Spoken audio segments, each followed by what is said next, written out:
All right. Hello, hello. Welcome on in, Ice. Time to get this party started or finished is probably more accurate turn of phrase. I think I've done like pretty much all the cleanup leading up to this part. So we're going to kick off by turning in our quests before we start talking about some of the things that I wanted to discuss on stream. So first, let's cure myself of petrification. You can go to the apothecary and pay to revive the character.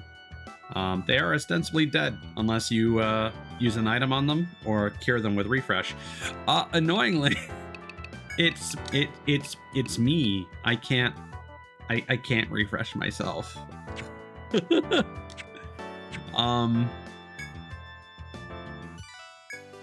We did it.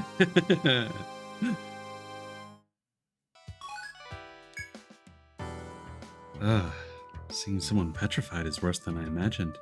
Let's get this poor kid patched up. Oh my, looks like that kid's medicine has a few kinks to work out. You can't blame her for trying though. I guess medicine can advance without volunteers. And hey, now she's one step closer to treating petrified explorers for real. Here's your reward. I hope Dr. Hoffman's bill to cure your friend isn't too high. Okay. I guess we'll demo that then. The afflicted explorer has been treated. Yay! We did it. We're back. All right. So I used the powers of Ice's cooking to defeat one of the crabs. Went fairly well. Not too much difficulty, honestly. Just had to use healing items every couple turns. Yeah, you prepared a nice crab boil for the party. Welcome back. Were you injured out there? You don't know how glad I am to see you back safe. Can't believe you really beat that Killclaw all by yourself. You're going to be a legend with the adventures of Etria, kid. This quest just required us to fight 3 cichlids on that annoying floor with all the wall passageways. The Carpenters Guild is grateful to you for helping them continue their work. Nice work. Oh, hell yeah, Ice. Very apropos. Okay, so this is interesting. It give you a description of like an item that's lucky, and then you check the description and it's just like, just buy a luck staff. That's all you needed to do. And then you just go to a particular tile on the first floor of the dungeon with a tiny petal and a luck staff, and you complete that.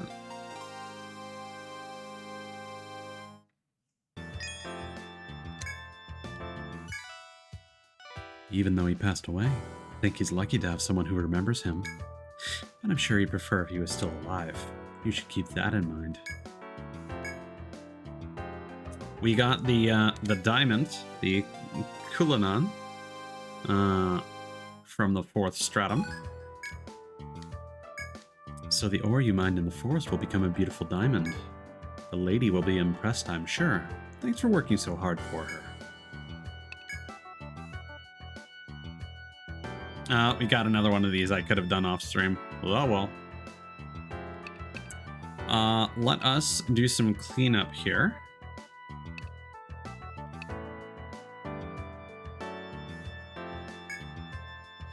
So we've had this quest for a while. We need to find a Ronin that is level 20 or higher.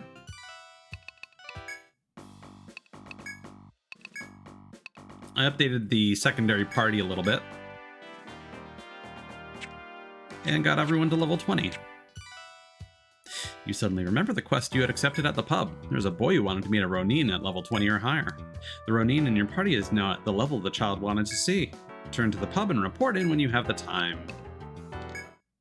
That is the guild, not the pub. There we go.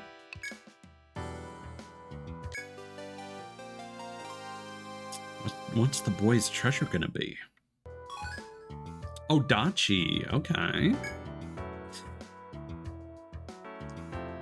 Goodness, you've become a strong Ronin. Well, let's go see the boy. Huh. The kid seemed happy, jumping up and down like that.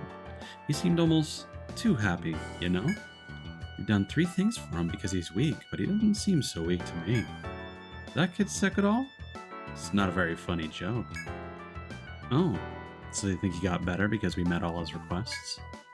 Oh, that's a sweet thing to think. We'll just go with that theory then.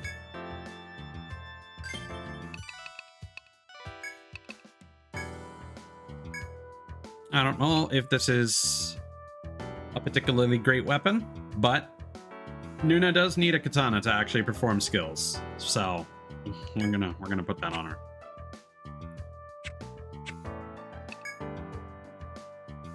Unfortunately, we did not get the next quest that requires a specific ally, but we're already prepared for that. While we're on the topic of Ronin, I want to address a problem with Ronin in Etrian Odyssey 1. So Ronin are basically lance connects with extra steps. So the thing is, you get Katana Mastery. You can learn one of 3 stances. The problem with Etrian Odyssey 1, that was rectified in the sequel, is that you need to enter a stance before you can perform the moves that are associated with that stance. This uses up a whole turn, where the Ronin will not be able to do anything. It does provide them with a passive buff. The overhead and Sagon stances provide attack and defense buffs. One provides more attack, one provides more defense, but you get a little bit of both. The EI stance provides you with more speed. You do get some really cool moves, like you get repeated katana slashes, which if you want like multi-hit slash damage to a single target, that's pretty cool. You get each stance has elemental katana strikes. You can immobilize arms. You get a instant kill, which I have maxed out. We are actually going to be utilizing that soon. Actually, you know what? I probably should have done this.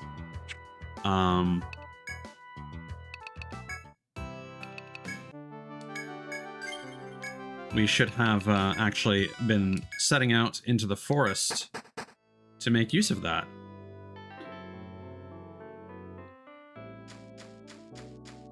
No, exactly. Iaido is super cool.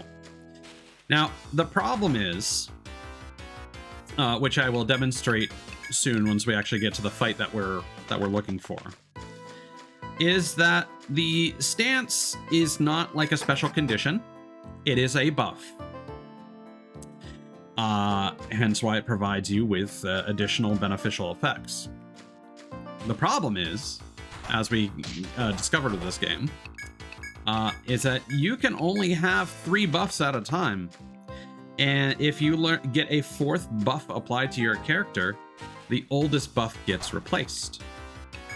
And so if you're starting a fight, the Ronin is going to immediately take a stance. This also introduces another problem because it is a buff. Unlike the oils, which have unlimited duration, these stances are limited to only 4 turns in duration, which is bizarre. At the very least, I feel it should have been unlimited, but no, it has a 4-turn duration, and the stance expires, and you have to reapply it after those 4 turns. Or you can make a mistake, and let's say you decide to apply Defender with your Protector, Immunize with your Medic, and let's say Quicken with your Survivalist. Or, God forbid, you've got a Troubadour, which can imbue the party with elemental attacks, can recover TP on each turn, HP on each turn. There's one that reduces the amount of time that ailments will last, skill that will buff power, defense, speed. Troubadours apply so many buffs to characters in a battle.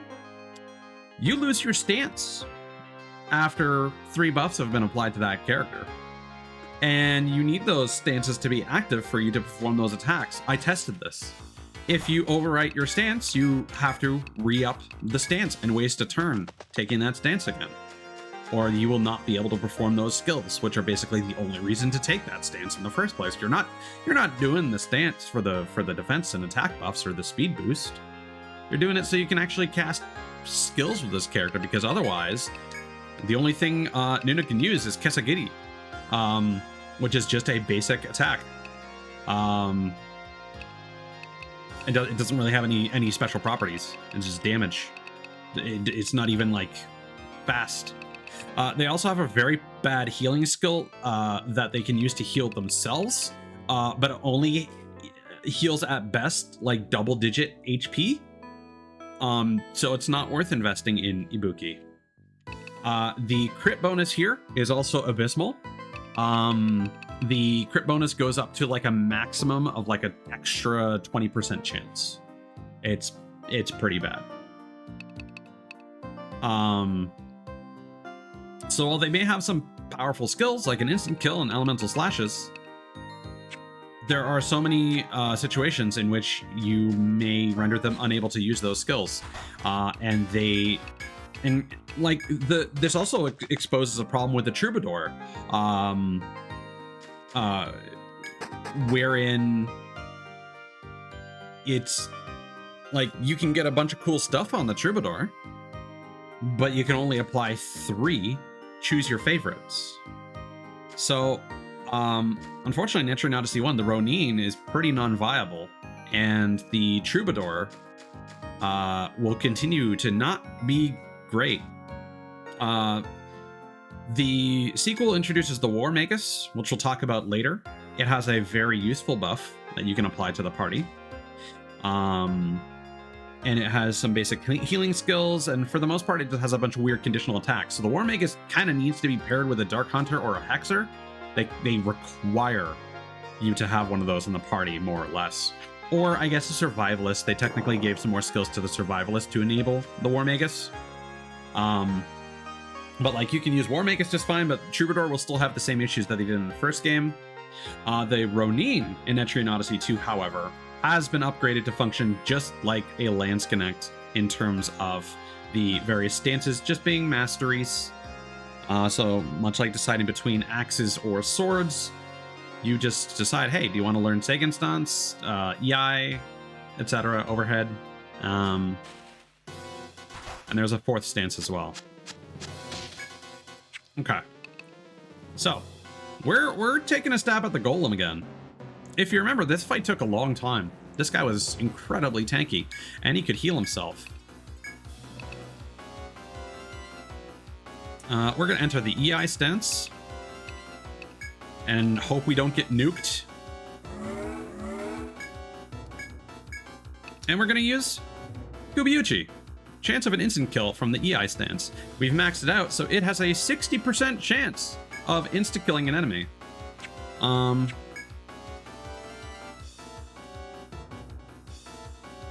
This guy does have some amount of defense resistance, and you'll notice that he has a conditional item, that item in gold.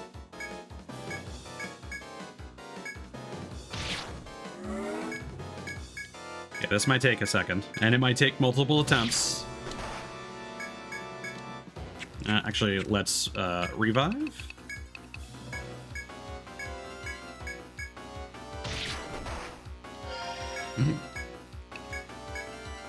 Not going according to plan here.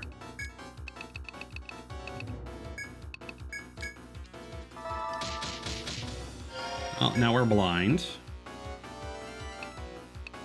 let's refresh. Now we need to re-up our EI stance.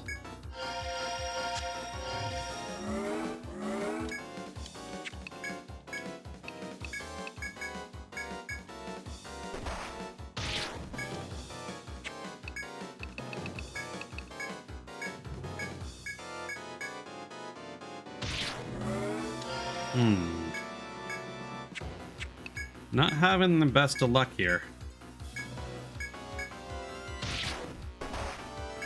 Nope. Probably should have tested this before attempting, but it should be fine. I have faith.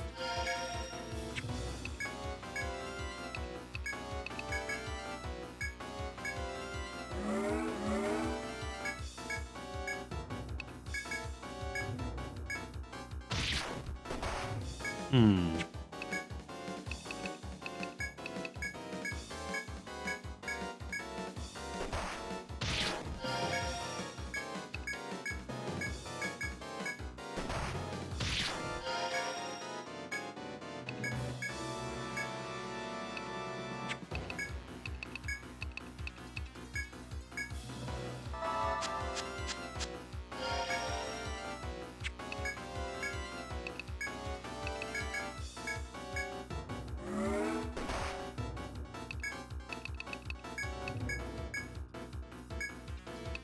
See, now I'm starting to wonder if there were... Oh, did 26 damage that turn. That's cool. Not quite the numbers we were hoping for here.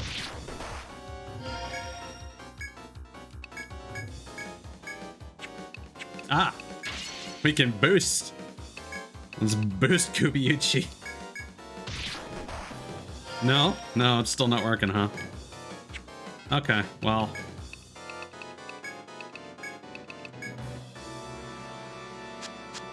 Oh, we're not allowed to escape, are we? Okay, well, I'm gonna have to kill the game then. Well, okay. I'll do that off stream. I thought it would have been... That's weird that they actually have a fallback scenario for that when I tried to close the game just then. But yes, the conditional item for the golem is to kill the golem with an instant kill technique. But it looks like it's still fairly luck-based because he does appear to have some resistance to instant death. Yeah, they really did, Cthulhu's. Not sure if they're scripted to act that way or not, but it kind of felt that way, didn't it? Well, back to the main party.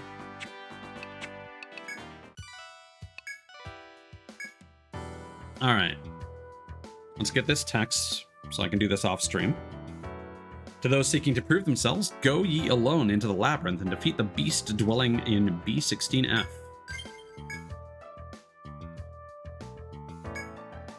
It's yet another ordeal from the Explorers Guild. This one's pretty bad. Once you defeat the Sickwood by yourself. Look, if you don't think you can do it, you can always cancel. Actually...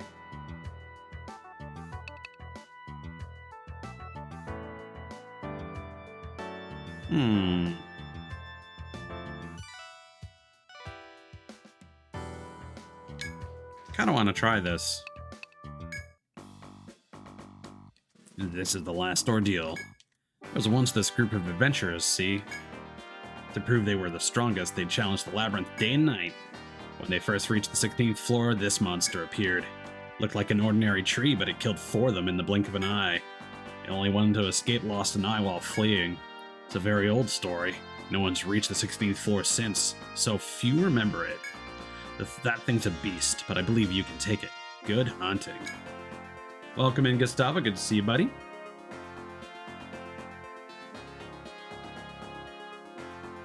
Ice, part of me is wondering if I have to use a curse against it instead.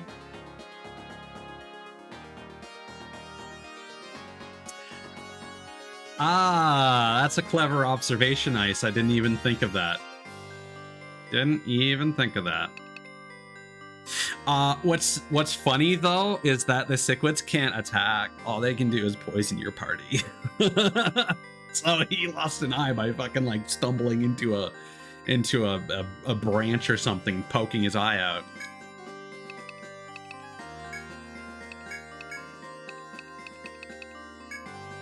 I think we're gonna roll with Kirsten on this one. Kirsten, come back alive. You got that? Oh, good. You haven't left for the labyrinth yet. Kirsten, I know you can do it. I'll be praying for you. Let's see. Sandy Barrens. Last Stratum is treating me well, as little as I've experienced yet. It's cool as fuck though. Like, stay tuned if you got nothing else to do this evening. I guarantee, if you haven't seen the name on the save file yet, it's a wild one.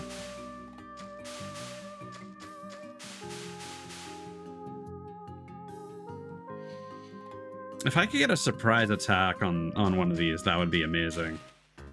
God damn it. Please. Fuck. No. This is not gonna work. Oh, wait. Hold up. This might be super good, actually.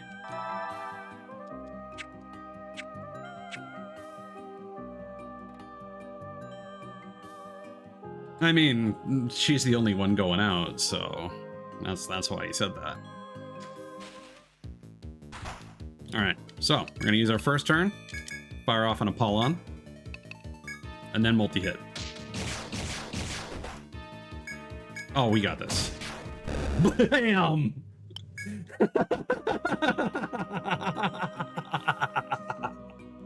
You suddenly remember the quest you accepted at the pub. The quest to defeat the Sitquid in single combat. You realize, startled, that you have just accomplished it. All that's left is to leave the labyrinth alive and report back to the pub.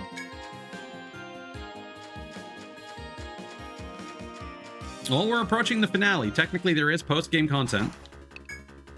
Oh god. I should... Please. Please. Fuck. I should have... I should have just escaped with the Ariadne thread. I forgot. I completely forgot.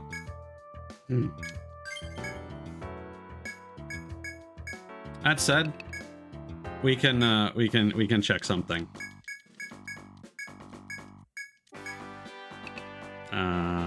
Formation. Yeah. Kirsten. Up. Yep. There was something I wanted to check. So we basically did 1800 damage with that attack. I'm curious how much HP the Sitquid even has.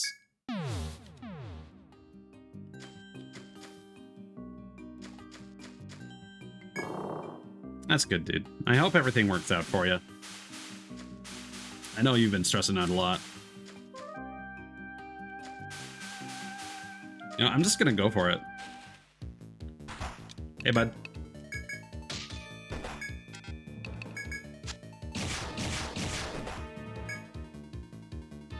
Okay, so not quite a one-turn situation. Blam!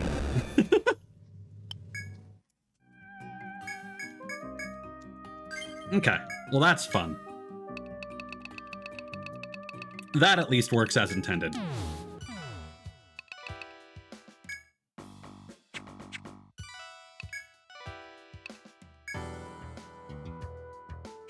Now we should reassemble the party, just in case.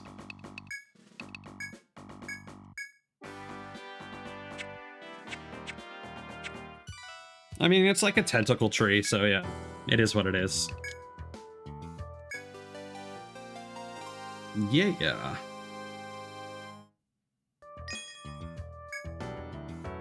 Thank the gods you're okay.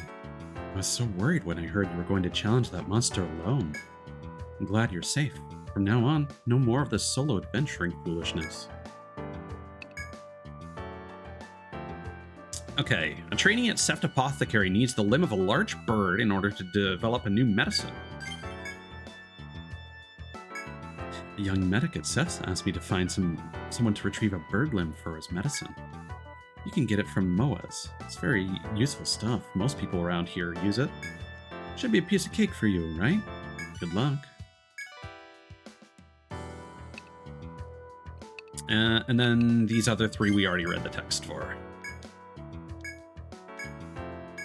So these are going to be some drops in the 5th stratum, I assume. That. Okay, hold on. No, that's new. I have not read that before. The so-called Golden Baron of Etrian needs golden fur to have a new suit tailored entirely out of gold. I hear you can get gold fur from a large beast in the labyrinth's depths. But getting 10 of them to make clothes of pure gold. Interesting fashion sense. I've seen this Golden Baron before a number of times, too, and... well, I can't say anything nice, I shouldn't say anything at all. But I'm sure he'll pay a handsome reward, so good luck with the request. So I think we need to kill... we need to get those from Hell Bowls, which were that one... they were part of that one quest where we had to find a pearl dropped that was eaten by a horned monster.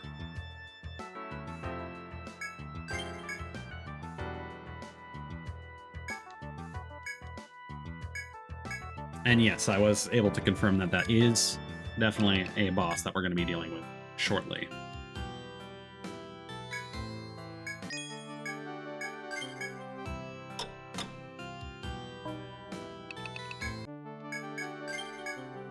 So I just want to check something real quick. Let's see.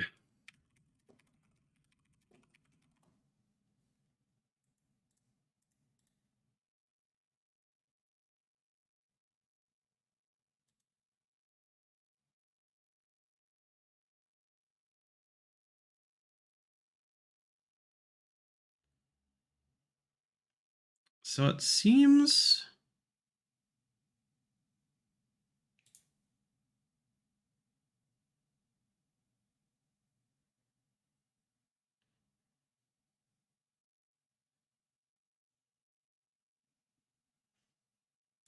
yeah, it seems to be very much luck-based.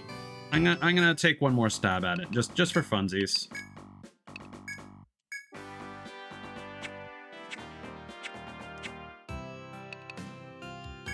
I don't know if there's anything I can necessarily do to increase our chances of success. But we can try cursing them with mod for funsies.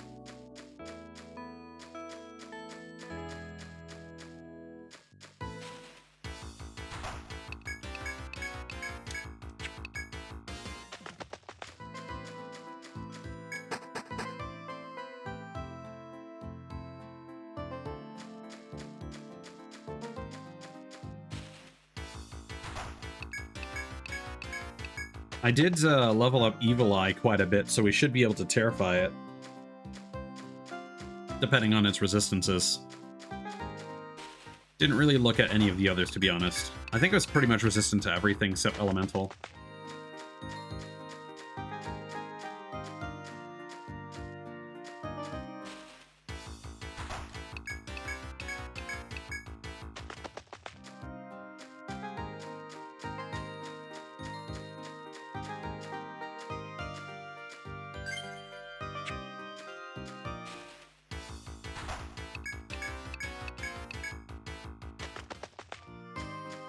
I just think it would be fun to demonstrate that on stream.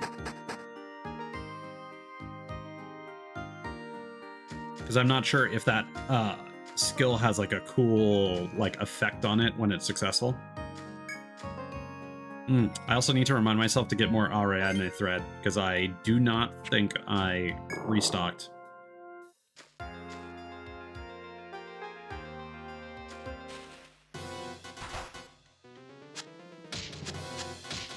Okay. Let's apply some buffs this time.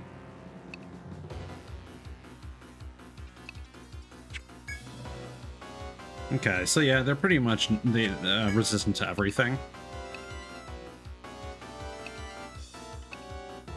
We can certainly paralyze or sleep it, though.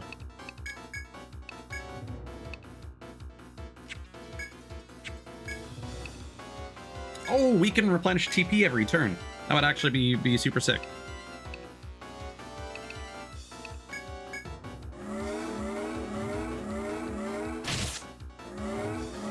I don't know if any of these are actually gonna land, but okay, bye mod.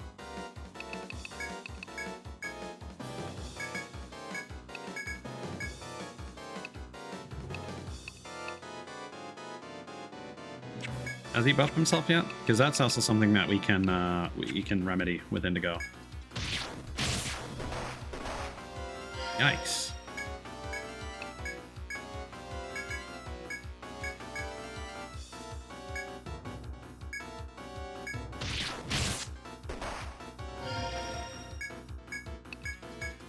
Yeah, he really seems to hate that back line, doesn't he? Oh, I didn't want to do that. Oh well.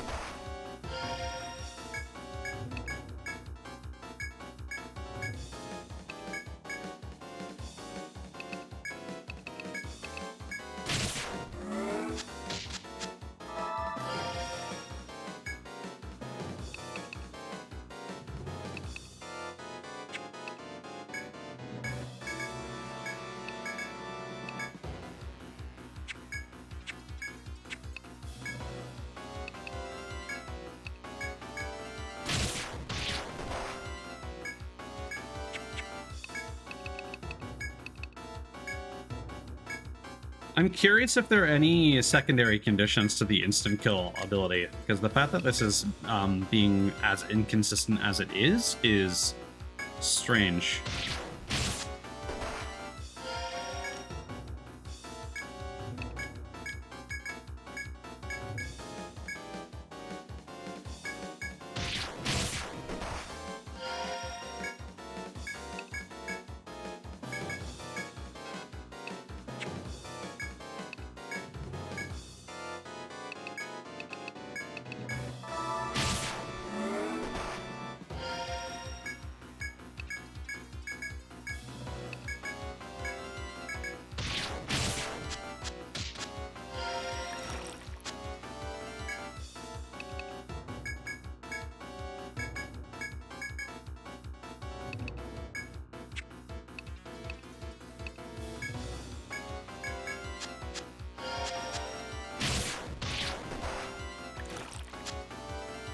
No, this just is not hitting.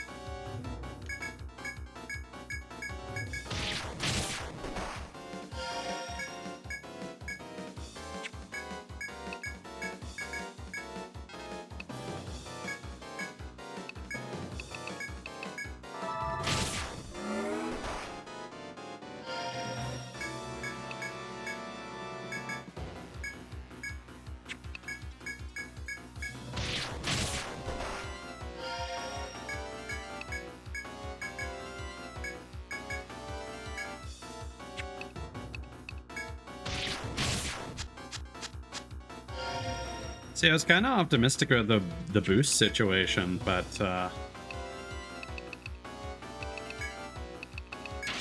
didn't really seem to do much.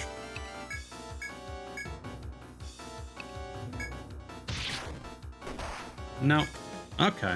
Well, we tried. We talked about it. That's the important thing. All right. Back to the meat and potatoes. We've got a boss to fight on the 7th floor, I think.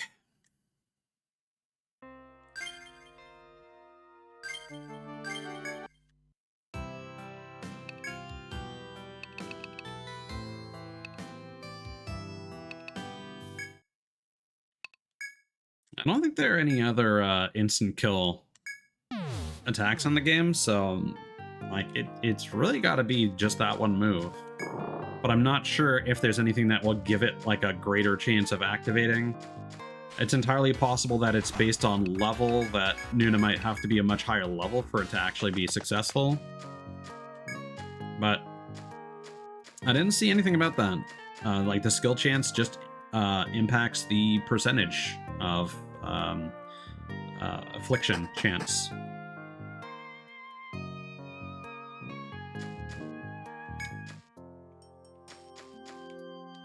So it must just be the passive resistance that the golem has.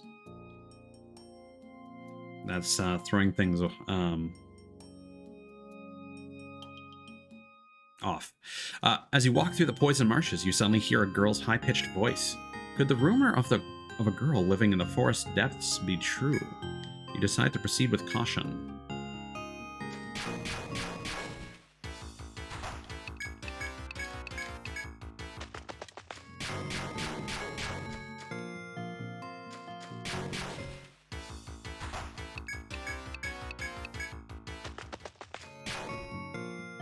Someone.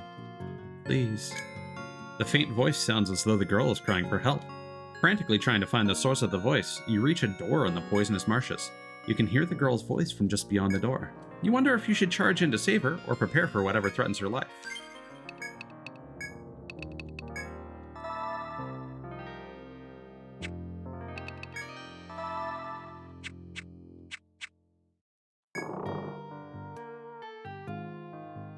Welcome, adventurers. As you pass through the door, you hear the girl's high-pitched voice speak again. But its source is no frail young girl. It's an unholy fusion of human and plant. The monster has lured you into its lair.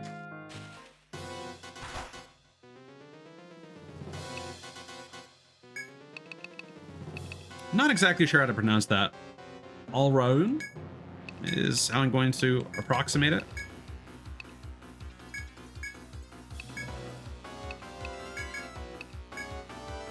I mean, you gotta be weak to fire, right? I mean, come on. Ooh, okay, okay. Spicy.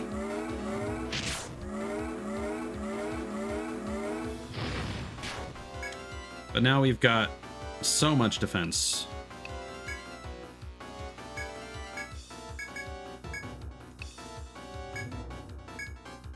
This is a healthy boss.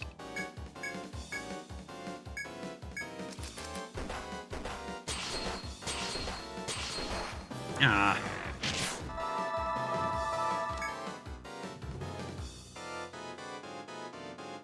That could well be the case. What's the skill name? Binding its arms could actually potentially be useful.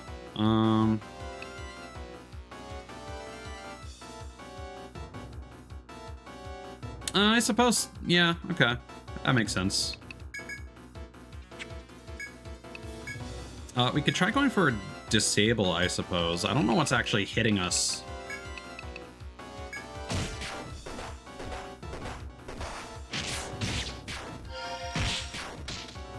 Okay. What do we bind it with? Hands. Okay, so that was smite. That's rear guard. Apollon. No. We need first turn. Self 2.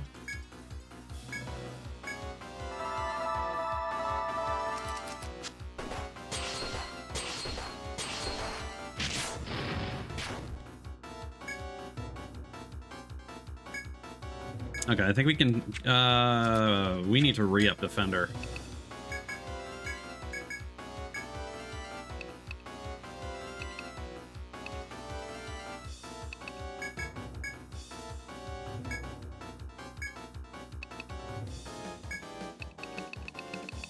A Soma would be nice right now.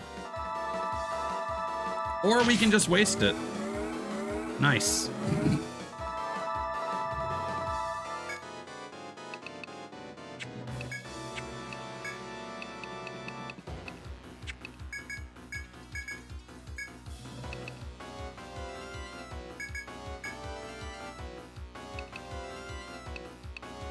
Immunize. Okay, well now it's doing only single hit attacks, so we should do a whole bunch of damage while we can.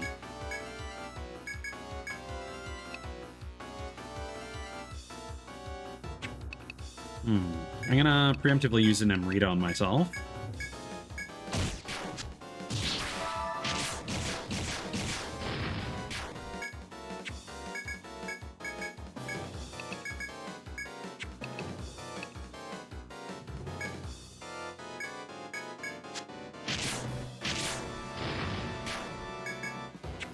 Oh, the binds are gone. Smite.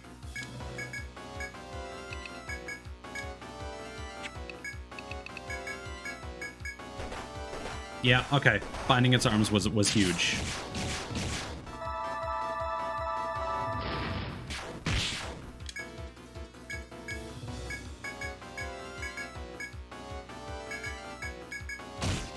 Bam. You got the Royal Vine. You have defeated Alron.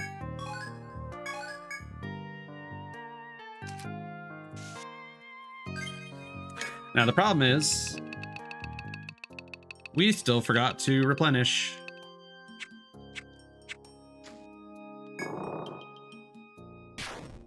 So now we have to take the Walk of Shame.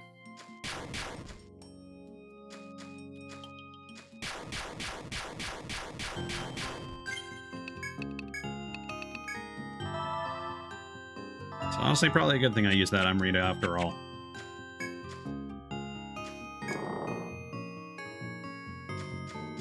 Yeah, most of the threads I saw about the Golem were talking about using the Ronin for the instant kill, but Dark Hunters are very good in many respects. But unfortunately, Climax is a whip skill that I've not invested in.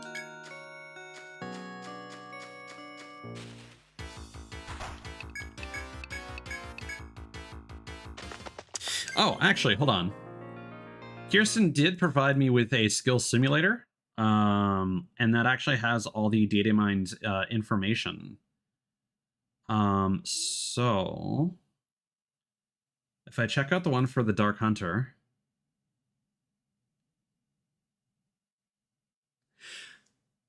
okay. So the reason why that is the case, Ice, is because it is a guaranteed instant kill. Leveling up the Climax skill basically lowers the minimum threshold of HP the enemy can have to survive. So basically, when you first unlock Climax, it will instant kill any enemy below 5% HP. But once you get it to 10, or boost it when it's at 10, the requirement is 25 or 30% HP. So I think this is just a case where that is a guaranteed instant kill, but you still have to fight to get them below a certain health threshold. Versus Kubiuchi, which is supposed to have a 60% or if boosted 72% chance of instant killing. But that is obviously being reduced by whatever his resistance to instant kill might be.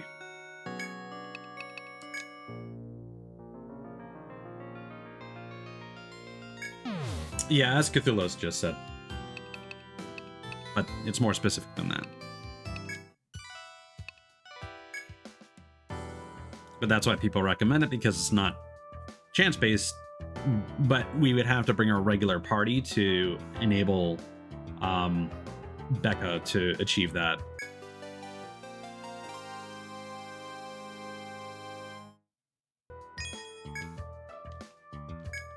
So the monster disguised itself as a girl to lure people into its trap. You got lucky. Lots of explorers have died at the hands of that thing. But I'm glad you're back safe. You look exhausted. Go get some rest, okay? Okay. No more quests left. Let's replenish our thread. Let's take a look at the gear that we got. Okay, so we got the Royal Vine and the Throb Vine. So if we sell these two, we should get some high-end gear. Yep, Thorn Whip, that makes sense. Oh, I forgot something silly. That could have been a lot better, but I actually had swapped out. I was farming for the Ant's Jaw earlier, so I'd actually swapped out Ice's staff for one that gave luck instead of tech and attack. And I forgot to switch it back before going live. Oops. Oh, and Mod had no weapon when we were using him to fight the golem. Whoops. Oh well. We're fine. Everything's fine. I think we can sell the steel sword now. Yeah.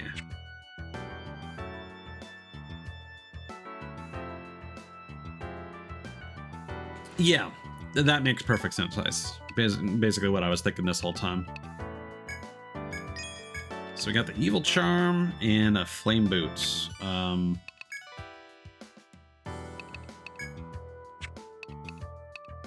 That's gear that we already have, so we'll give that to one of our reserve party members.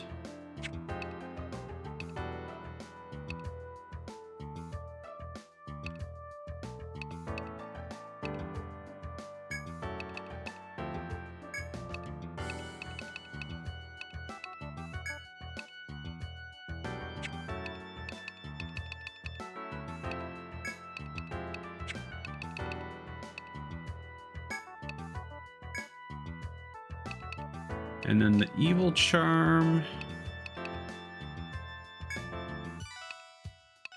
It's less defense in exchange for more TP. Honestly, that would be super clutch on Nuna. Are we using anything like that on any of our core party members though? Sea Charm, yeah.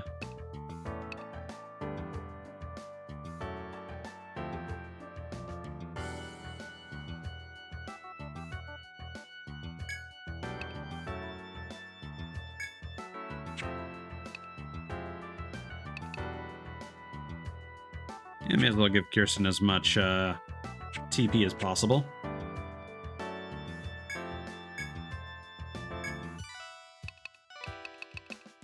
And then Nuna can have the Sea Charm. And can we... Is it meaningful to give the Hide Hat to anyone?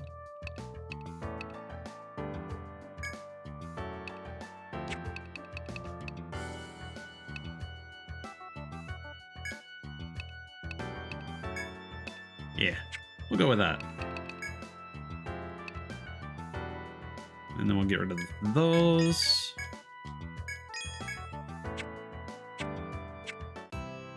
And we should be good to proceed with the story. Just to talk about a few random details, just a little bit of cleanup. So while off stream, I fought the Manticore boss that we ran into last night in the 4th stratum. For those who didn't see it, basically it uses its head and feet, technically its tail, to interchangeably afflict your entire party with incredibly damaging poison that does hundreds of points of damage per turn, or it confuses or terrorizes them. So what we did is we made use of Kirsten to bind its feet, because the poison was the biggest threat there. And then I just applied salve every turn to deal with the confusion and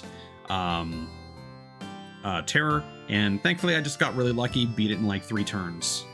So it never really became much of a problem. Which is good because a lot of those optional bosses have rewards for being defeated in under a certain number of turns. Some of those conditional items. And then the last detail is just the original Japanese meaning of FOE was field on enemy. Again, just another descriptor for a roaming boss that you can run into on the field. So, back to the main plot. We are heading to Lost Shinjuku. Because it turns out, this whole time, Etrian Odyssey was just another Shin Megami Tensei game.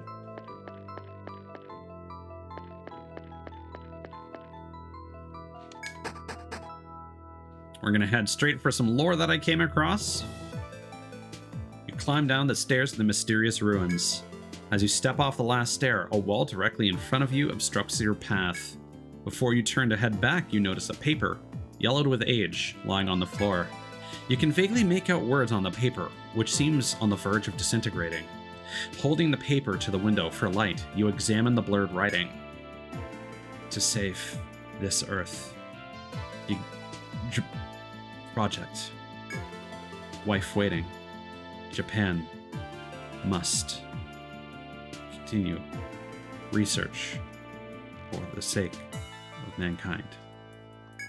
Before you can make out the entire message, the paper turns to dust in your hand. It must have been an extremely old letter. As nothing else here catches your eye, you decide to leave this place.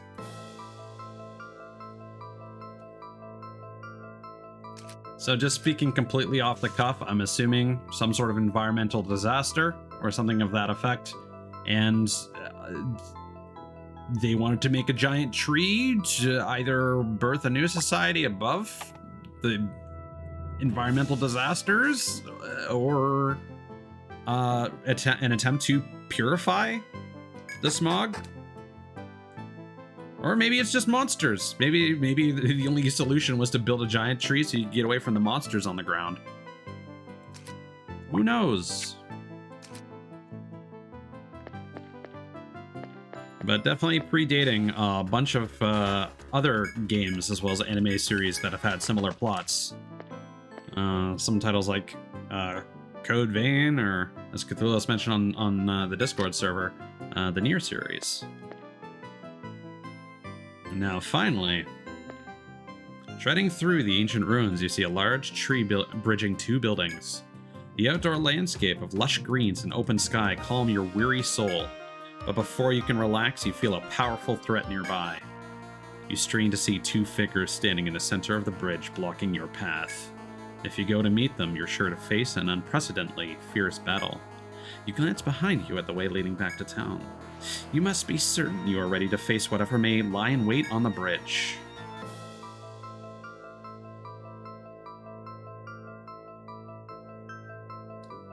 I suppose that could be the case as well, Ice. Not necessarily sure where things are going to go.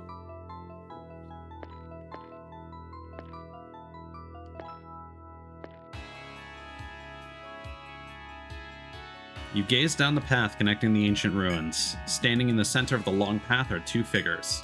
As they approach, you can see that they are the adventurers Ren and Klokta. You've come all this way, but this place was never meant for humans. The warrior woman Ren speaks, an almost sorrowful expression on her normally severe face. Etria depends on the constant stream of adventurers exploring the labyrinth. You know this.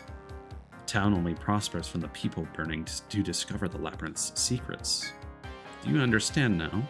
No one must be allowed to actually solve the forest's mysteries. Curiosity is welcome up to a point, but those who learn too much are troublesome. Thus, the Rada has charged us with eliminating you before you learn the truth of Yggdrasil. With this, Ren slowly draws her katana and adopts a fighting stance. We admire your skill, but for Etria's sake, you will not leave this stratum alive. The flame here Klokta moves beside her, quietly supporting her companion. If Ren wishes it, I will fight you with what strength I have. A confrontation with the two determined women before you is now inevitable. Seeing this, you unsheath your weapons and stand ready for battle.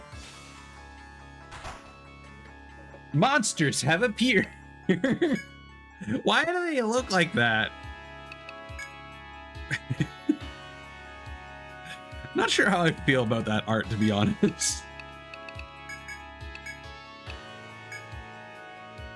So I'd rather not be debuffed to shit. So I'm gonna try and deal with Klokta as soon as humanly possible. And it's a herd of monsters. I'm gonna focus on fire because Ren is described as the swordswoman or the samurai of ice. So maybe she'll be weak to fire damage.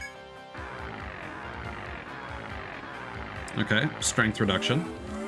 Nothing too crazy.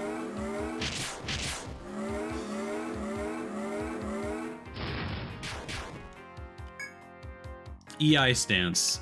Ooh, she could instant kill us, but that is the ice stance. So that does make sense. Let's hit him with some trickery. See if we can maybe stun. Oh, we're all getting bound.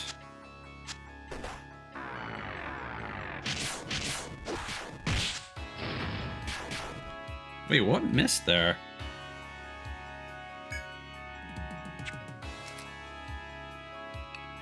Oh, his head is bound, so he can't perform that skill. Okay. But he can attack.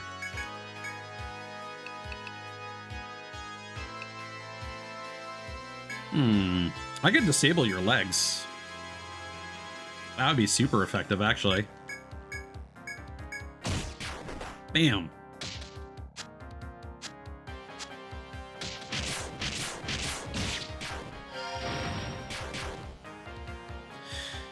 Did Specs get bound again? What happened there? Now his arms are bound. Which is fine. We can work with that.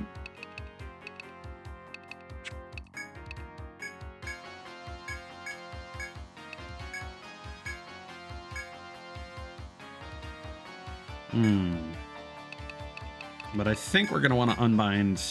Nope, ice is totally okay. All right, you get to be a little kinky, Ice.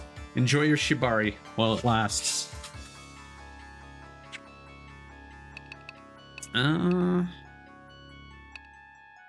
Let's re-up Immunize, just in case shit goes poorly.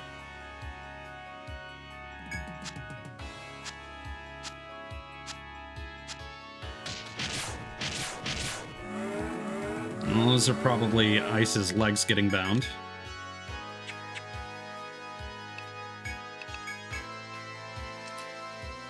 Nope, it's the head. Okay, we're gonna need to cure that.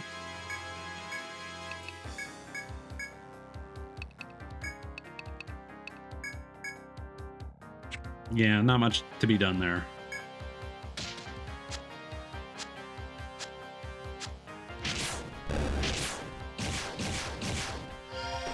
Okay, well, the debuffs are over. You're doing single-digit damage? What is happening?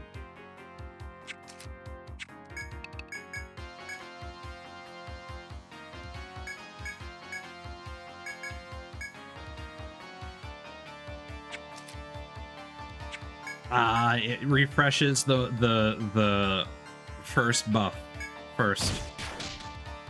Whew. The damage and the stun? That was clutch. I will just finish her off with a multi-hit, honestly. Off to Horny Jill you go.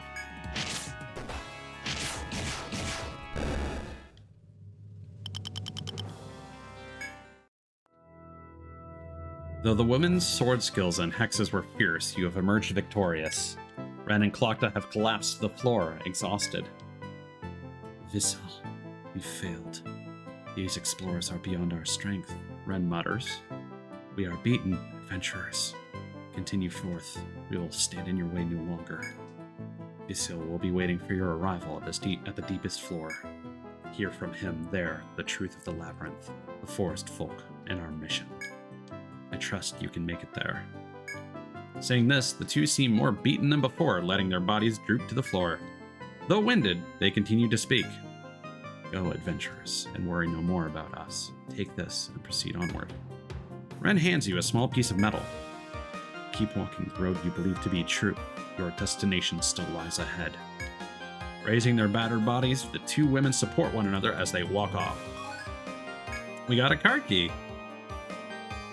It seems the labyrinth's end is drawing near. With new determination, you press on. So we got a hex chain. I'm just gonna quickly double check. To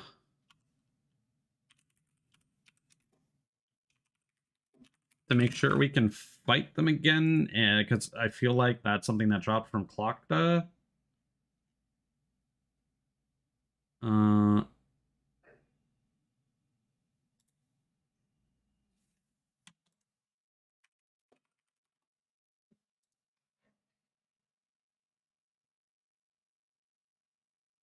I don't know. Ren apparently does not drop anything. I'll just see if there are any quests associated with that.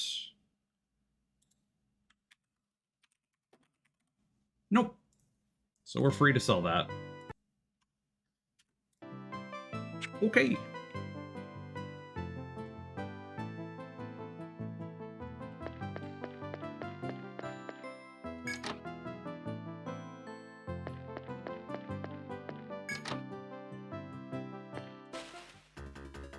I do find it interesting when a fantasy game is secretly revealed to be sci-fi.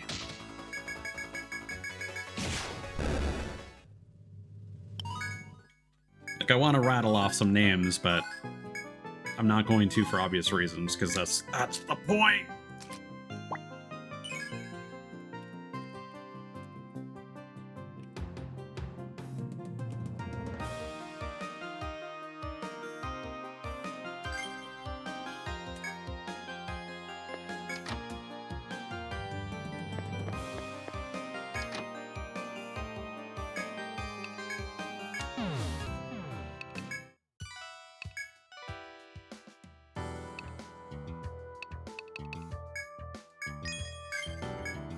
X-Mantle.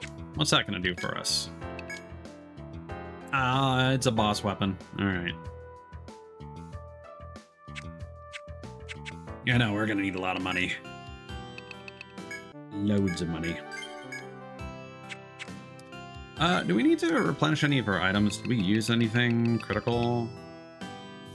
Doesn't look like it.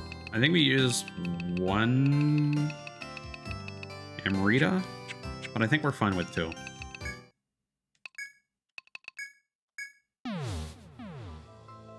Okay, so I don't want to stream too late tonight, so I'm not sure if we're going to beat this tonight or not. I think what we'll do is we'll try and get to the 25th floor, unlock as many quests as we can, completing as many as we can along the way. I'll do that cleanup, and then we'll stream another night to actually polish off the stratum. That should keep things kind of within reason, I hope.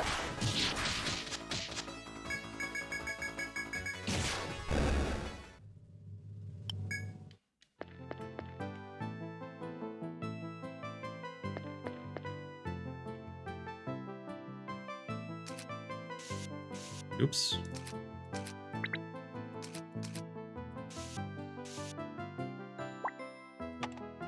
But at the same time, we'll also see how long this takes.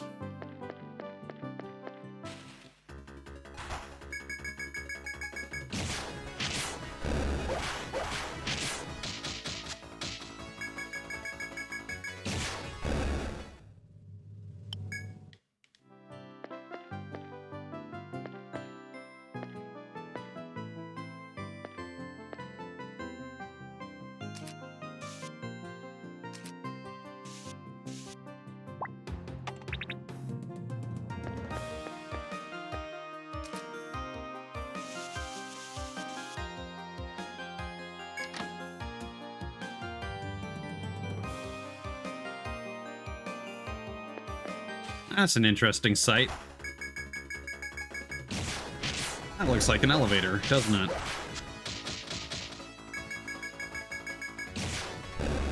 It's interesting because like the early Shin Megami Tensei games and like Persona games also had first-person dungeon crawling, but you wouldn't expect them to do this, you know? A large device stands before you. Its mechanism is still now. Oh, is still now.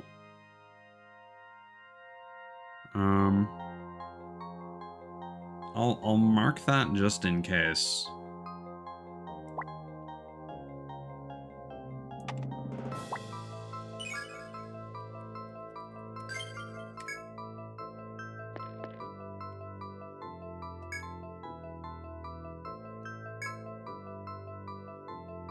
Oh, hello. This might be mirroring the other side, now that I think about it.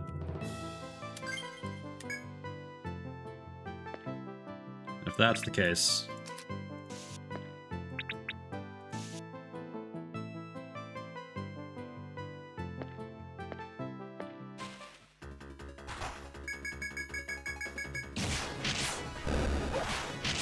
This FOE is probably just going to be doing a circle around the elevators.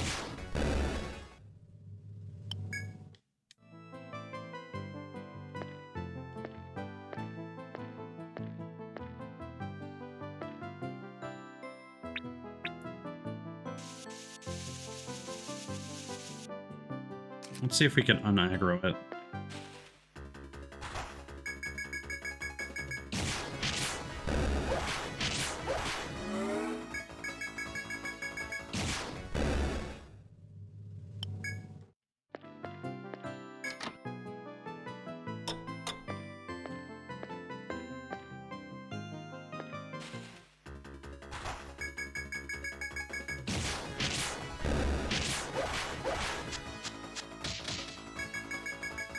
On the other side, it was really unclear how the FOE is aggroing.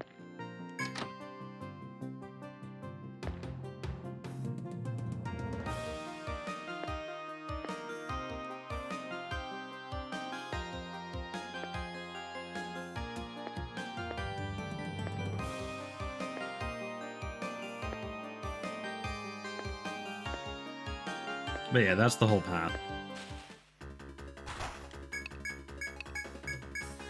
But yeah, a lot of these enemies are the ones that we ended up fighting on the floor that had the manticore on it.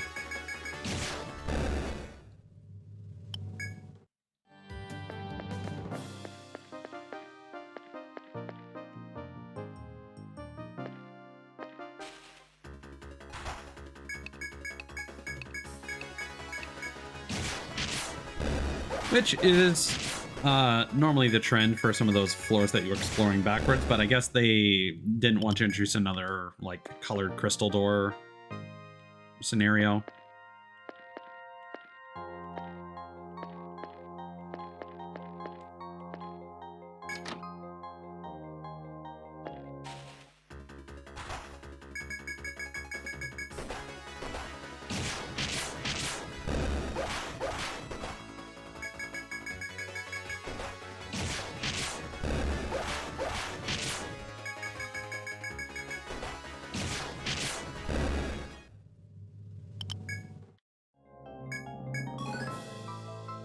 Narcissus. All right. Oh, hell yeah. Death Stem. Gonna have to get a little creative with the naming for this one. I'm just gonna go Narc. And, sorry, what was the other one? It was Death Stem. Okay.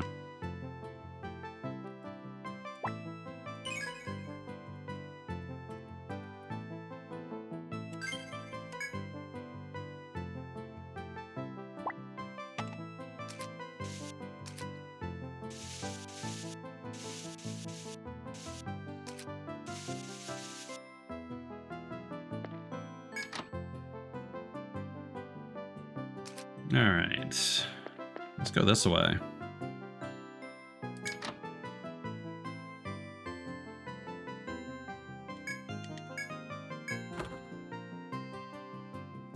Fur boot. All right.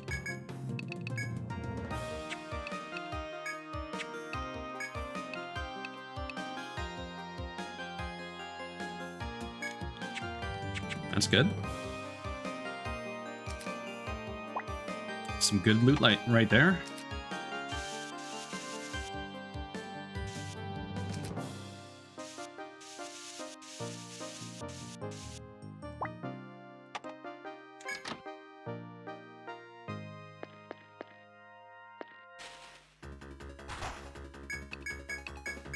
Oh, we're actually getting kind of low on HP. I should heal everyone. These guys don't really do anything super nasty, but they are hitting pretty hard.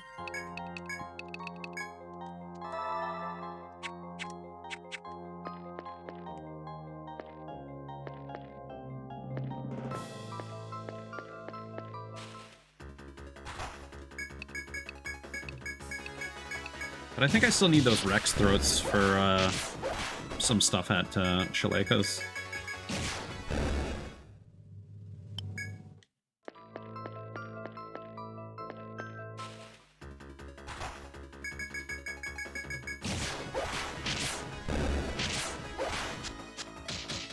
Oh, that was a mistake. Thankfully, the poison strength is not that strong.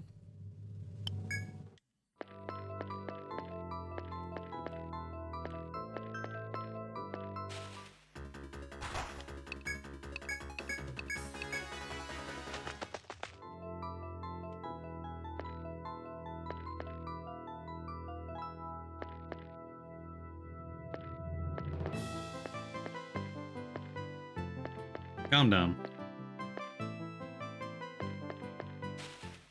Oh, we're gonna be stuck fighting.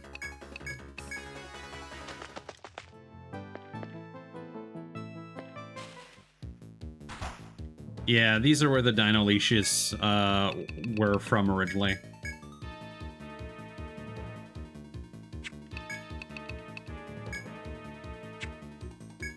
Nope, not tornado. There we go.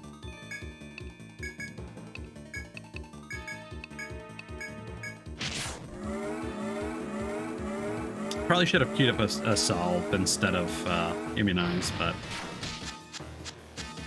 no, that actually worked out quite well.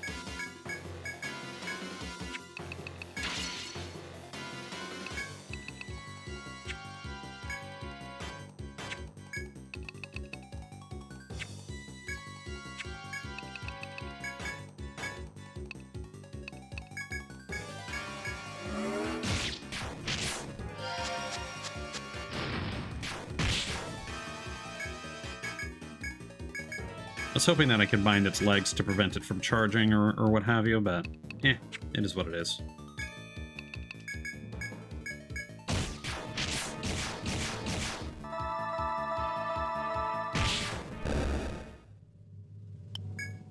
Not quite so difficult anymore.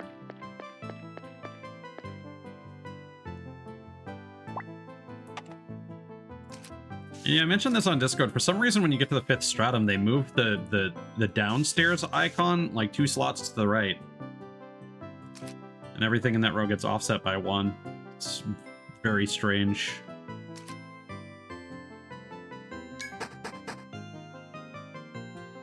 Now, we're not going to unlock anything new here because we've already technically been to the 22nd floor.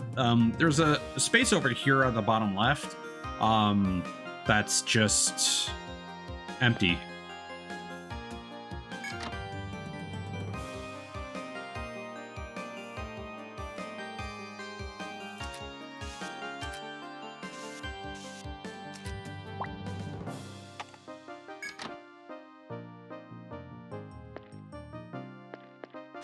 Oh, this is interesting. I don't know if I need any more red fur, but that actually ended up being a fairly uncommon drop for some reason.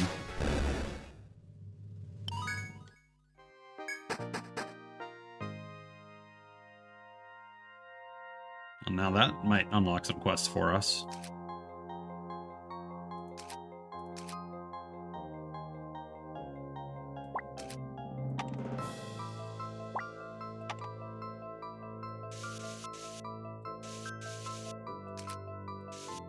I like how this is kind of like a proper staircase.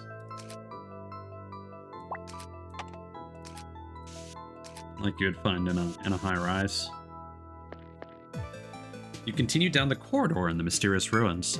At the immediate end of the corridor is a wall obstructing your path. Before you turn to head back, you notice a paper yellowed with age, lying on the floor. You can vaguely make out words on the paper, which seems on the verge of disintegrated. Last left.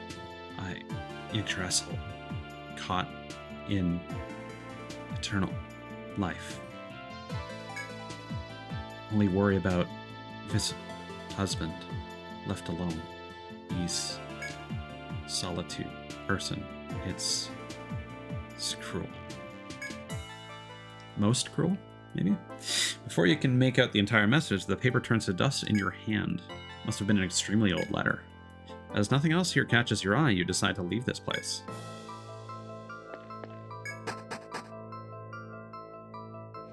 So it almost seems like the chieftain and maybe his wife were holed up in this building, and he escaped to the surface, maybe?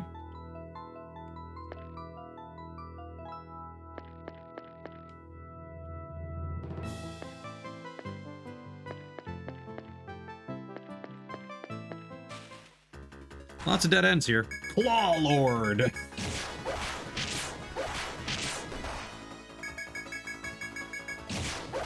this guy's pretty tanky. I should probably be using magic. Yep.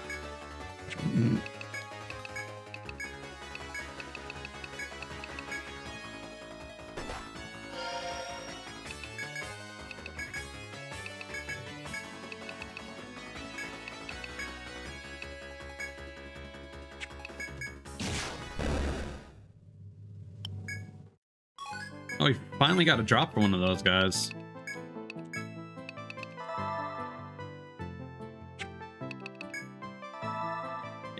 It somewhat seems like, based on the issues I had with getting hello knight.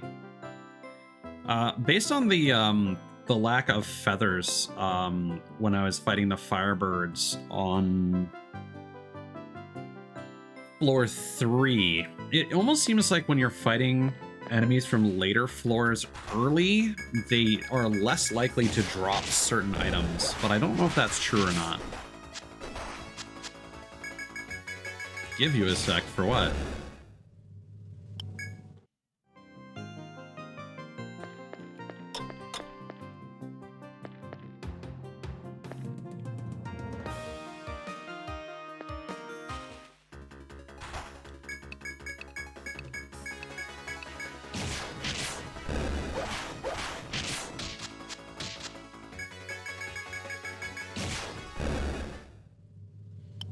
definitely one of those moments where I'm like, oh, I forgot that was a thing, as Anna gets pelted at my head.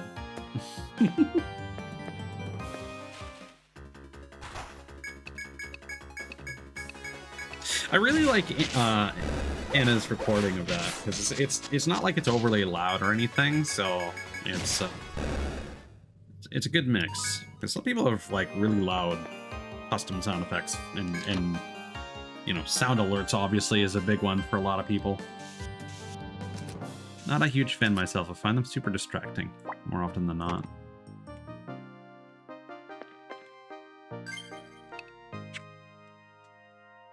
What's back? New. I see.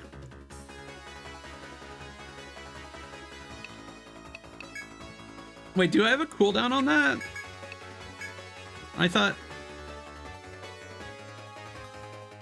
I thought I didn't put a cooldown on them.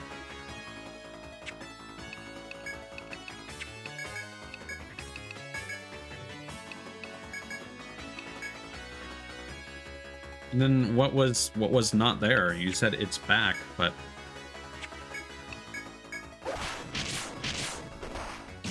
what was gone?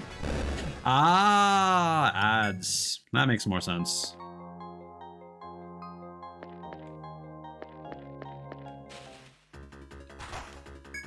Yeah, ads can have the worst timing.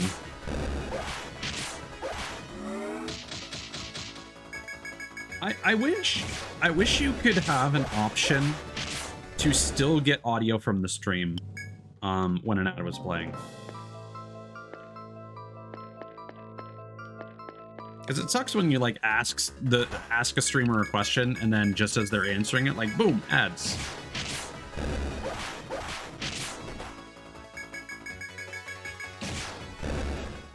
And unless they have subtitles, which is not a feature that Twitch provides, that's something you have to get from some, you know, rando software developer on the internet. You know, you're not gonna see what they were saying, even though it would be garbled anyway in most cases, if we're being completely honest.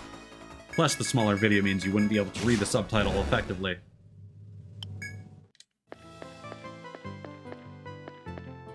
I'll say that is something I enjoy about Mod's streams. The way that he set up his subtitles is quite nice, but that doesn't mean subtitles for streams are not without their issues.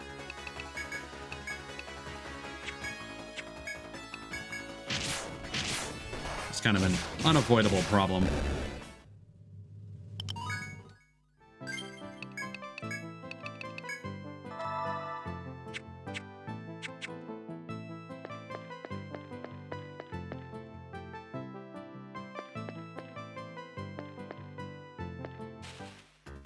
Thus far, this floor has been quite linear. The path has not been branching off very much at all. We might be well on our way to beating the game tonight. We won't be finished with the game, because there's definitely post-game content, but we are trucking more than I thought we would be.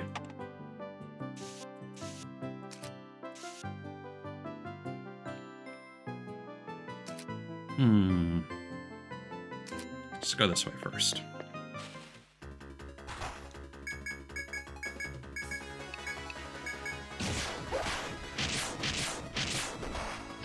Kinda wish ice was a little faster. Because those spells really come in clutch, but not as fast as you'd like them to be. If you could get those elevators working, that would be super sick.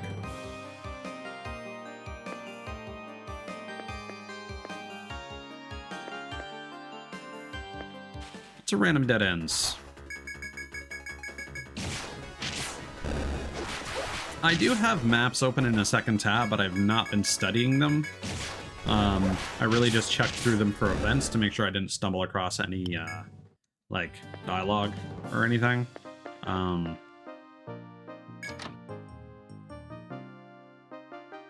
But as far as shortcuts are concerned, I may consult them before, like, using a thread to warp out. Just to save time later, so that we're not having to, like, walk back through most of this dungeon, dealing with the random encounters quite so much. Because we will be doing that anyway. So may as well minimize it.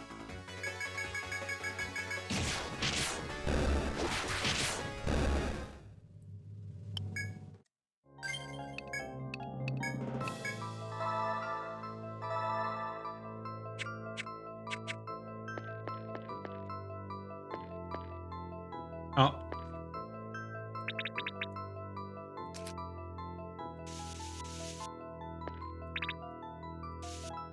You're doing the same thing, aren't you? Oh, this loops back over.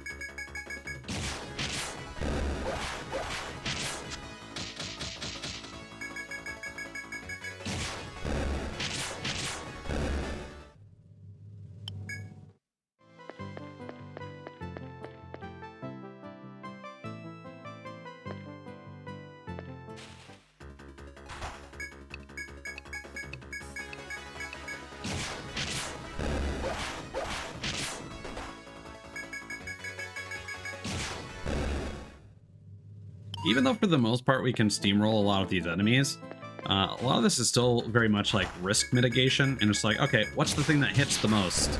And like try to defeat that first. And these dire wolves have an attack that can hit the entire party, so I'm generally trying to focus on them first.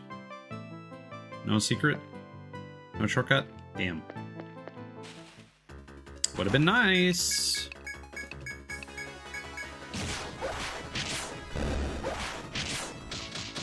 Like all the spiders do is they'll often waste a turn binding everybody. So I may as well just let them do what they want to do.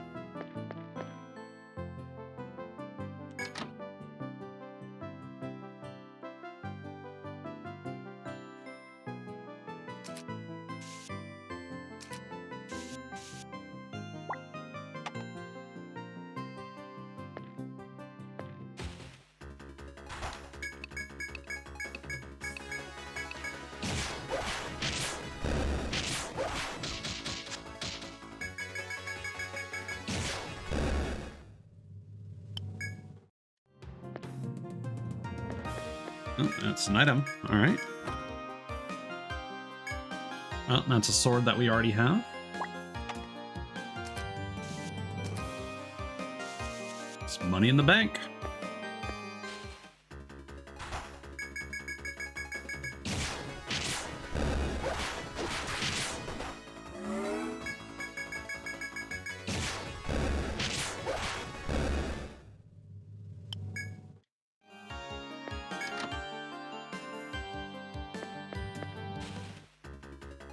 The encounter rate here is decently high. Oh, we should double check to make sure we have an Ariadne thread before we go too far.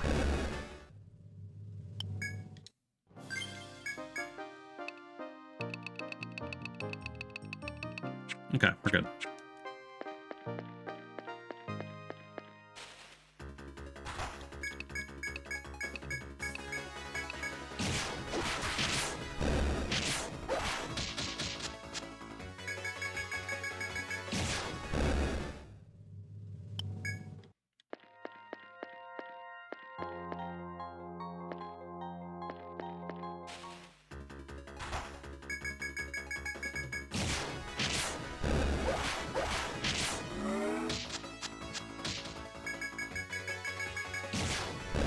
Even if you fight two spiders, I mean, they're just going to attempt to bind you twice, which is not going to do anything.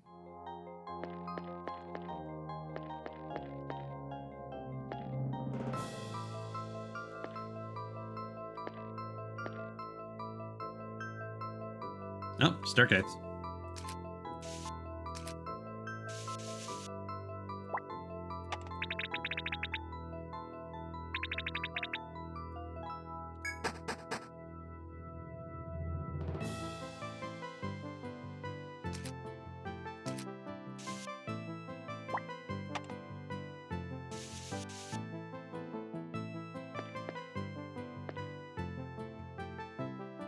Another one.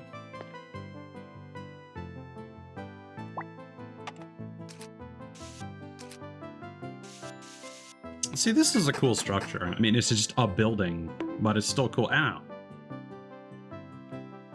Oh, there's a healing spring. That's nice.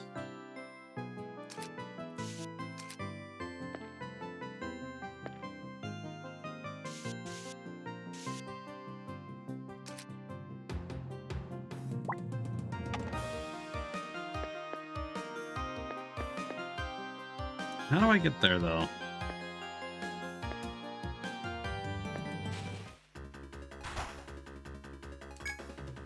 King Apis. All right.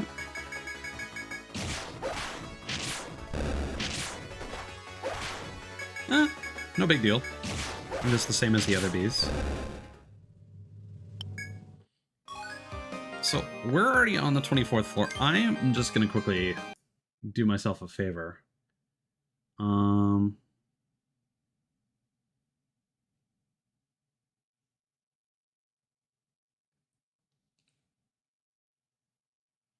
Okay. We're going to do a little bit of exploration here.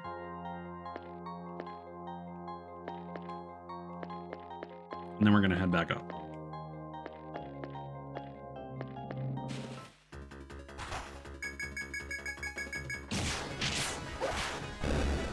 Because knowing how and when we can access that healing spring is going to be super useful.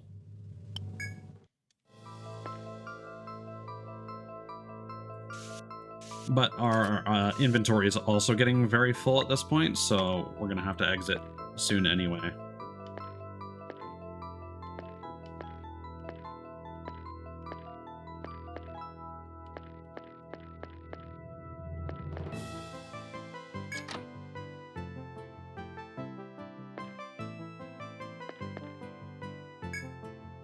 Refreshing water is dripping onto the stump.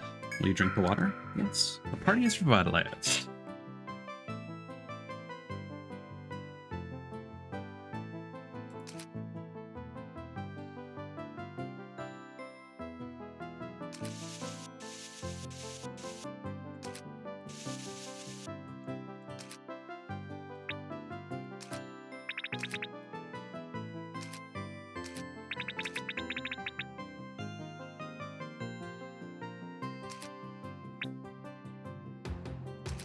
Let's just bring on the third stratum.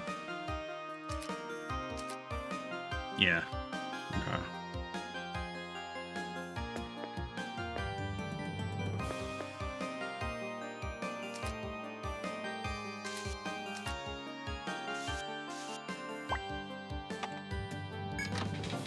So let's go back to the 23rd floor and start mapping that out. And then see if we can finish the 22nd before we exit.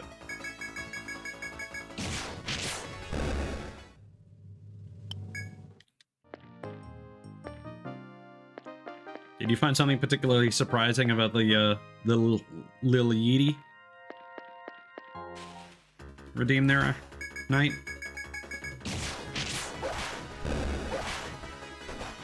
A lot of the duplicate redeems just exist for funsies.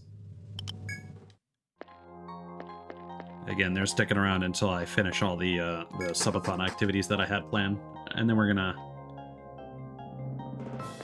reevaluate which ones of those we want to keep.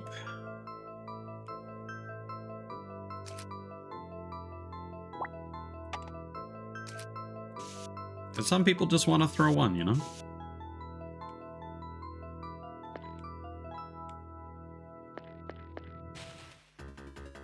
Oh, is this a whole thing? On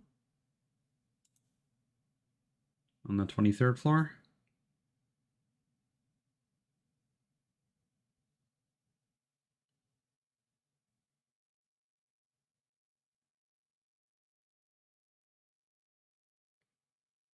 Okay, yeah, we're gonna explore a little bit of this, and then we're gonna turn back. Muscoid. Delightful.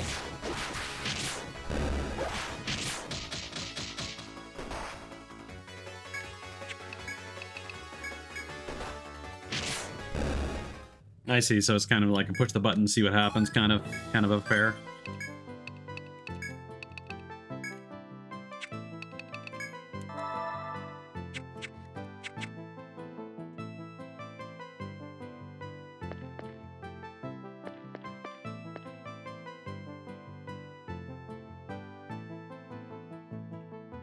Sorry, again, I'm just double checking.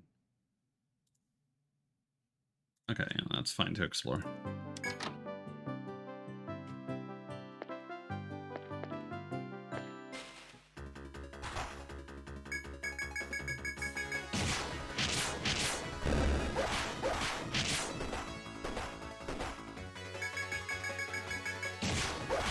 Probably should have queued up a spell or some kind of AoE attack, honestly. Because Gustavo's in danger now.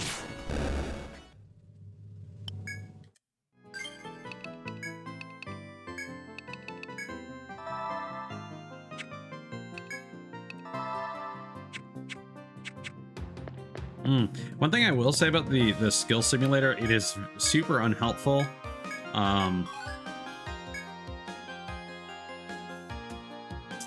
With respect to healing abilities.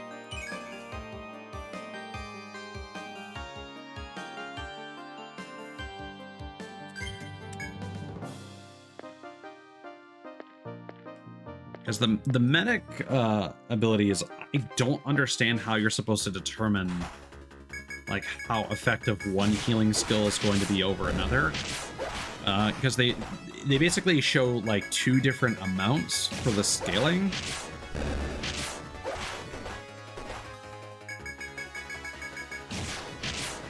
And I think that's just because of the potential impact that the mastery skill, like healer, what the heal rate may have an effect on. So it's not quite as simple as, oh, like get salve 2 to 5 and it heals this much HP. It's like, yes, but then it's also modified by heal rate.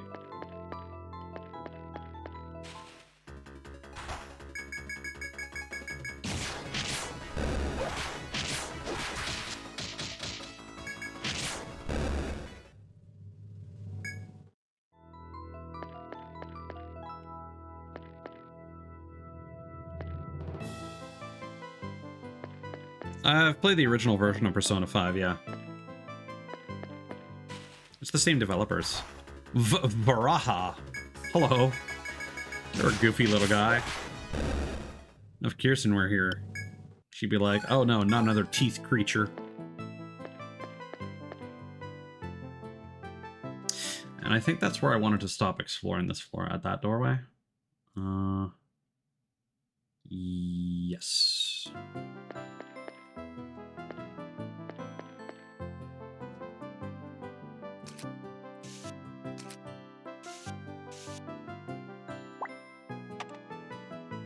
I spent too much time playing Persona 5 to want to go through the whole thing again just to experience the new content in Royal.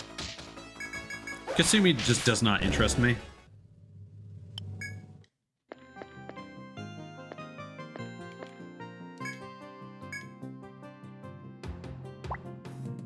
So we found an elevator.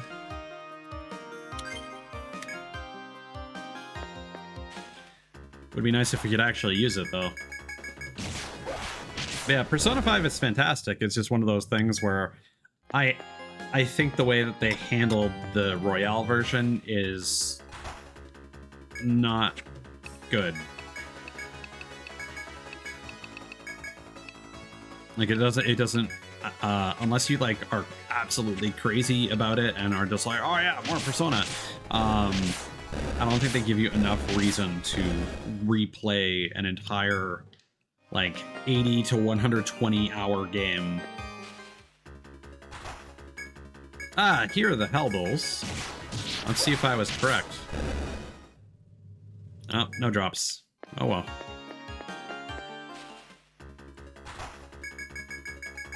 It's either the Hellbulls or the Varaha. Who's gonna drop the gold fur? One of you.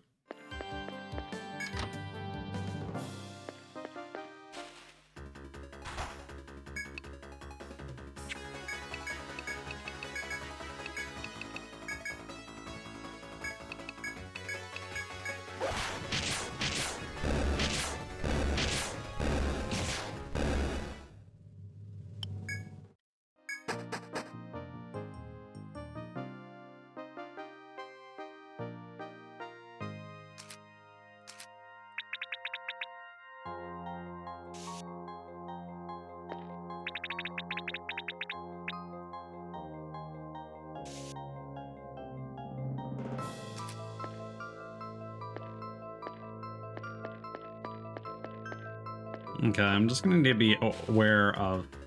Okay, so it's hitting a dead end and it's coming back.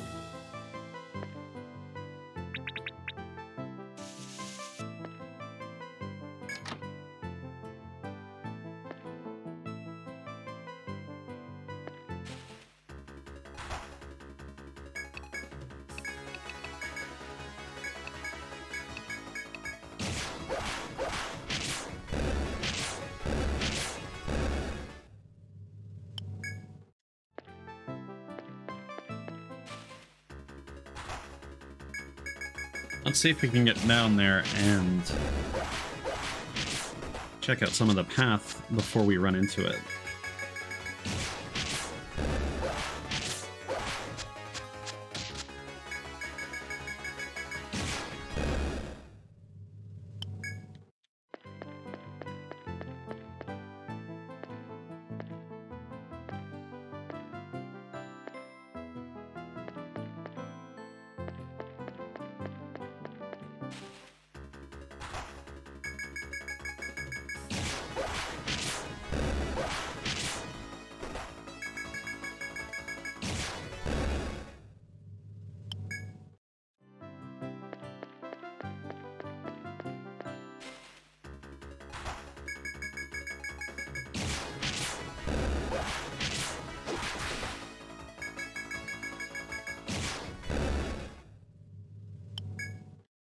I feel like this is just going to be a big circle, a circular path. Wait. Where are you going?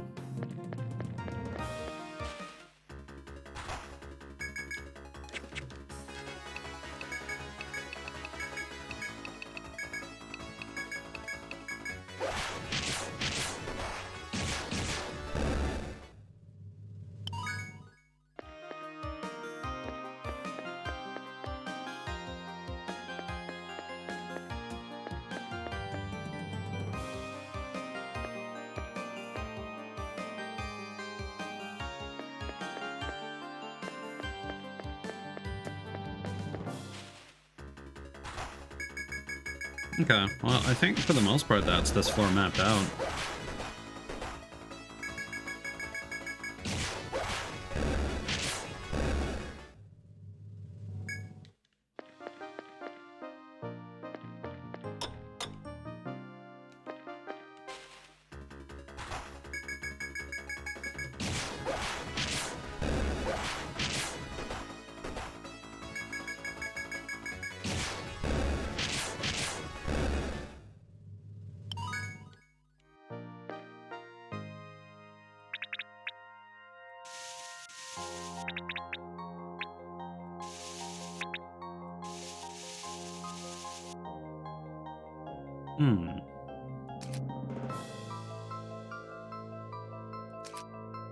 Well, let's get out of here.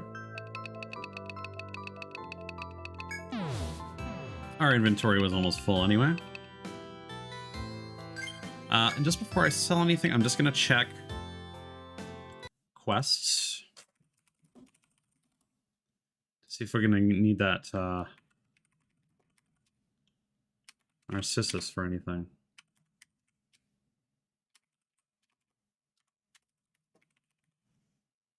Nope. We can sell everything.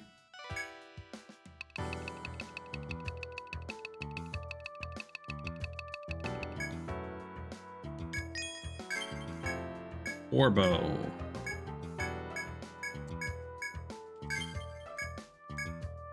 Whole bunch of stuff. So I think we can sell the Patissa.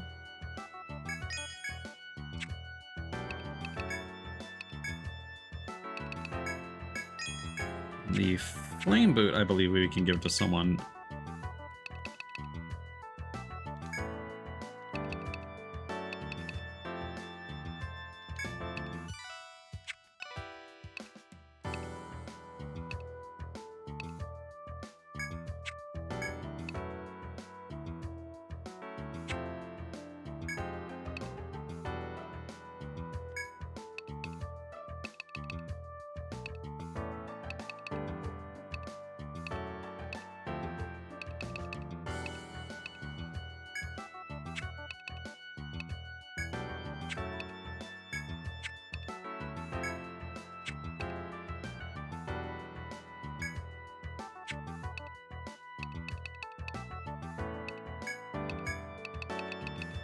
I think it's going to make more sense if we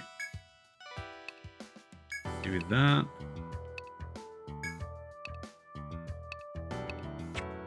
And give the scale boot to someone else.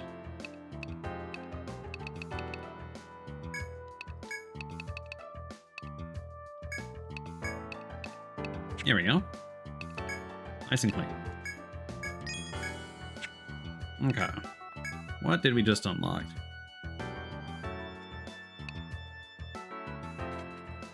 So, I don't think we can really afford a lot of these upgrades yet.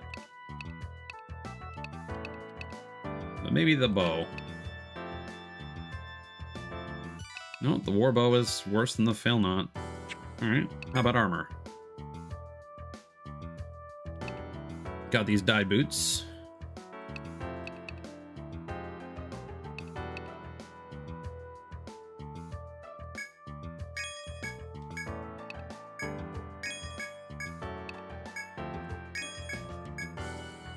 Yeah, that's an improvement across the board.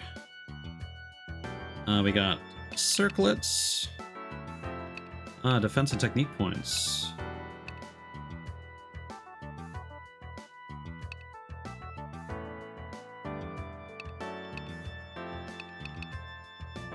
Yeah, that's good.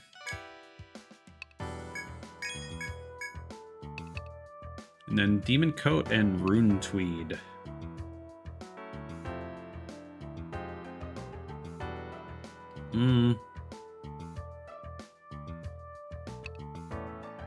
Some more, like, agility and TP would be nice, but I'd rather have the defense and the physical resistance, I feel. Maybe I could buy one for ice. The thing is, a lot of medic skills and like protector skills have like a speed bonus on them based on their level, and the alchemist clearly doesn't have any sort of like major speed boost.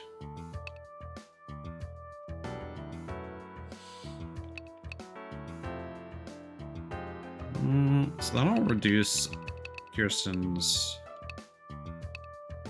TP. 36. That's just 1 point more, not worth it. And the Ebon Plate is 36. Or 37. That is not worth it. Why? Okay, Sandy Pins, Flame Boot, Tiger Boot.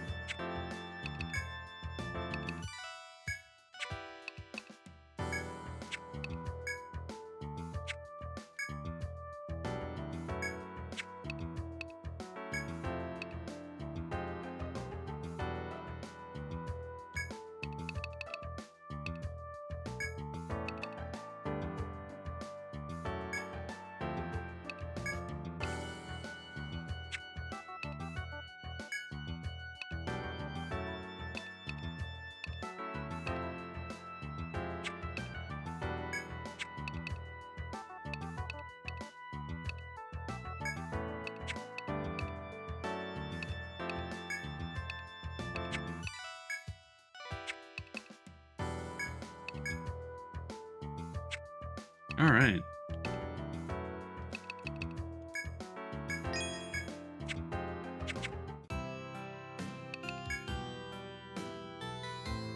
Let us sleep and save. Then go check out Rada Hall and the pub.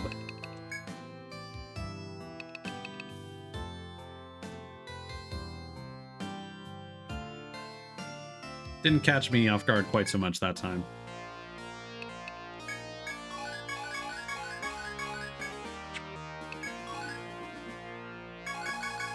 I mean, as long as you're enjoying it.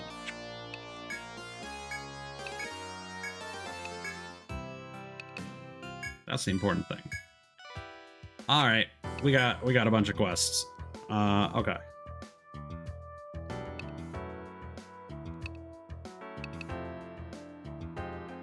So this bird leg quest is actually involving materials from the previous stratum. Let's go grab that.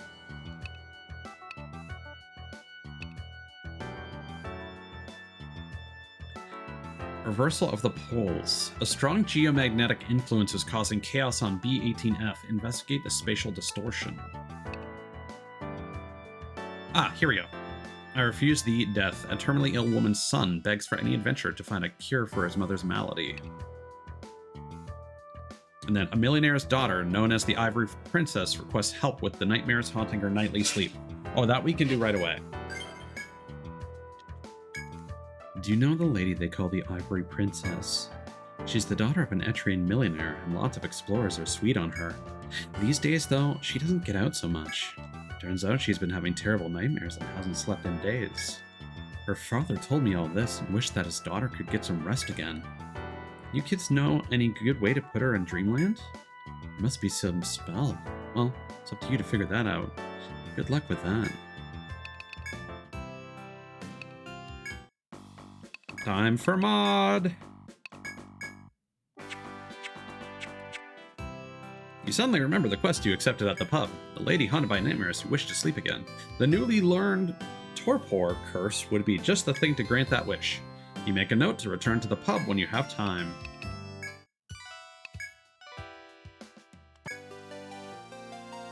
I'm just gonna curse your daughter to sleep if you're okay with that.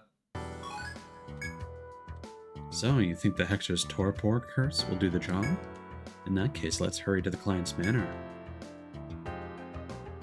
Now that was impressive. That girl was asleep before her head hit the pillow. She'll finally be able to get some good rest tonight. I just hope that in putting her to sleep, we're not subjecting her to more nightmares. Anyway, well done, kids. Our Sleeping Beauty would thank you too if she was awake.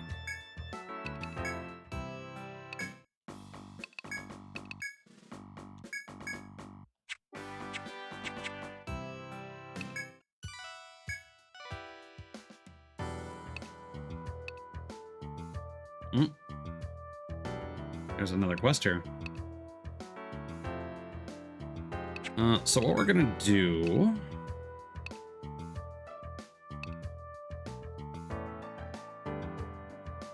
Gonna hand in these for now.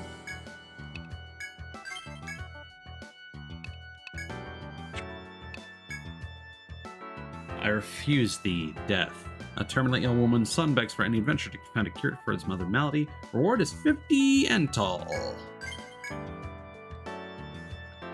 I appreciate it. A little boy came in here the other day. I was about to shoo him away since he's underage, but he started crying.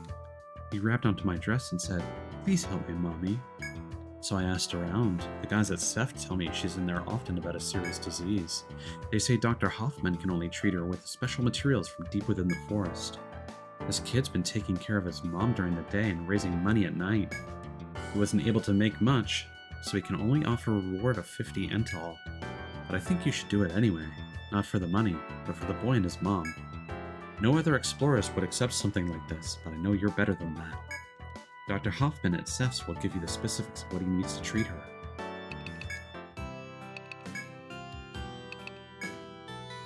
Medicine? Ah, I see. You're willing to gather materials for it? I'll need some gum thread, red blood, blue blood, and drywall. Bring them to me and I'll quickly prepare a batch of medicine if you can. Hurry. So a lot of those materials come from the enemies. Yeah, so spider silk. 2 of those drops come from like the rabbits and the wolves. Drywall probably comes from a mining point, if I had to assume. Whoops.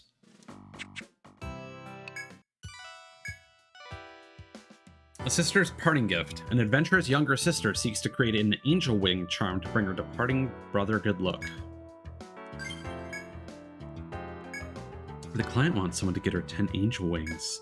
Her brother's leaving on a long journey soon, so she's making a charm as a farewell gift. Thoughtful kid, huh? Come back as soon as you can with the materials, for both of them. 10 angel wings.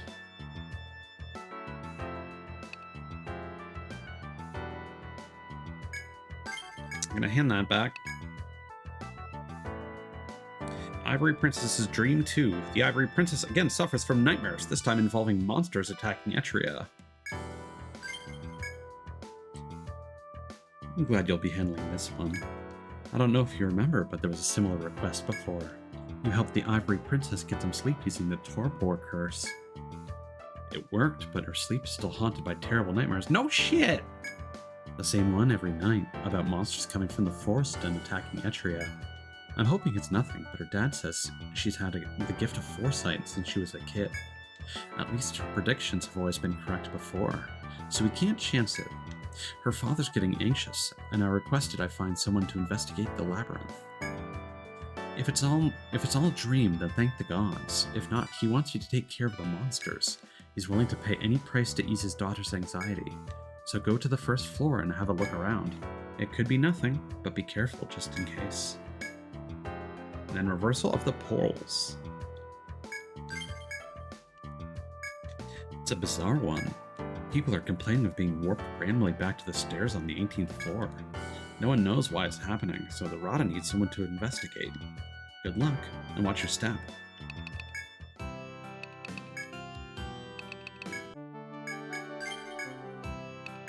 So we're going to do some quick cleanup here so I can accept a whole bunch of quests at once for my sanity. I'm just going to quickly mute myself as well, just because my audio monitoring is getting a weird delay. And usually muting and unmuting seems to fix that. Okay.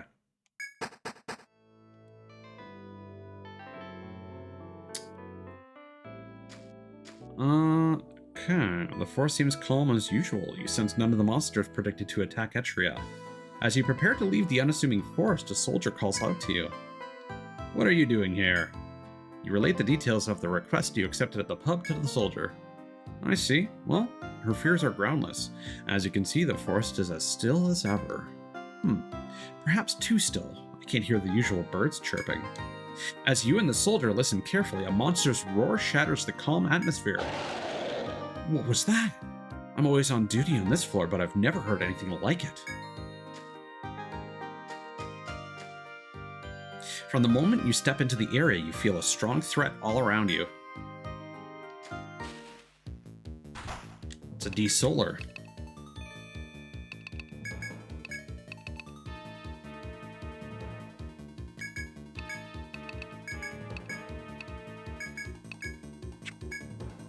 So we can just blast these guys for the most part. They're not super threatening.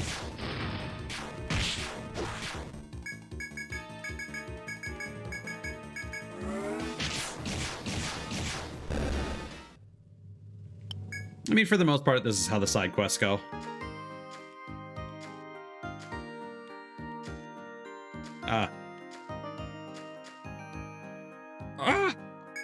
You hear the soldier's dying cry. You have failed to stop the monsters. Are you alright? I was close. I managed to find help and defeat those monsters. I hope you're safe as well. Fortunately, it's all over now.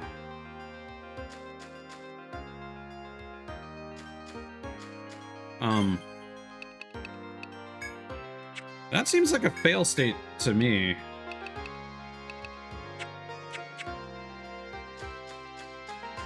Does that just keep happening until I successfully do it?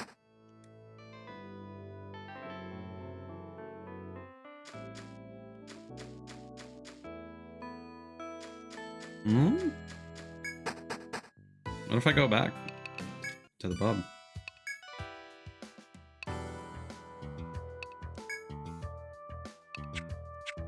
Weird. Hey, Jiggy. How's it going, man? Hope you're having a good night.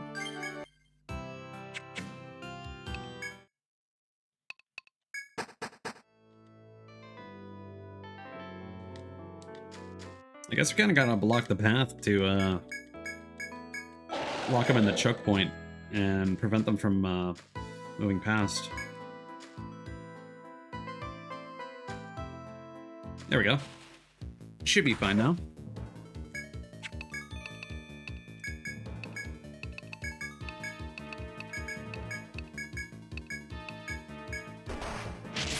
I've been having my ups and downs, but this game came out recently. It's one of my favorites from back on the DS, so I've been having a good time playing this, despite everything else that's going on right now.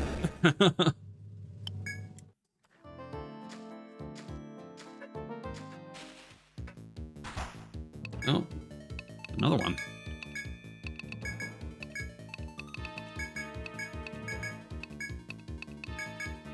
Hopefully this isn't going to be like a prolonged encounter with like a whole bunch of enemies.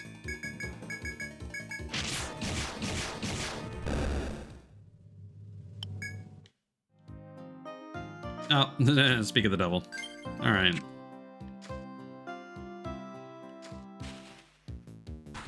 Ah, Sickwood. All right.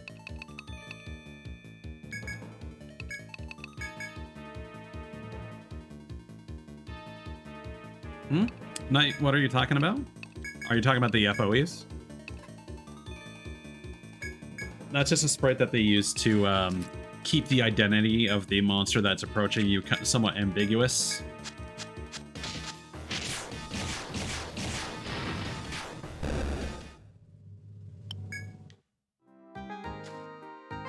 Oh, yeah, we got some more.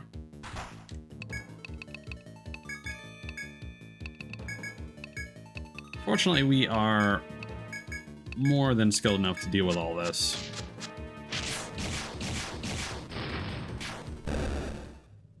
Yeah, we're wiping them out before they finish their first turn. Ah, the King Dial. These guys are actually kind of difficult. And we're gonna probably have to deal with multiple. So I'm gonna use Quicken, actually. What are these guys weak to? Ice. Okay.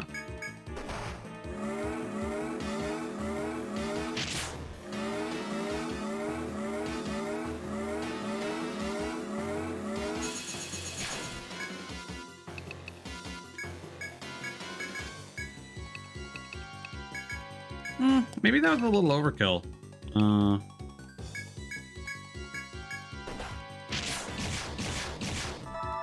Oh, that does so little damage now with all those defense buffs. That's crazy.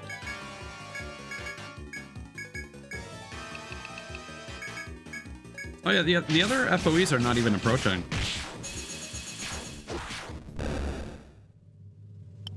Not that I'm complaining.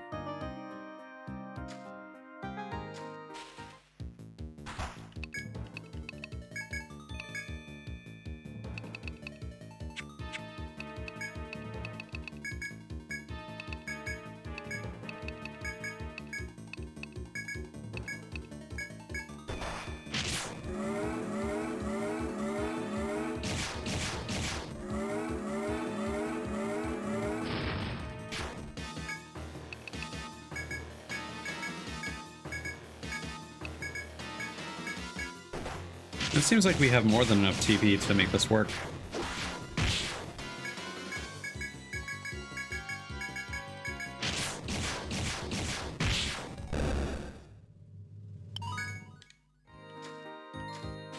Is this going to be the last one? Hopefully. I think we might have used Tornado by accident. Oh well. Whew. Some damage.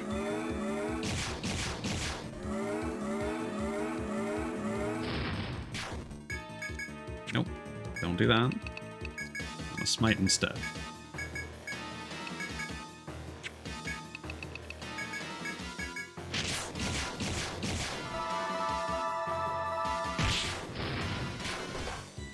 Yeah, it was probably a situation where after failing that quest, probably would have like rested for a night, and then they probably would have respawned the next day. That was a weird, like, non-failure condition. You defeated the pack of monsters planning to attack the town.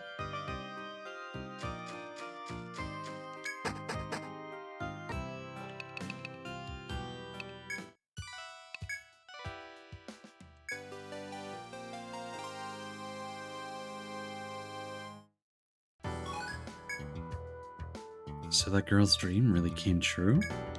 But you beat the monsters you were going to attack, right? She'll be glad to hear that. That should put an end to the poor girl's nightmares. I don't know if you realize how grateful everyone is to you. You're all heroes here. Rada Hall kicked in an extra something to boost the reward on this one as thanks. I don't know what we'd do without you kids. An extra 1,000. Nothing crazy, but I appreciate it all the same, I guess. Now, we got some strange sounding things. And some materials we can sell. Olos and Kitara. Oh, those are two different instruments. Interesting. Okay, so that we're gonna unlock before long. But the Olos don't have that yet. So we're gonna give the Olos to Indigo. And then we're gonna sell the flute and the Kitara.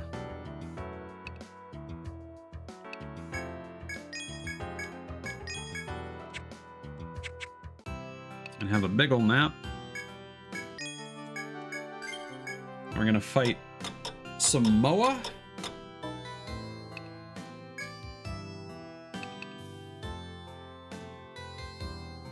Let me double check the enemy real quick.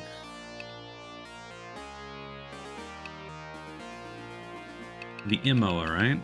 No, those drop tendon.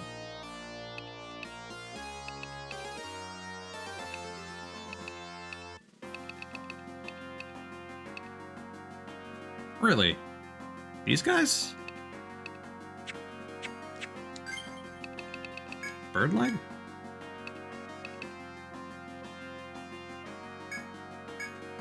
Wait, bird limb.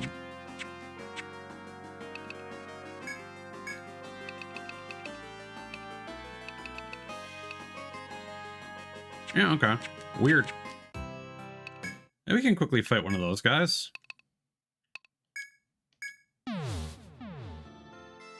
Oh, that's the wrong stratum.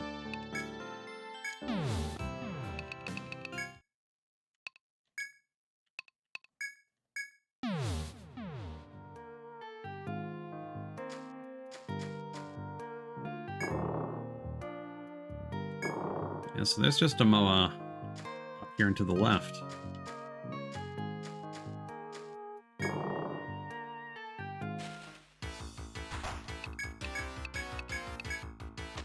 I'd probably one-turn this guy with just melee attacks.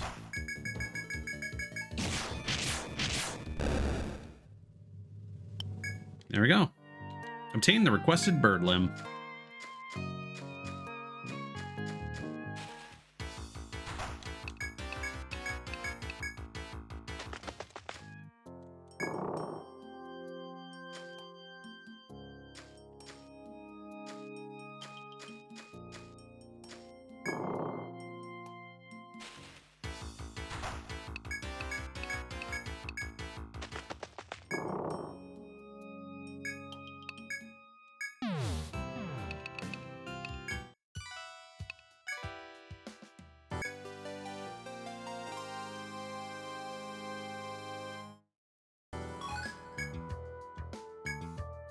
Glad you were able to get a hold of that stuff. Makes for some great medicine. It's in your interest, too, for them to create new medicine. Anyway, thanks for doing it.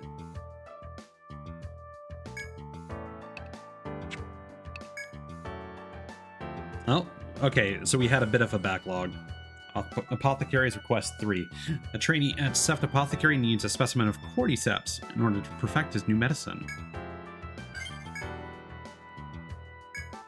The young medic at Seft Apothecary has asked you to obtain a medicinal mushroom.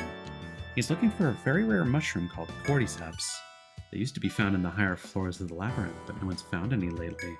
That's why he needs you to head deeper into the forest to see if there are any there. I know it'll be dangerous, but a lot of people would benefit from this. Good luck. Interesting. So let's go with the reversal of the poles. So for that, I think what we're going to do is we're going to go to Shinjuku.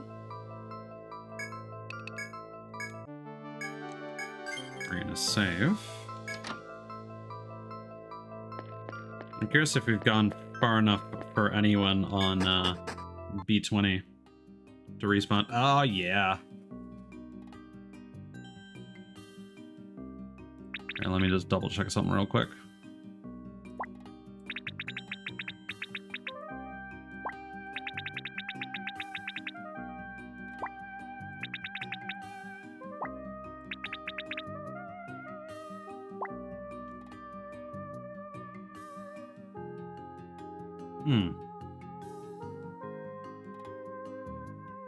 Hopefully I can get past this floor without aggroing anything. Let's just make sure that we got thread to get out of here. Yeah.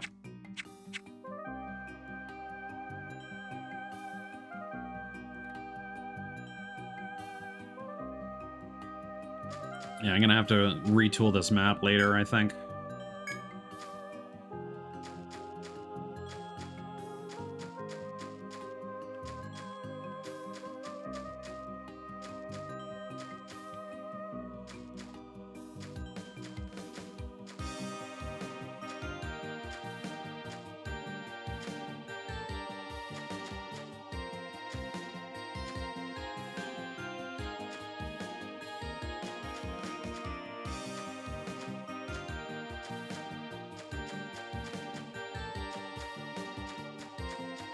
There we go. Successfully evaded them.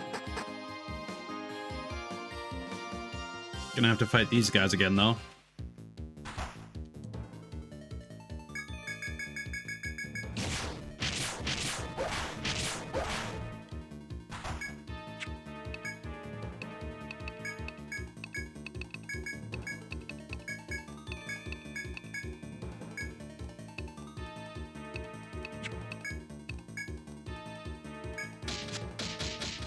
Oh, that's gonna suck.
Damn it. Well, Gustavo gets even more behind. I was trying to keep everybody revived, so that didn't happen, but oh well. Just kind of par for the course at this point.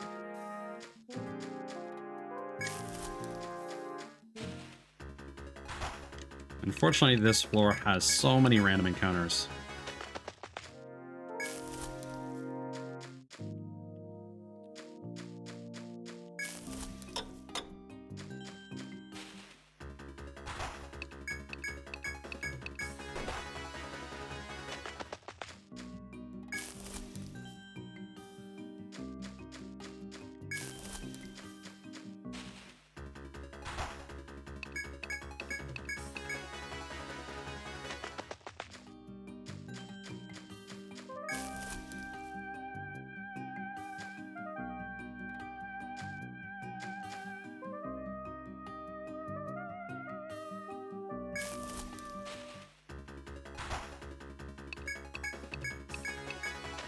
Yeah, those pixies are the enemies that can petrify you. Not sure if there are any other enemies in the game that have petrify as a skill.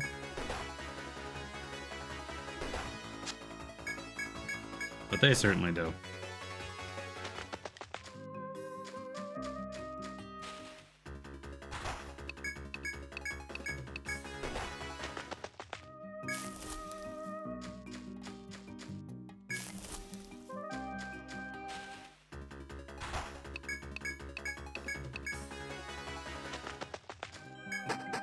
Okay, so what's going on here with this teleportation nonsense? The moment you step onto this floor, you feel a strange change in its atmosphere. The investigation team leader standing nearby greets you. You must be the ones Rada Hall sent to investigate this phenomenon. It's as if the very flow of time and space has been altered. Our theory is that a specific location on this floor is the source of the anomaly. If we could reach it, I suspect everything would return to normal. Until then, you're likely to be transported to the 17th floor stairs somewhere on this path. Wherever we're trying to get to, it seems it can't be easily reached.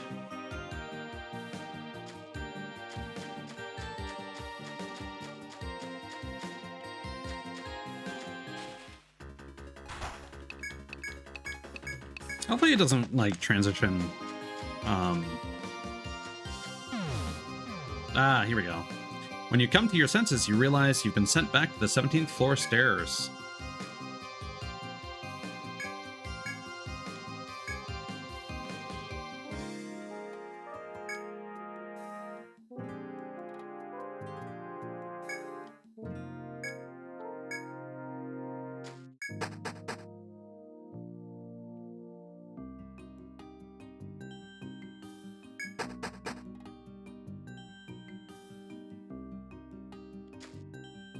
Damn it. I already skipped through a whole bunch of dialogue. He was just saying it's weird, and the path ahead is apparently okay, so just go here until we hit a teleport point.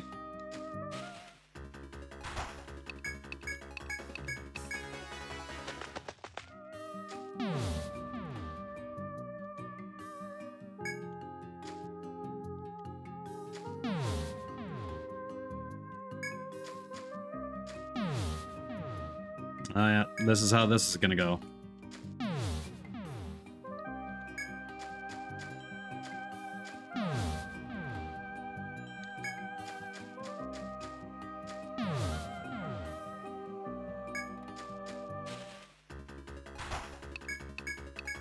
I do have a rough idea of this path.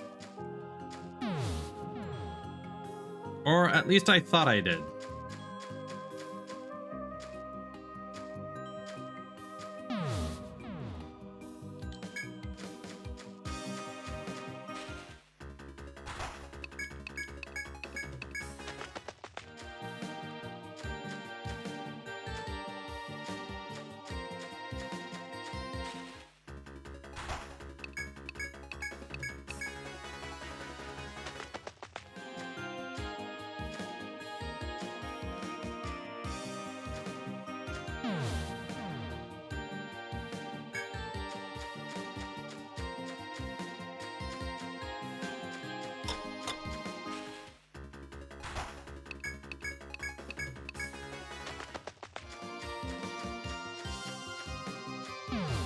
Okay, I went one tile too far.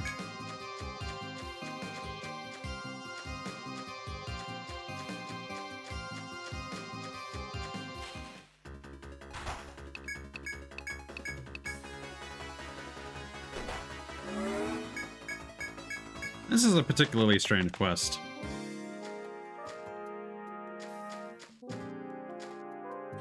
The moment you step into that area, the strange atmosphere seems to evaporate.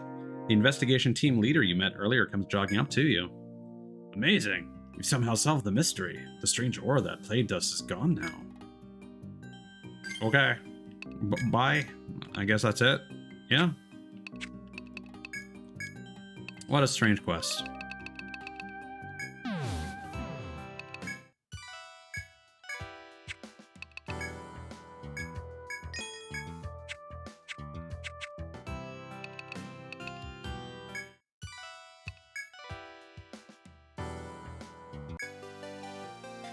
Would have been the same if I did it off stream, but oh well. Glad to say you made it back still knowing which way is up. What do you think could have caused a phenomenon like that?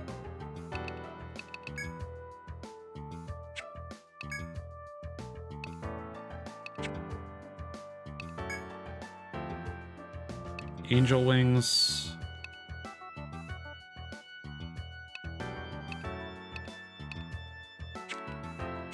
Yeah, I'll just have to remember those three things.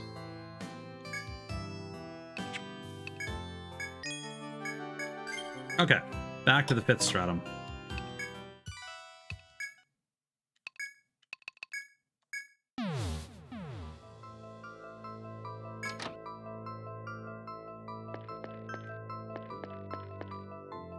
Hopefully we can get back to the 23rd floor quickly.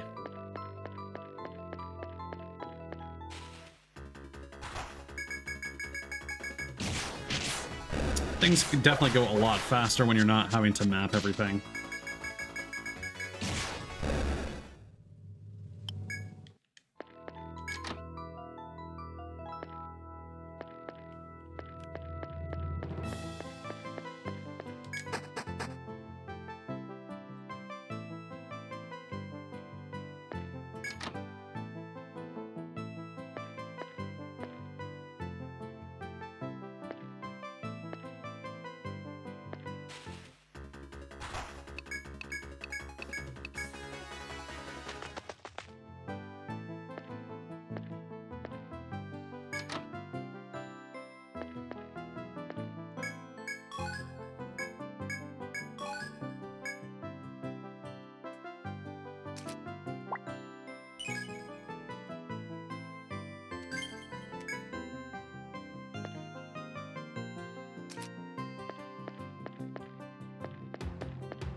Because of how linear these paths are, they're kind of satisfying to map out.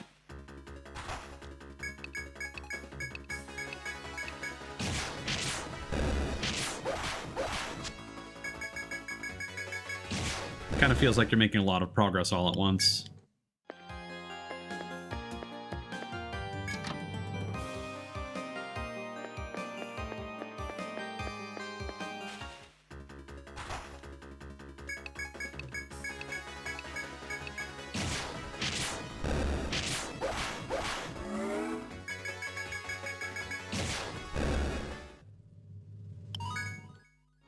Got some more red fur. It's good. That's pretty uncommon. Was there any... No, that was a dead end.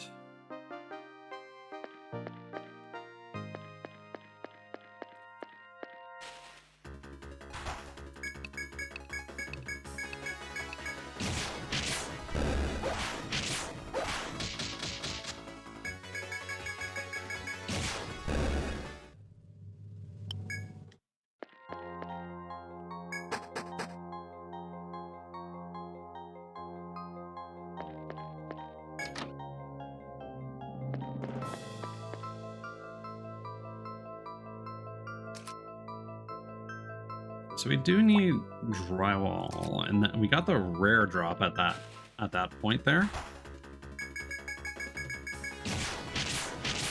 So I feel like drywall would probably be something we can mine.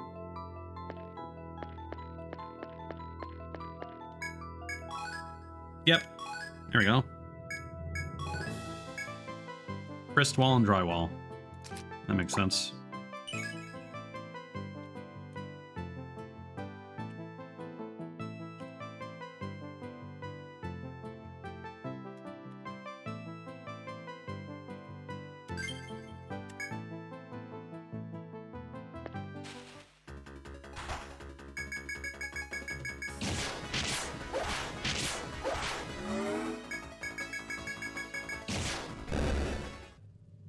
Ah, these guys dropped the gold fur, as I predicted.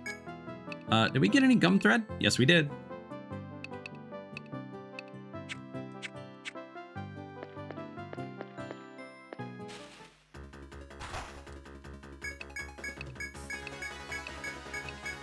So now we just need the blue blood and the red blood.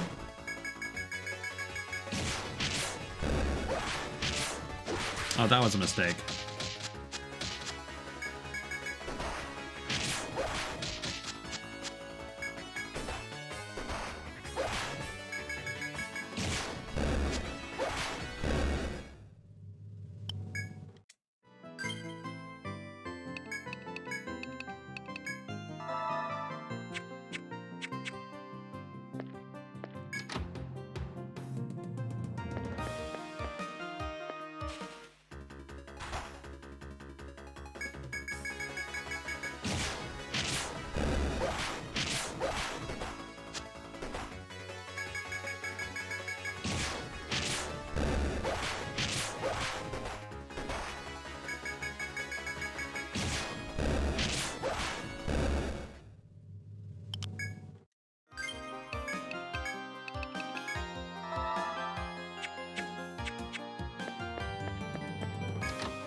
Oh, hello.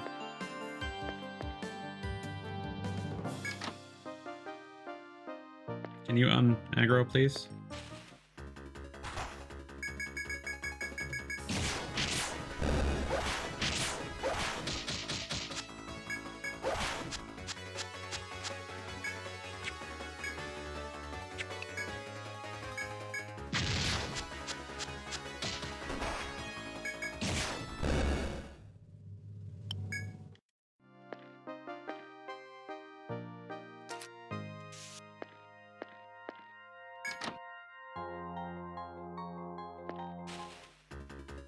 Okay, so it seems to aggro based on proximity, maybe?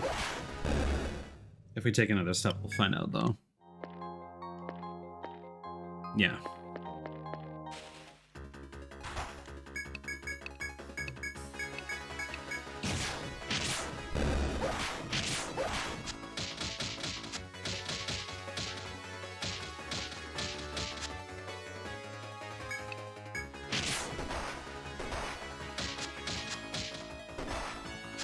Rude.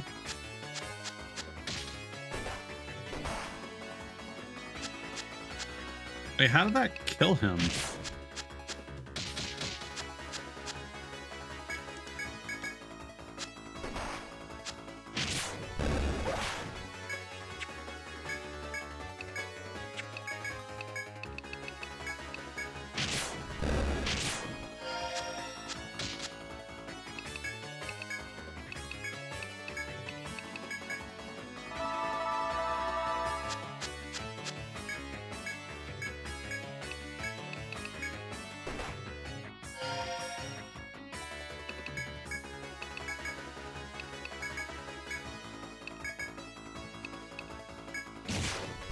There we go. That was a messy encounter.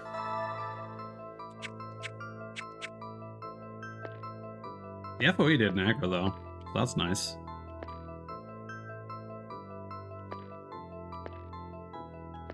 Oh yeah, it's based entirely on line of sight.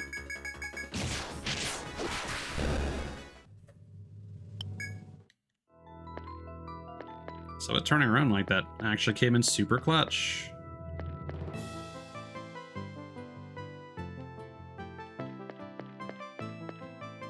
Oh no.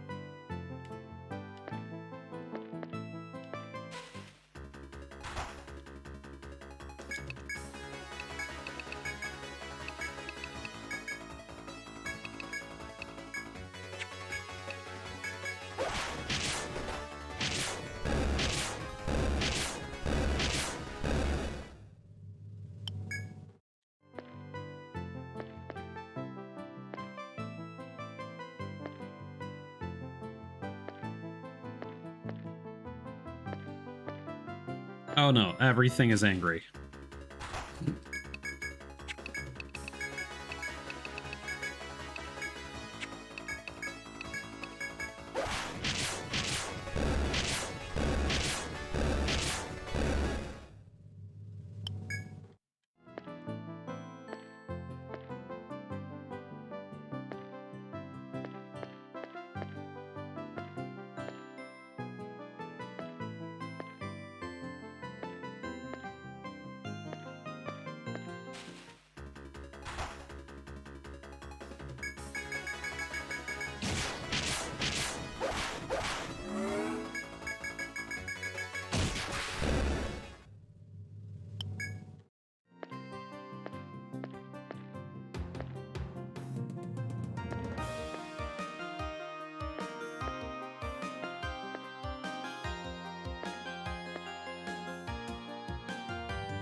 Where, what does the map even look like right now?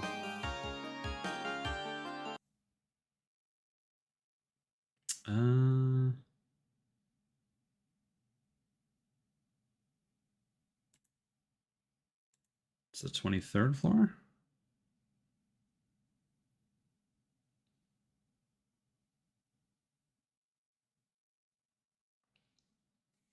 Okay.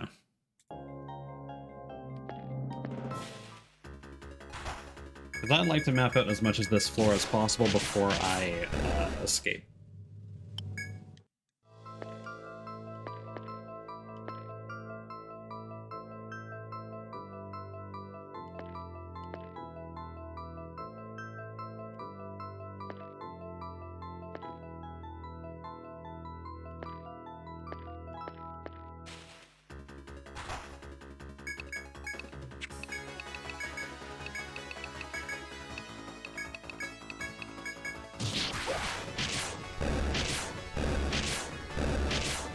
I'm feeling it's the wolves and the rabbits that drop the different colored blood.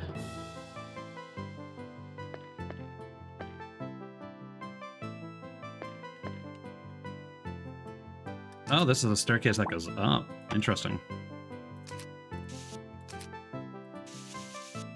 Where does this lead?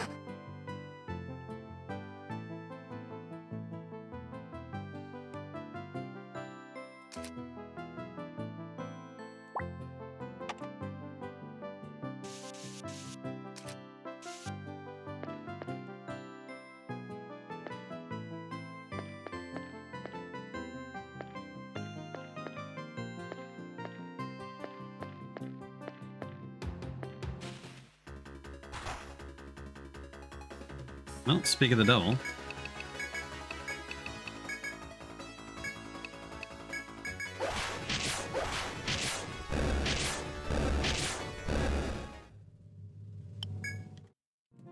Did not get lucky.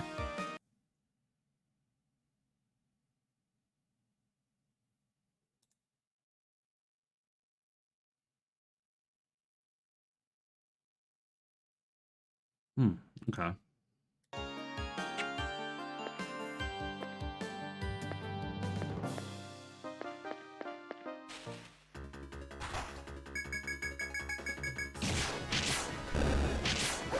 Because at this point, with how many materials they want us to potentially be holding on to, if we can complete the that quest for the child with the sick mother, that would do a lot to free up inventory space.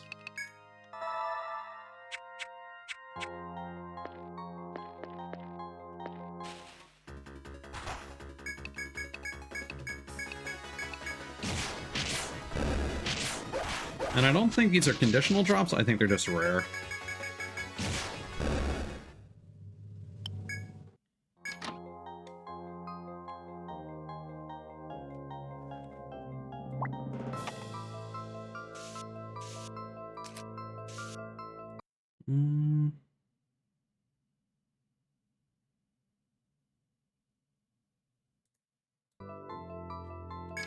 Yeah, we're gonna want to explore this way first.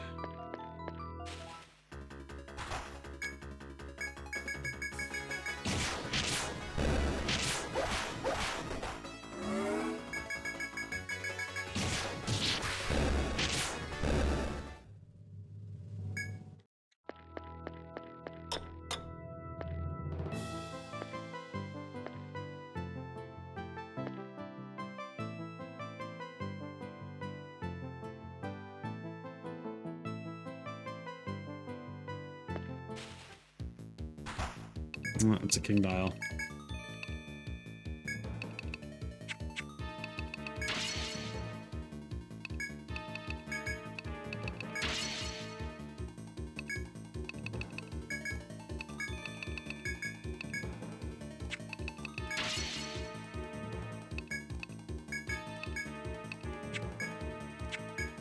Wait to ice, alright.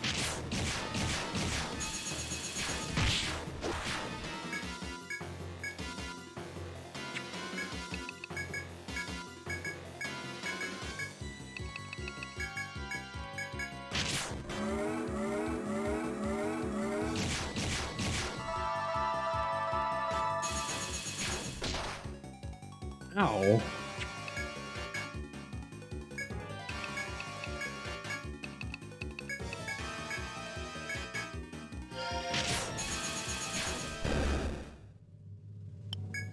There we go. Gustav got his experience, despite it all.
So all that was just for a dead end.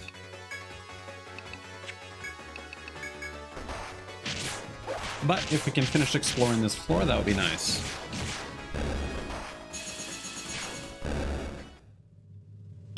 Oh, these guys have the blue blood. All right.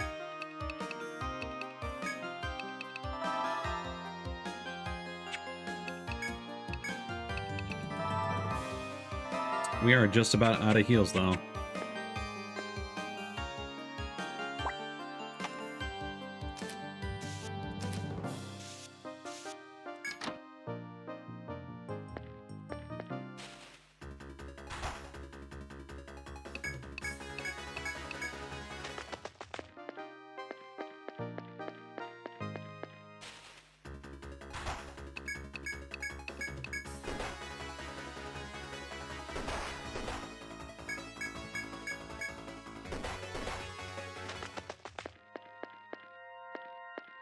Don't know why those slimes are so fast.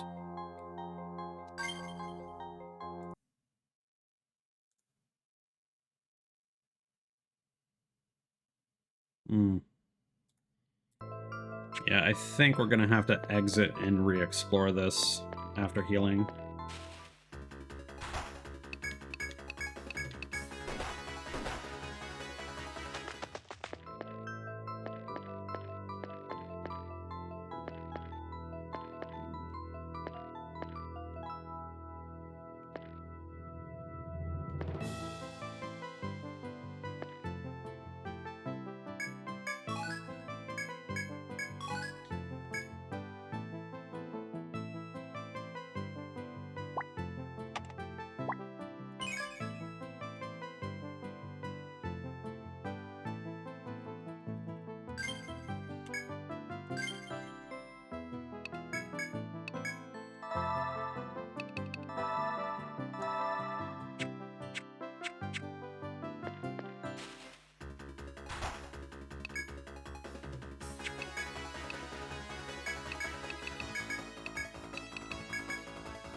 Hey, perfect.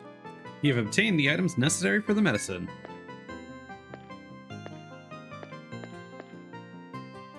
Ah.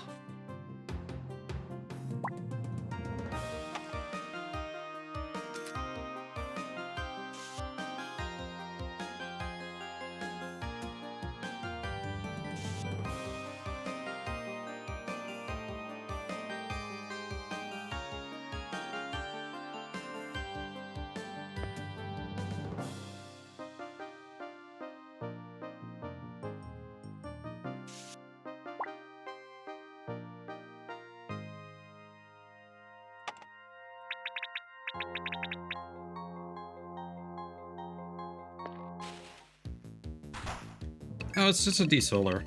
We can defeat this.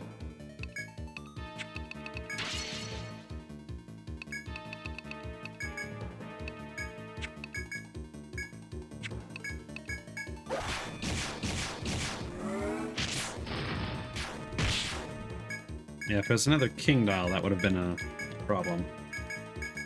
I think that's probably what's behind us.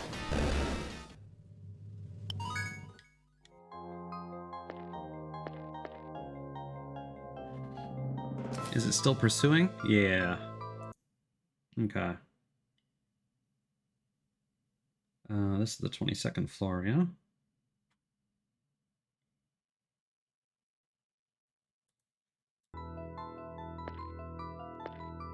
Oh. On the ground before you lies a small, ankh-shaped piece of metal. You have no earthly idea what value it could be to anyone. You nudge the piece of metal with your foot. When nothing happens, you leave.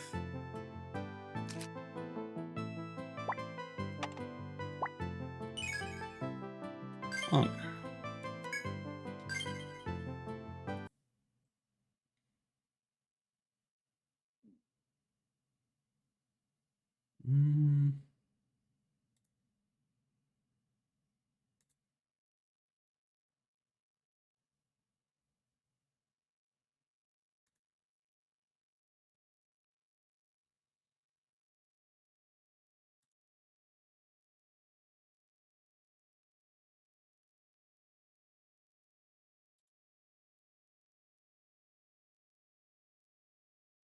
Yeah, there's still a bunch of nonsense.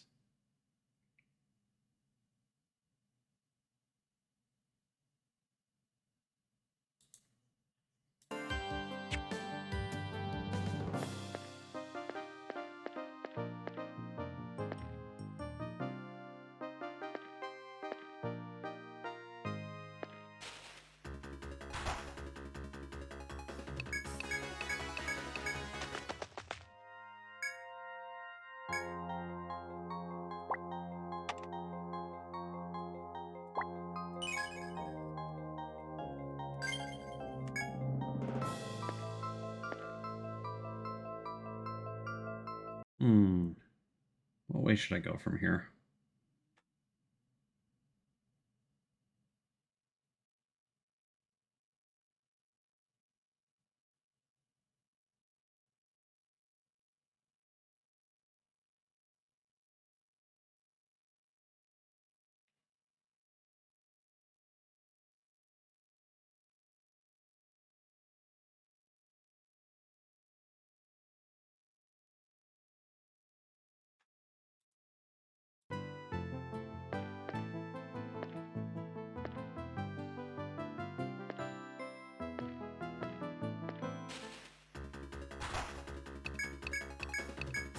It's a lot of rabbits.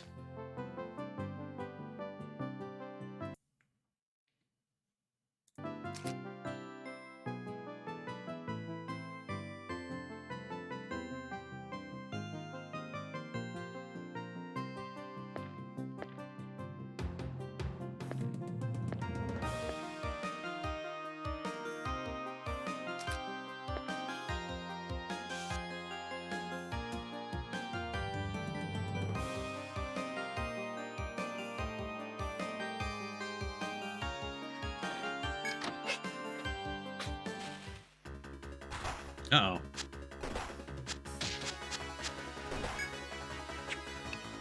Now let's just fight these guys, because with that poison, that could be a problem.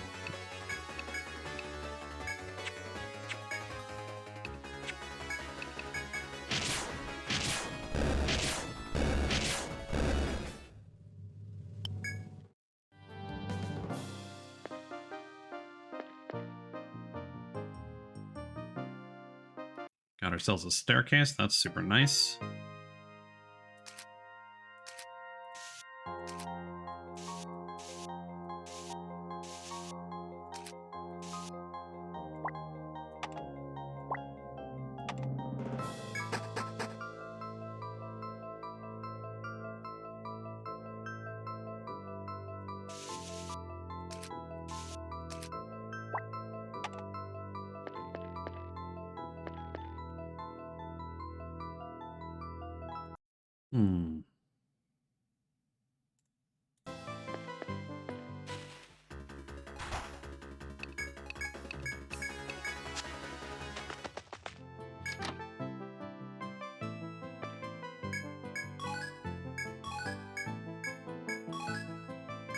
Ah, the angel wings. Okay.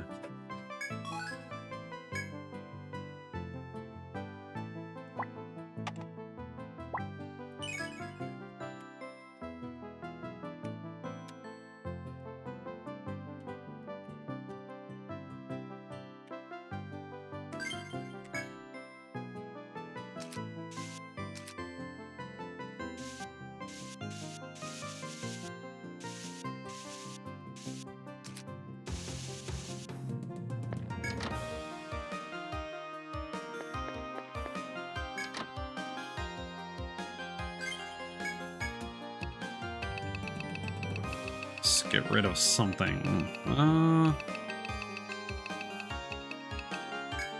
That's a lot of gum thread. We'll get rid of that. Pullstone. That's actually not bad.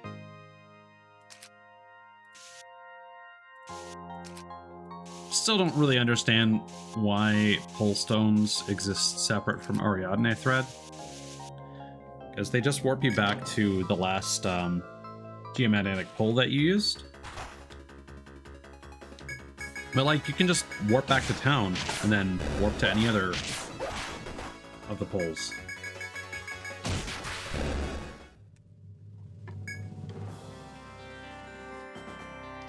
So it's really unclear why that has to be a unique item.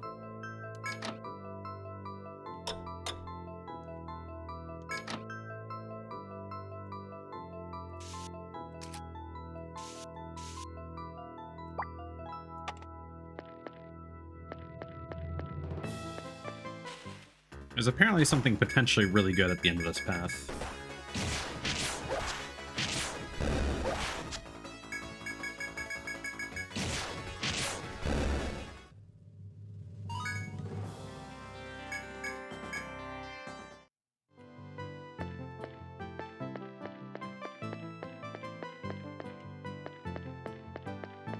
But I'm still trying my best to map out as much of the floor as I can.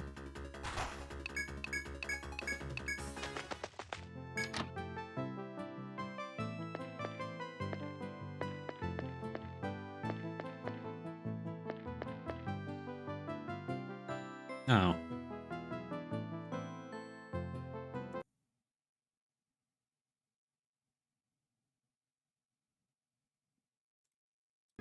Yeah, no, this is gonna be a problem. Let's get out of here.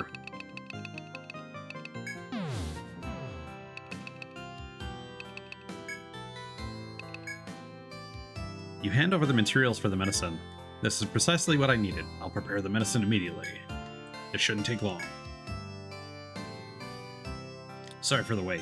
Here's the medicine. I wouldn't drag my heels taking it to that family if I were you. Panacea. Alright.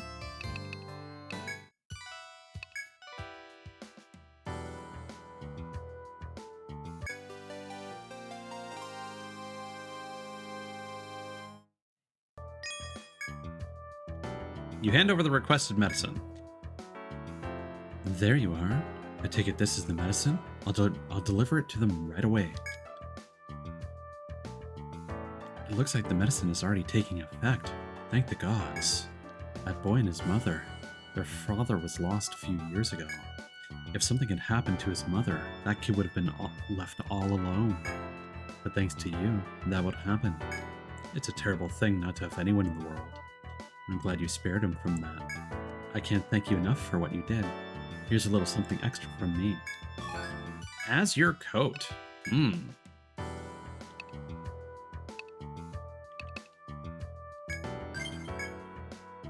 Now, just so that I don't accidentally sell anything. I'm gonna grab those two.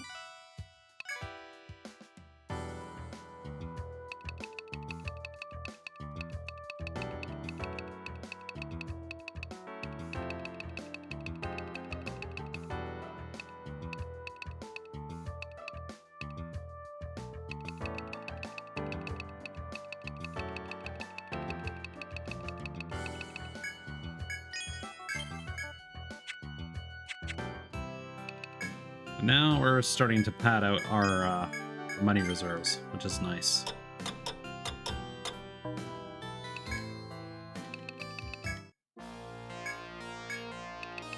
Nothing at the hall yet.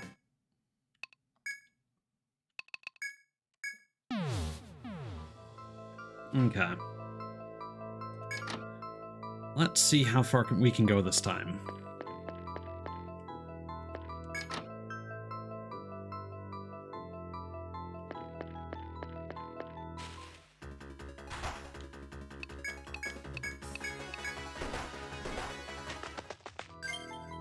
There weren't any shortcuts, were there? No. Does not appear to be the case.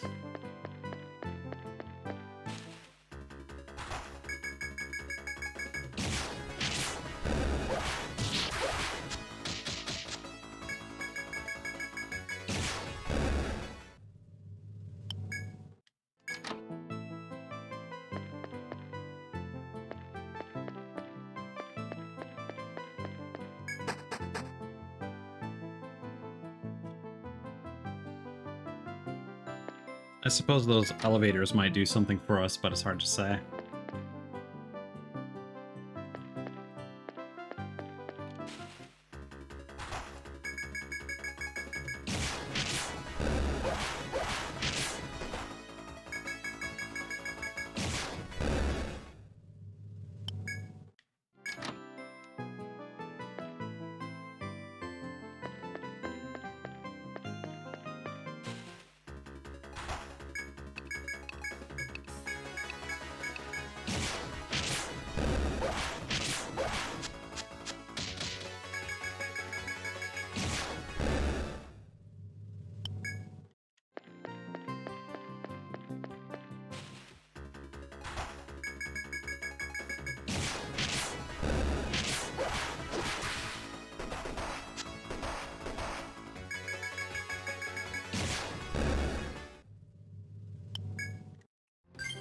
That's why I should have focused on that wall first.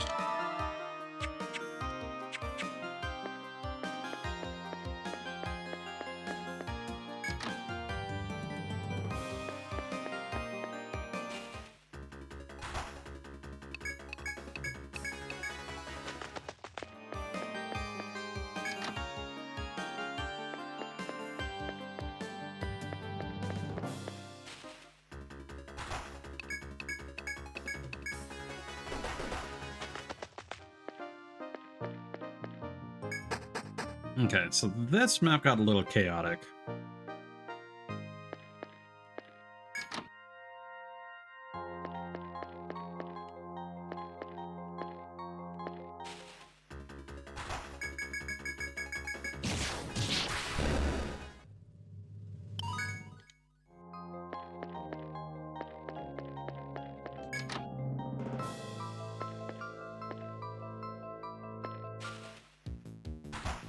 Okay, fine. We'll deal with you.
You know, this floor had a whole bunch of FOEs on it, but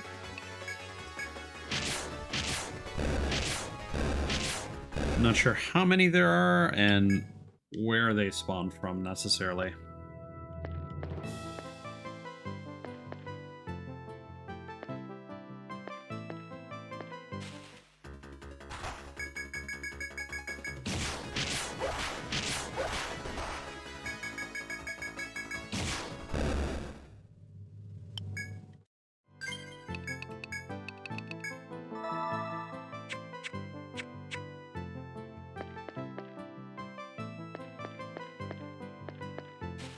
That's a proper dead end.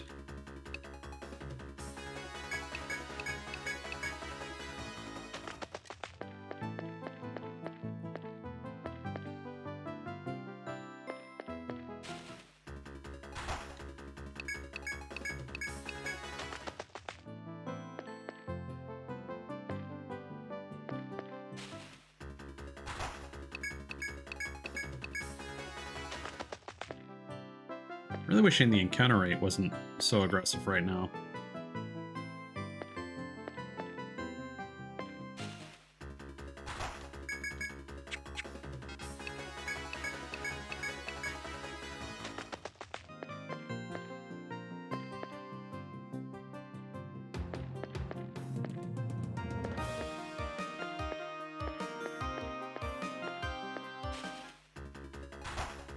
I think they expect you to have accidentally stumbled into some of the FOEs and have them chasing you through this part of the floor. But there isn't anything spawning right now. Which is not a complaint, just an observation. Oh, we're in trouble.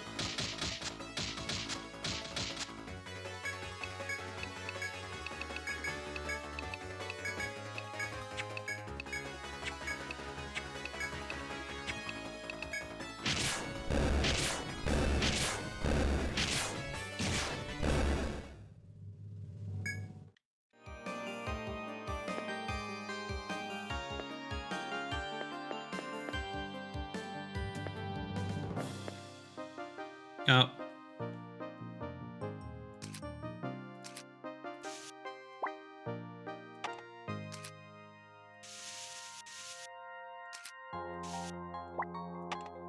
Spoke too soon.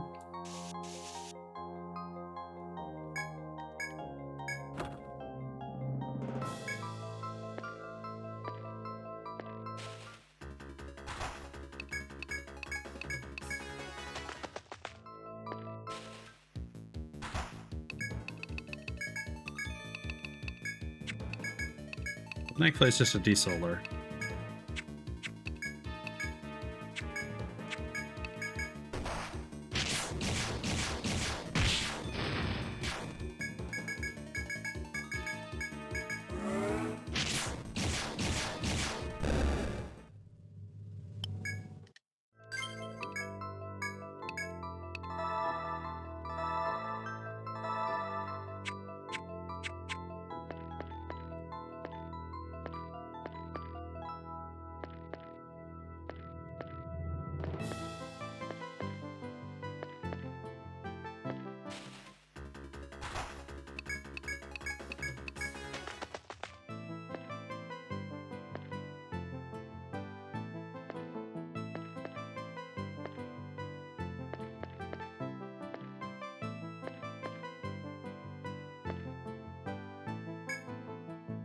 On the ground before you lies a small, onk-shaped piece of metal.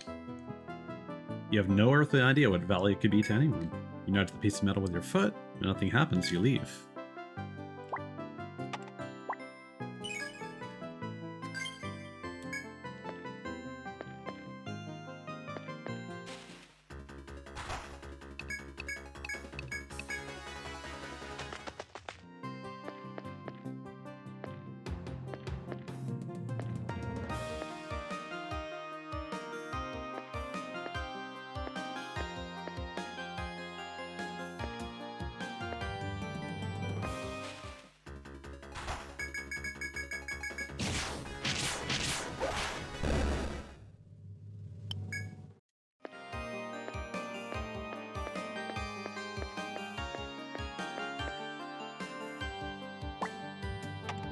And some stairs down.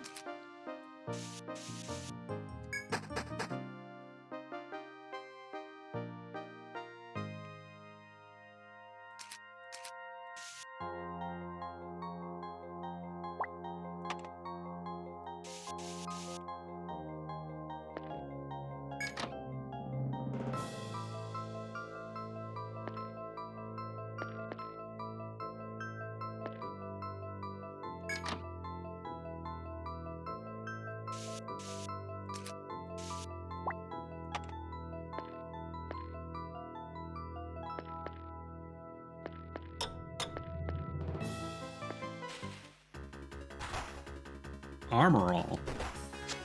Whoa, you guys are pretty healthy.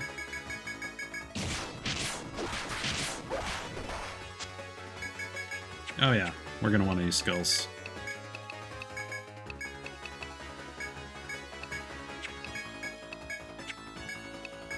Don't know what element they would be weak to, but... Fire did the job.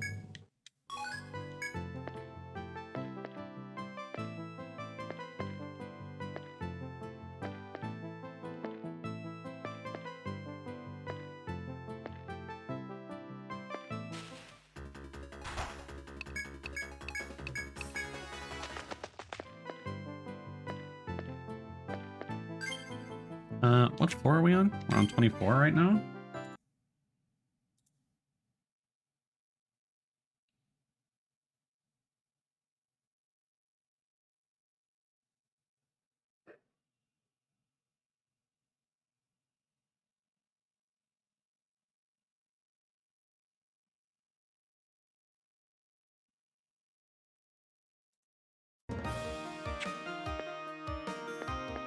Okay, this is going to be quite the escapade, so I actually want to explore that dead end.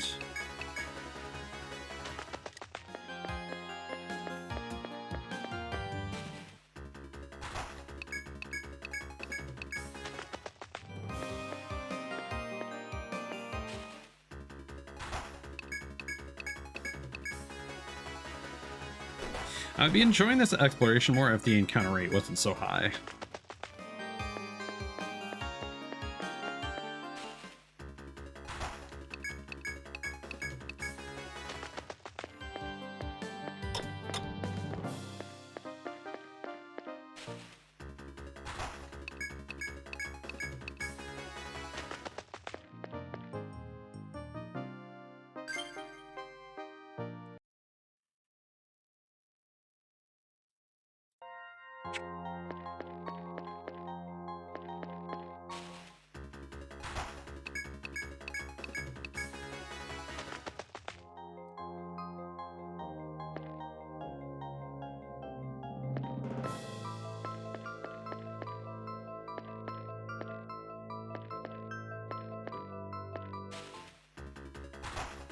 King Yana. Alright.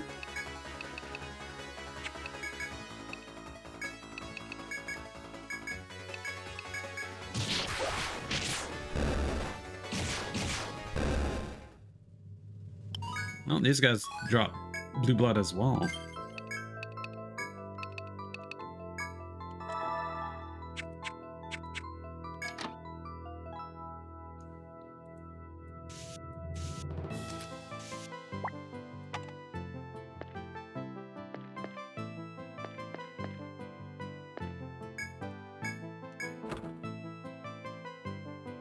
Blood gauge?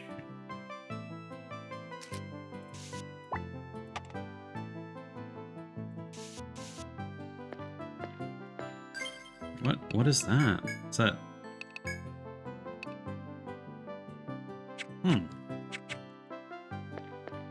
Some kind of gauntlet.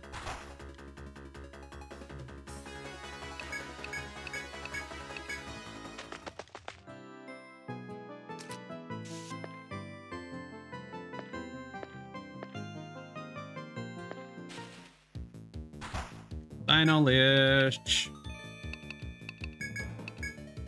All right.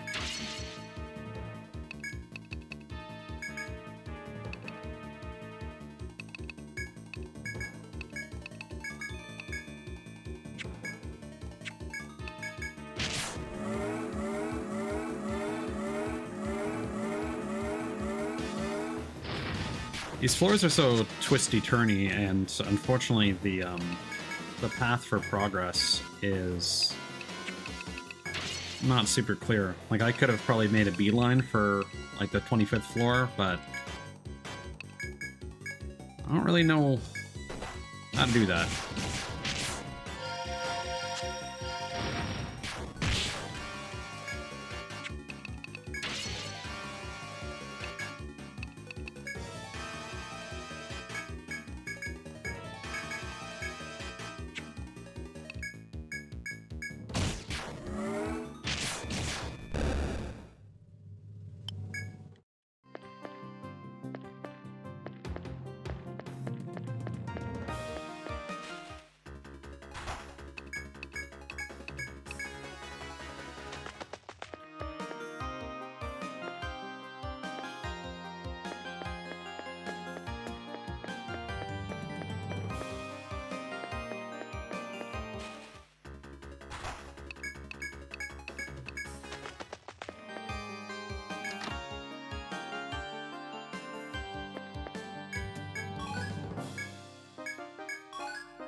Life honey.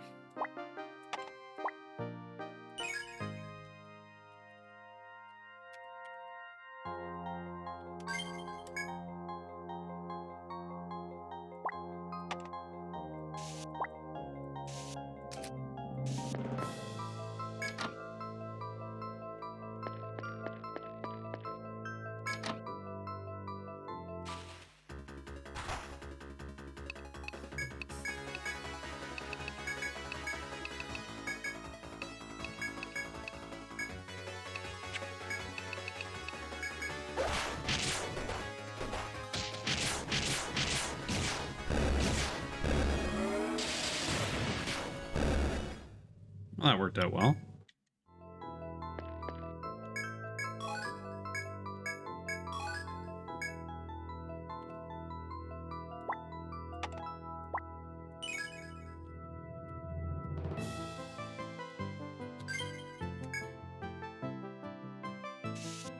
Oh no.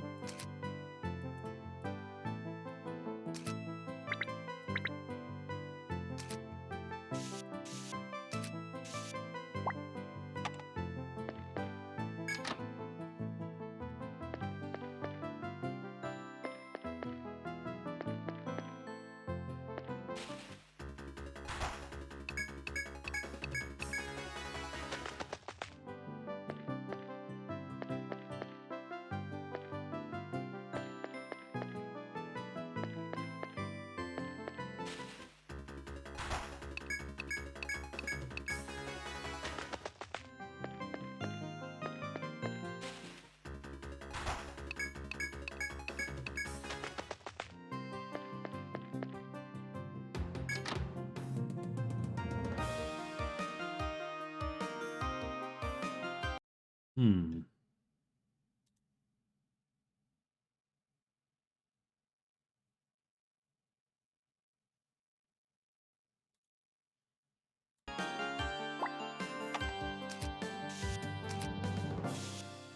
Yeah, looks like this is progress. We're gonna double back real quick.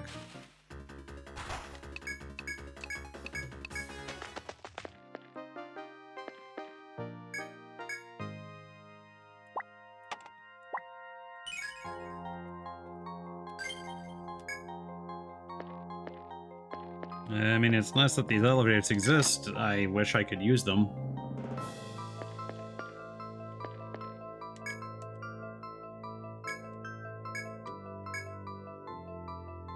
More onks.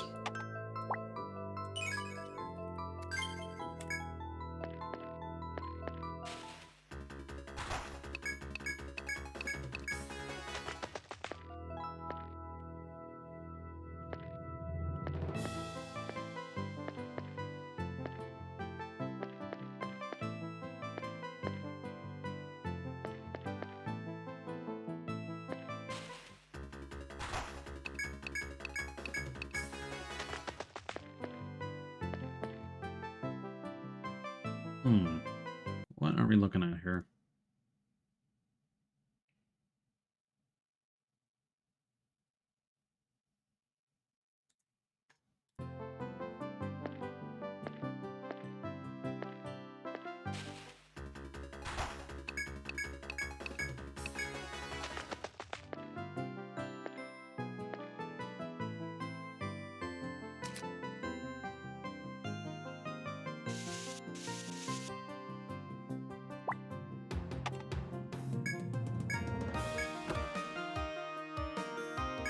Medica 5.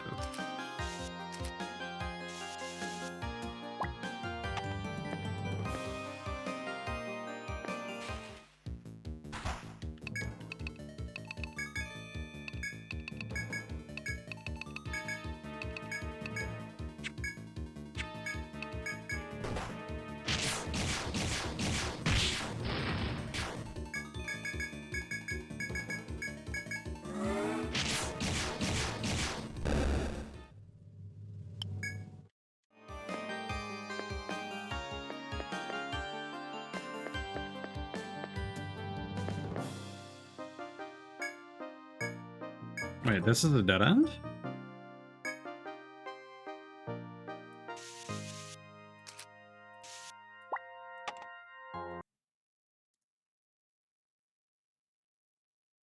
Oh, fancy that.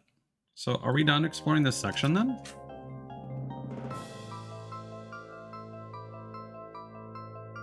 Yeah, looks like it.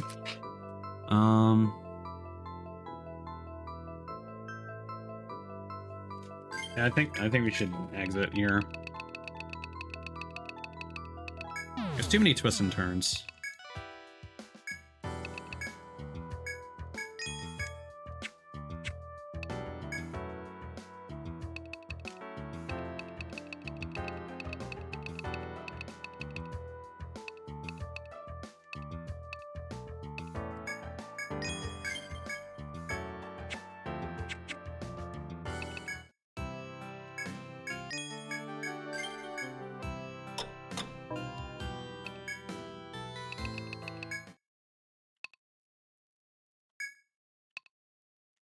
I feel like part of me was supposed to just beeline it straight for the remainder of the 24th floor once I hit the spring, instead of going back to the 23rd and being like, I should fully explore this.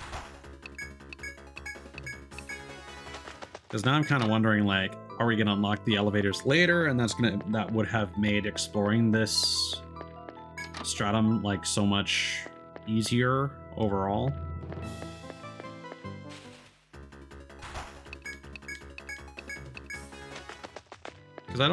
Because there is continuity between the placement of the elevators, so they must be connected.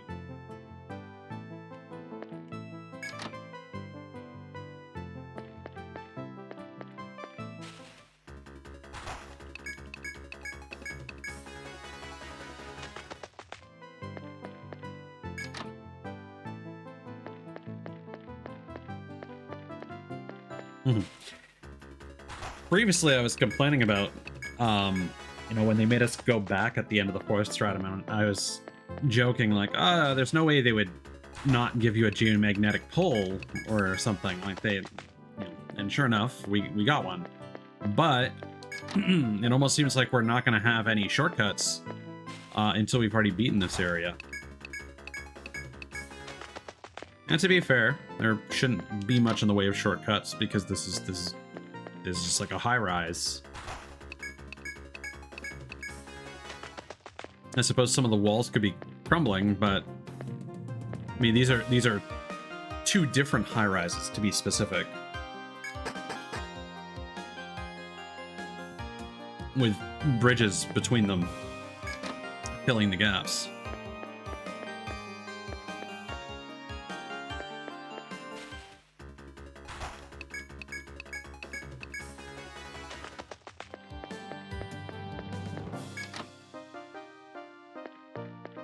Okay, let's explore everything up north here.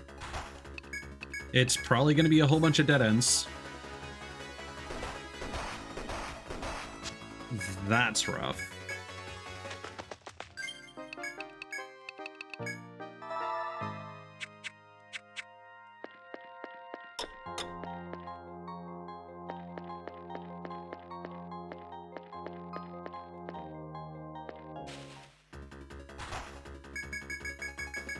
I'll take that.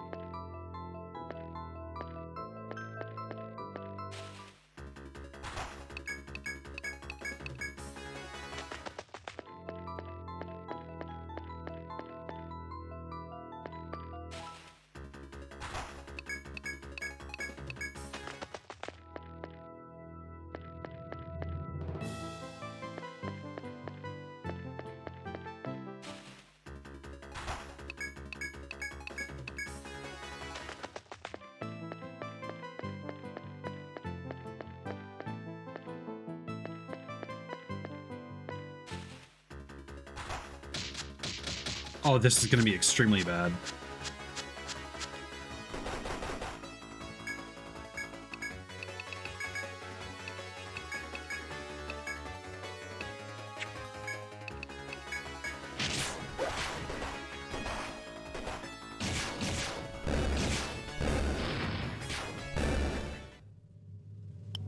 Okay, somehow we made it out. And we are officially 10 levels away from the level cap.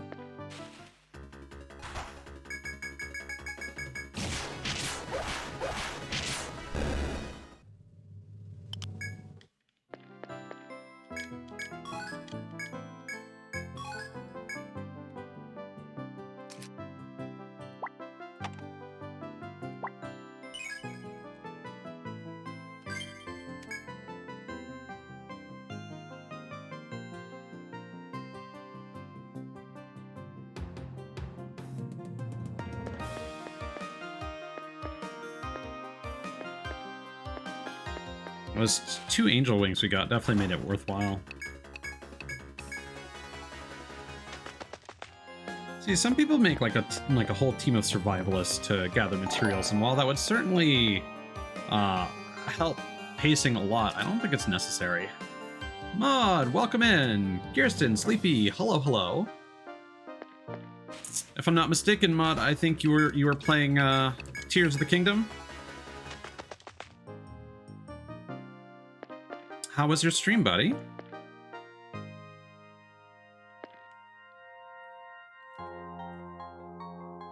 We are knee-deep in the final story content of Etrian Odyssey. So if anyone is concerned about like environmental spoilers or anything like that, you've been warned. Eyeballs back in the hole. That sounds like a Zelda puzzle for sure.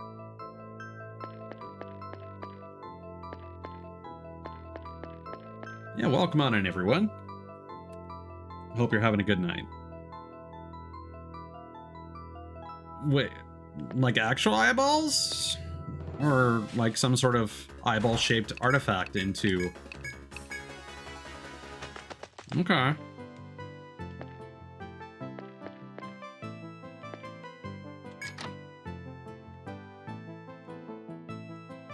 I see. I mean, to be fair, Breath of the Wild Link has definitely gotten his hands dirty with some weird stuff. So I suppose it's to be expected at this point.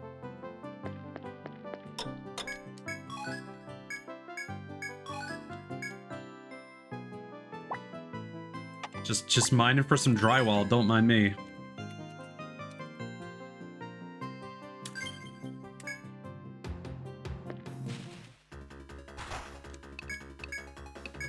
Hello, JFC. Welcome in.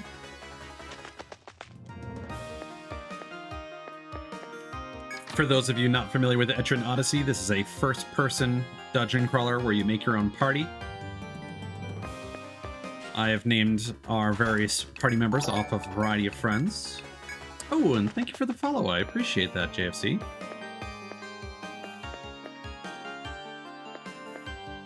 And a big part of this game is mapping out the dungeon, since it is being explored in first person, in order to get your bearings. So that's what the gigantic map on the right-hand side of the screen is all about. I knew it! Kirsten, I joked earlier, like, oh, if Kirsten was here, I'm sure she would talk about that pig's teeth. I know it's the eyeballs this time. I suppose you all have had some traumatic eye-related experiences recently, so that's kind of what sticks out.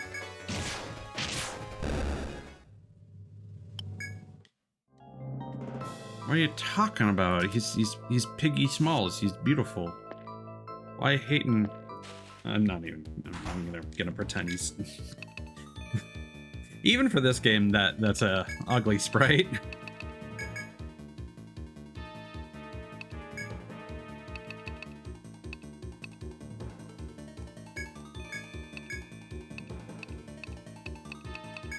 I should save my technique points.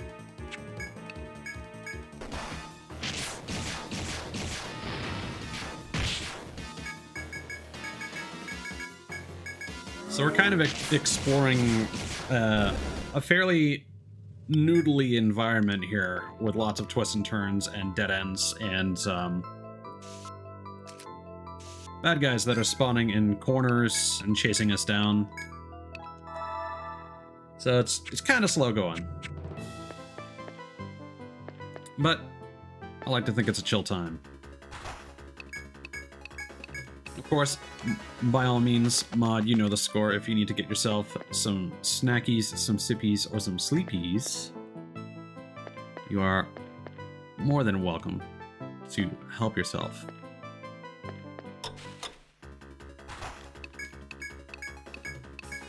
Help yourself, take care of yourself.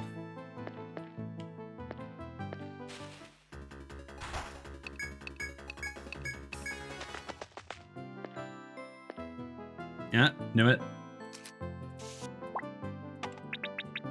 So I bet you this guy probably spawns based on crossing a certain threshold. Ah! Nia, hello. Hope you're having a good night. Or I suppose for you it's most likely morning.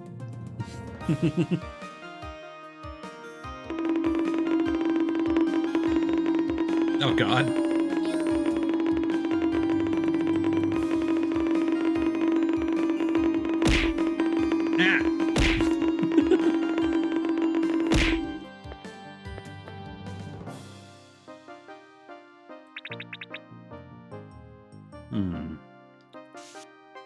I'm gonna preemptively do this, because I have a feeling that's what actually triggers there.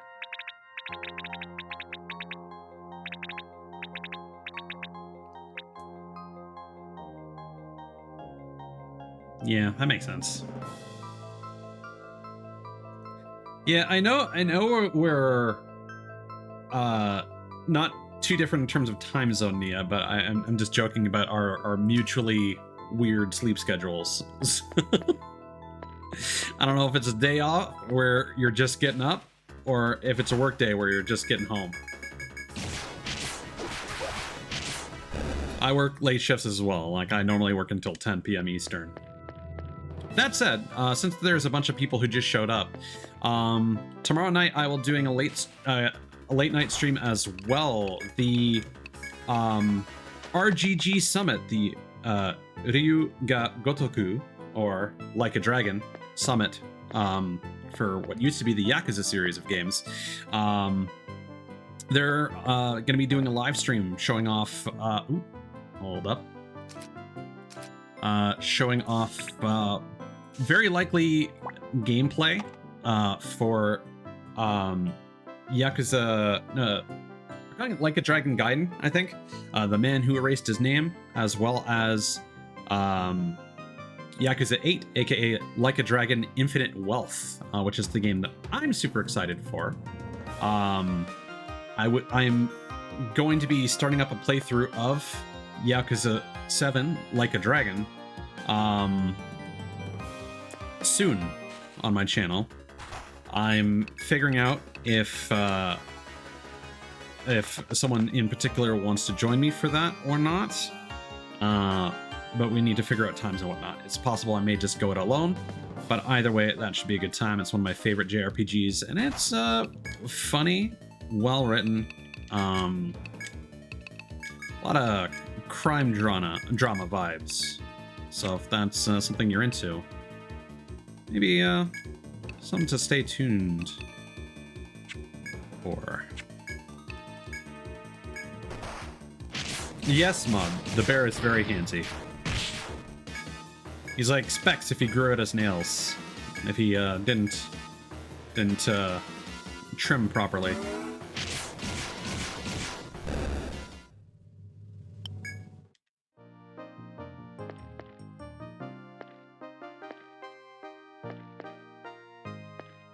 Oh, got some items. Oh, that's nice. They give you an escape item. Like, oh, hey, you've wandered into a dead end, you idiot. Do you want to run, or do you want to fight more bears? We're gonna fight more bears. That was a trick question.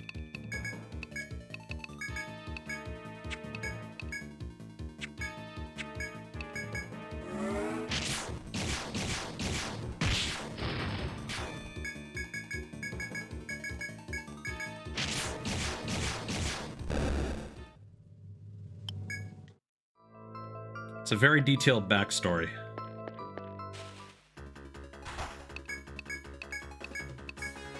I can clearly see the artist's intention with that drawing, yeah. I think you hit the nail on the head there.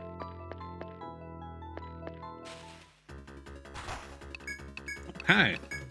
So I think we've just finished mapping out this floor. Now we did have some upper sections to still explore.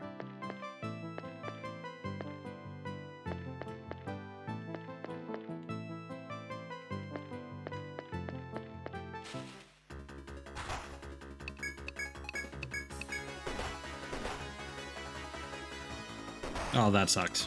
Okay. I guess these guys have chosen death. I wanted to run.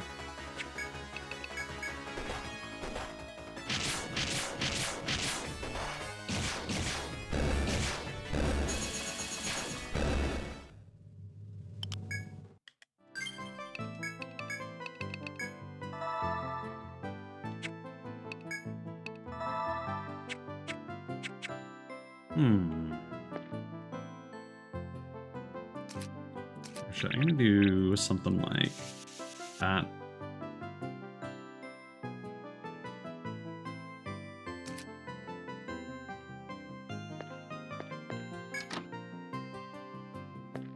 The problem is, after you fight one of these guys, it takes several in-game days for them to respawn. So if I want to map out like the paths that these enemies take, or you know, the locations that trigger their spawns, I kind of have to come back after several in-game days to map that stuff out. It's like, for example, when I take 2 steps forward here, one of the bears is gonna spawn at our back. Like so. There he is. Oh yeah, Kirsten. It's wild. They changed a lot for no reason.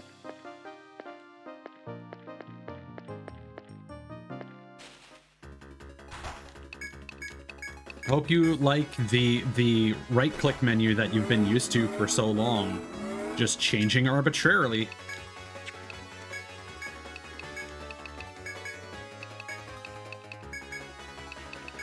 Oh no, your entire library looks different now. Have fun with that.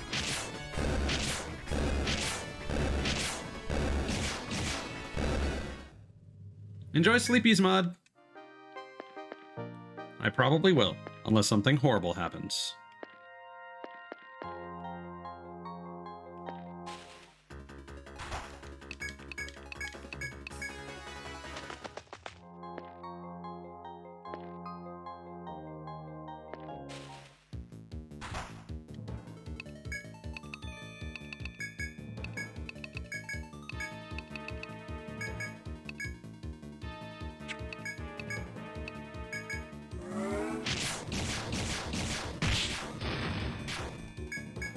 The thing is, I'm not sure how much longer it's going to take to finish exploring this place. Because some of these more twisty-turny sections... Oh, boy.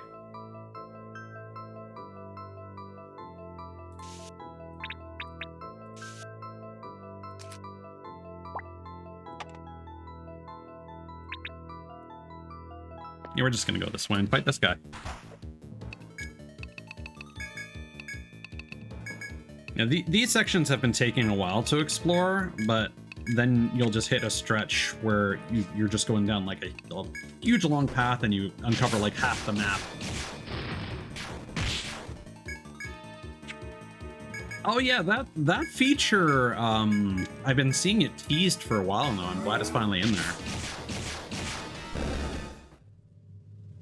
Yeah, just for reference, Kirsten is talking about a feature where you can basically make notes in the Steam overlay, and then it'll basically paste it somewhere on your screen. Kind of like you're playing like Etrian Odyssey, but in other games. You can just, put a little post-it on your screen. That said, if you are streaming and capturing the overlay, that does mean that people will see that, so you gotta be wary of what you're putting up there. But I'm sure people will get clever with that and do some fun shenanigans.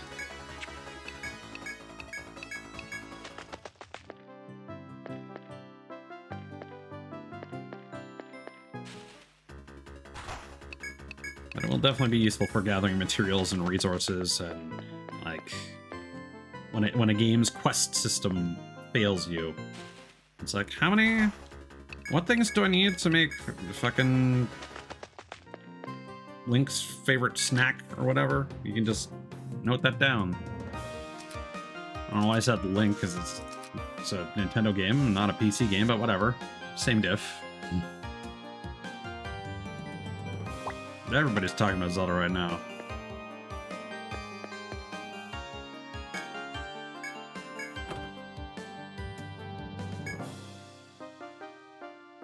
Better not see an FOE symbol pop up. Now that I'm in this convenient dead end.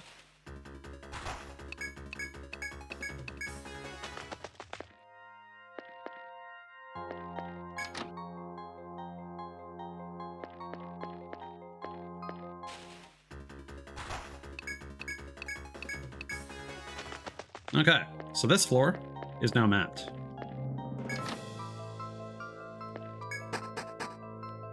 Now, back to finish the rest of this backtracking.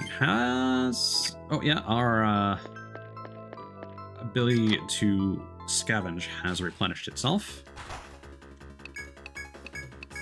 We currently have a quest that requires us to scavenge for stuff, so... Perfect. We got 2 of the items we need. I forgot to put doors here.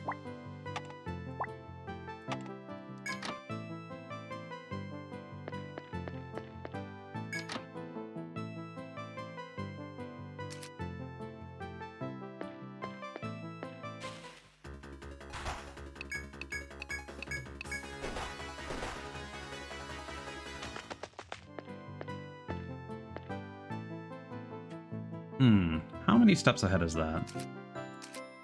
It's like 2, 3, 4.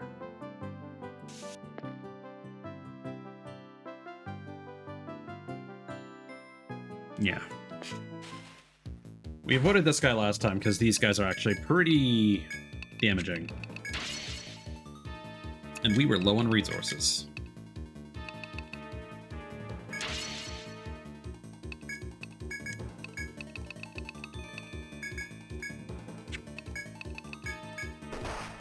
Oh boy.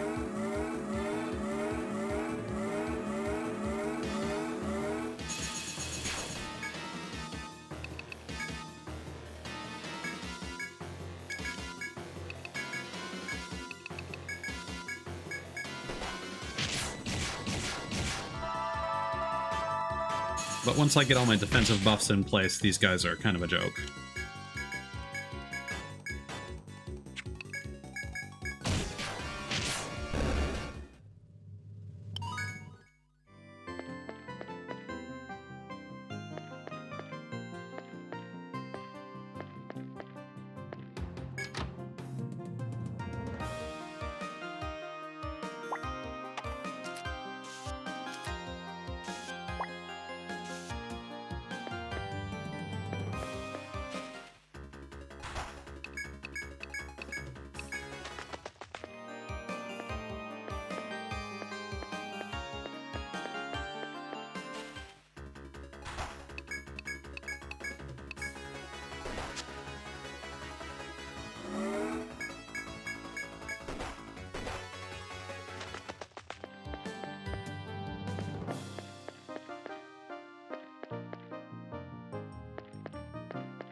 Okay, so that's a doorway.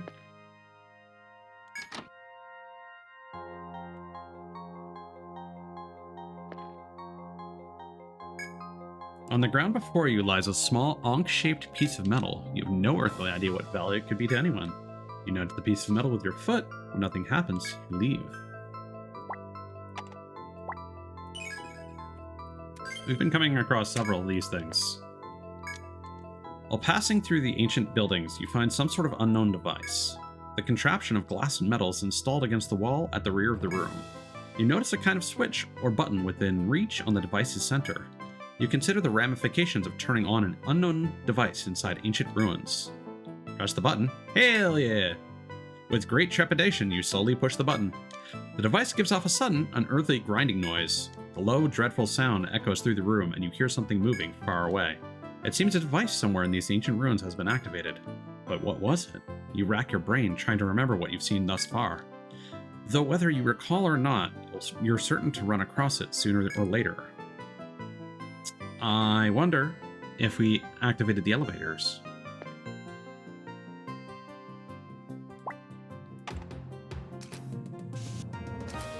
Because this was a big old backtrack. And it would make sense if that allowed us to unlock the shortest of cuts.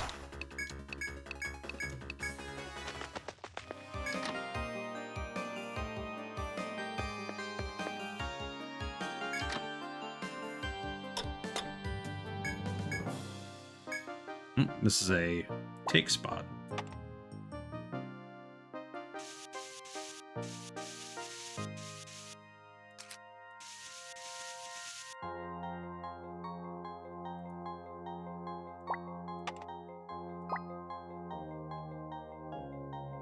Okay.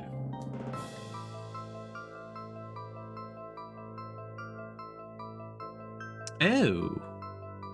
I'm just noticing something. I think I missed observing something earlier. But we'll get that when we next come back in here.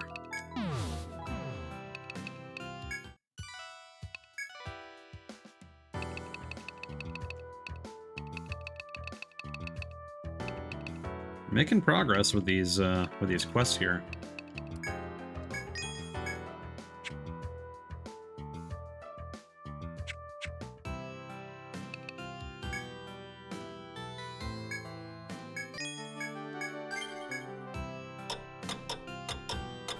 Require a lot of materials, but we're almost there.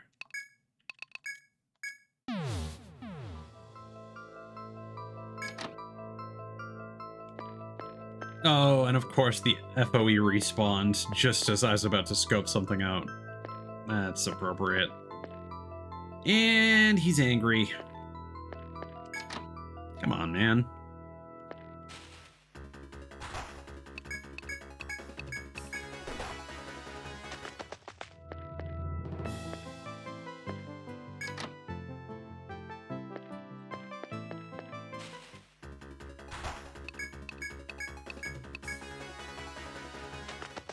So there are a lot of parallel. Yeah, there are elevators. Here we go.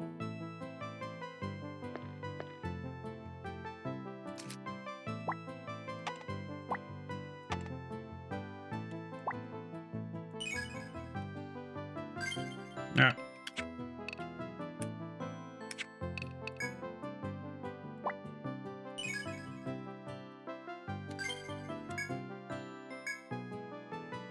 Oh, this is interesting.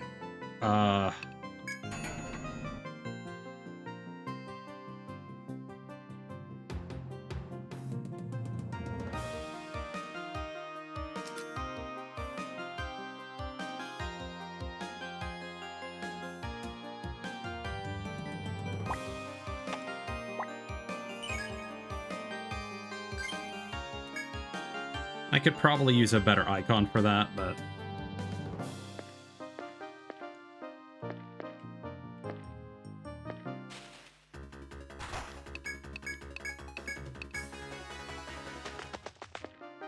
I wonder if you actually have to unlock the elevators to progress. It's entirely possible.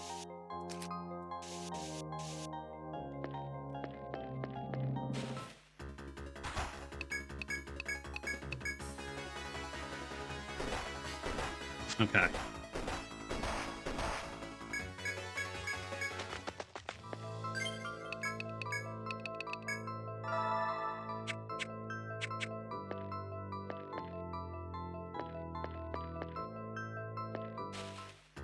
I suppose the concern I have about the new Steam overlay features, though, is if they've made it any more bloated than before.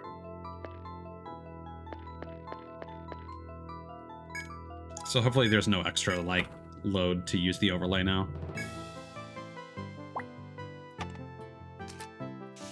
So when I see graphics like that get overhauled, I'm like, okay, they've done a bunch of monkeying around. Hopefully it's not just flair for the sake of it, and there's functionality to back it up.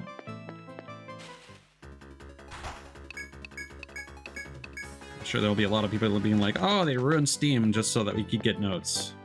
Yay.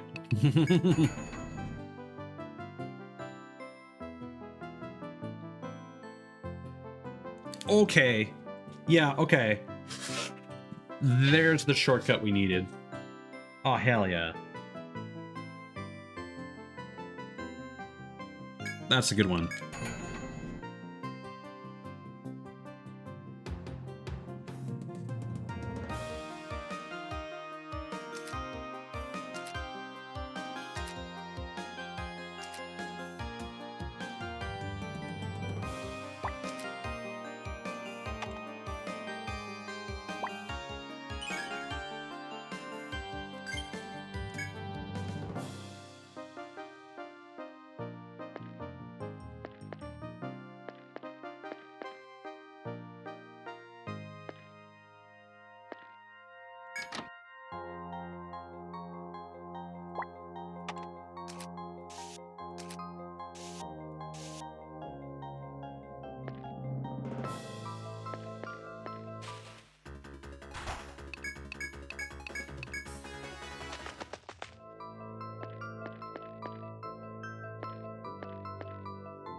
Hopefully it's just a desolar. Yep. More bears.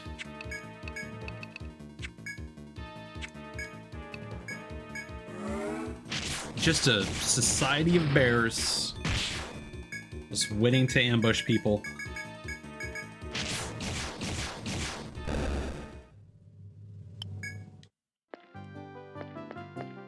They're the paparazzi, but it's spelled P-A-W.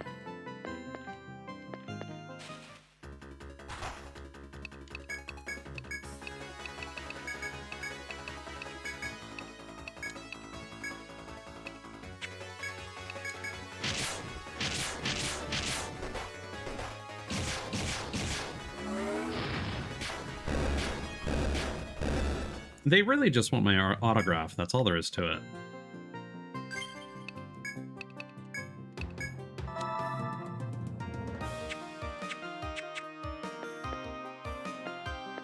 Or maybe they want Specs' autograph, because he's technically the leader of the party.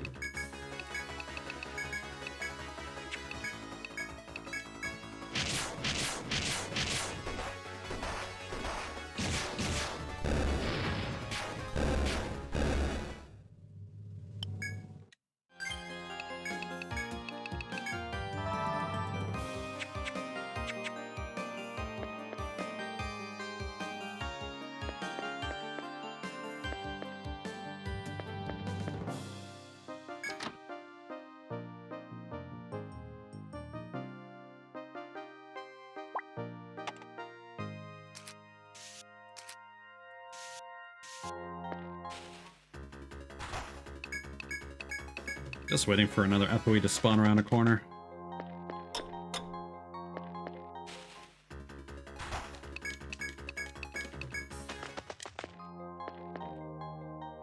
Oh, we're going up.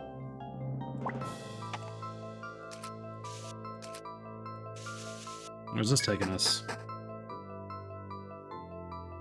Oh, looks like a tiny little room.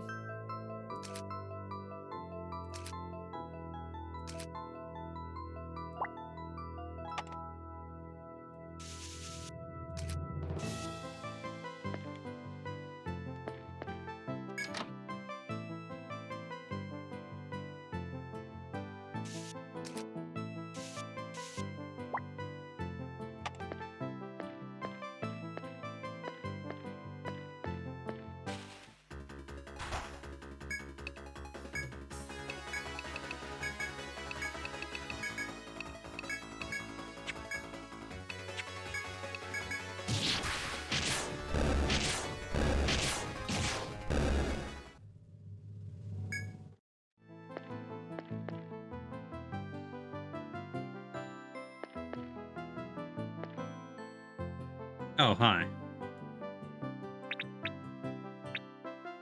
I bet you spawned.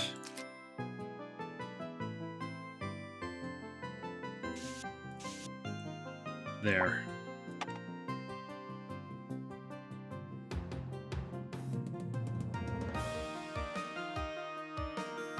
Yep. That makes sense. Ah, and it's a king dial. Gross.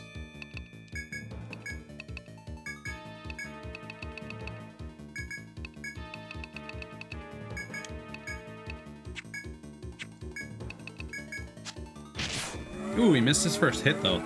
That's nice.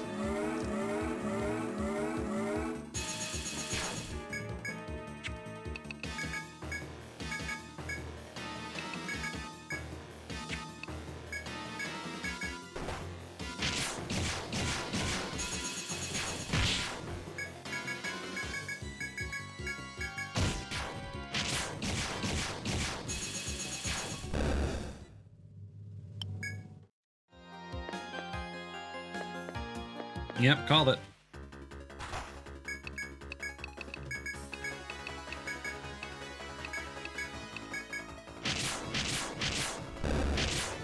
All things considered, our TP is holding up reasonably well.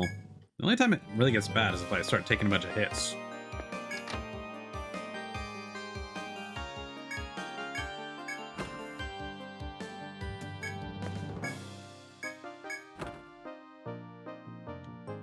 Composite? What's that? Like a composite bow? No?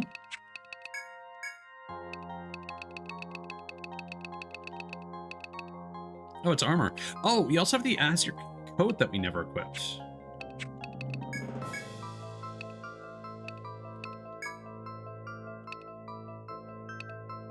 Okay, so defense and HP.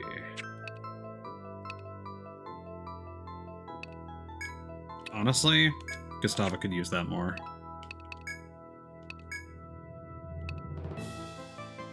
And the Azure coat gives agility.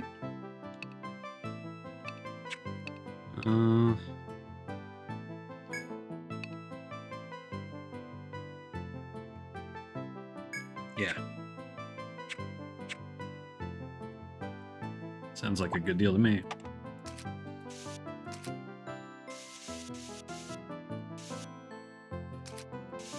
Oops.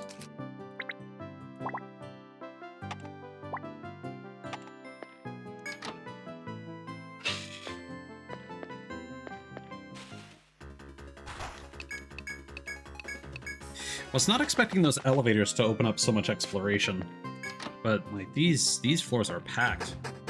I'll tell you what.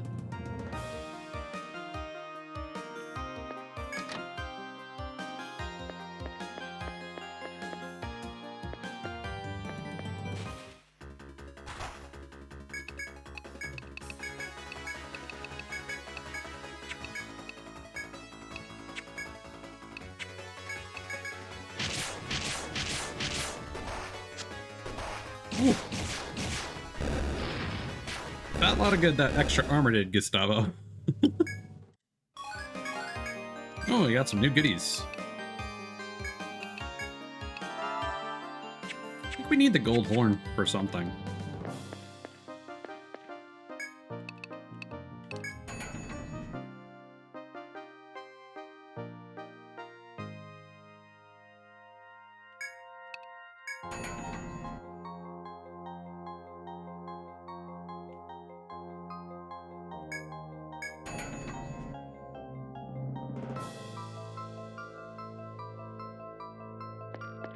Where's this gonna go? Oh, B25. The moment of epiphany.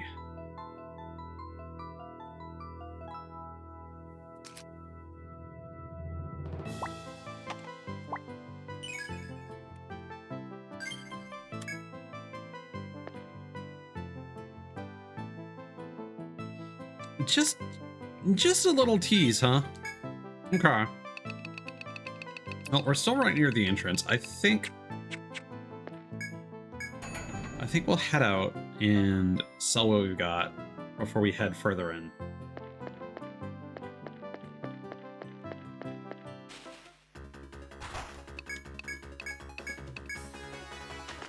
We may even have some new quests.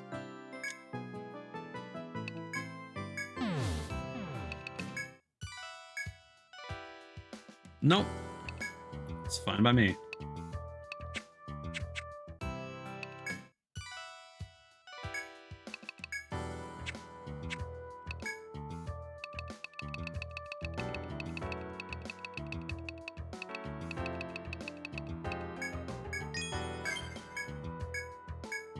Arbalest, Bloodmail.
Definitely hanging on to that dino plate. That was expensive.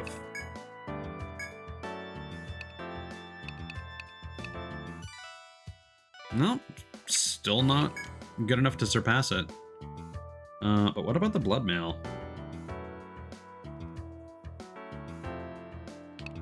Compared to the ruined tunic, be sacrificing. The extra TP is nice.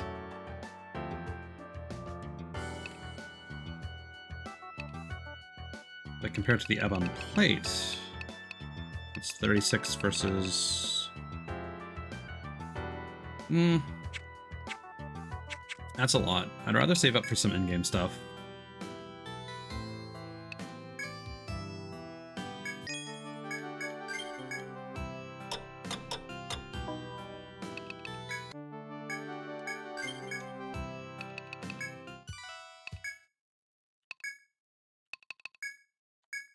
Okay, let's check out those other elevators. And then it's back to the 24th floor.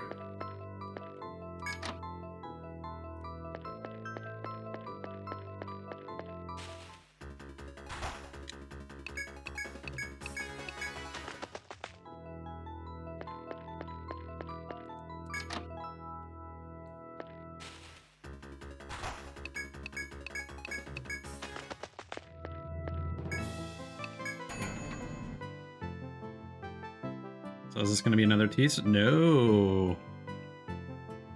That could be progress.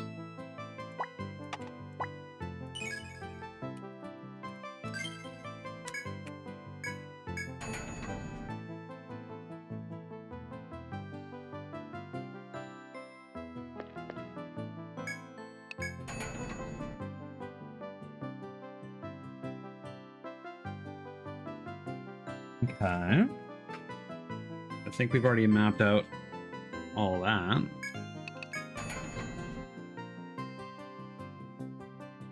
Oh, this is new.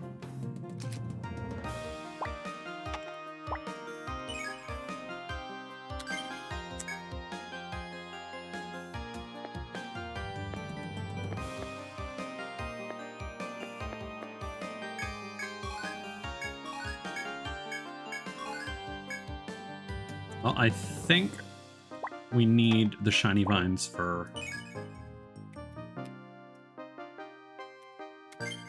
one of the quests that we have.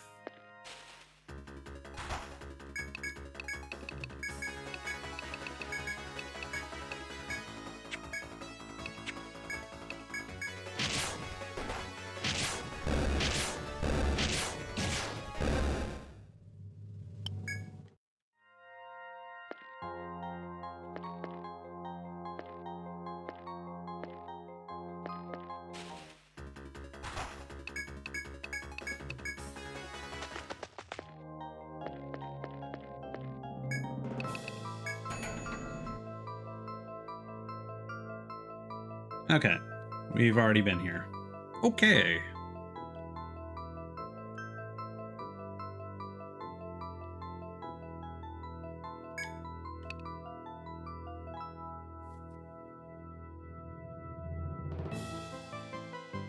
Yeah, I've got a sneaking suspicion that that elevator is actually progress.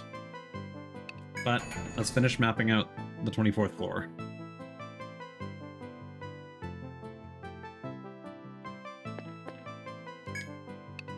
Actually, I'm gonna give myself a bit of a sneak preview.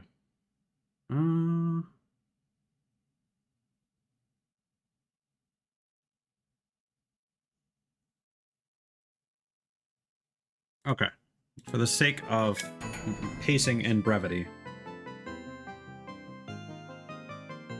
we'll explore this section later.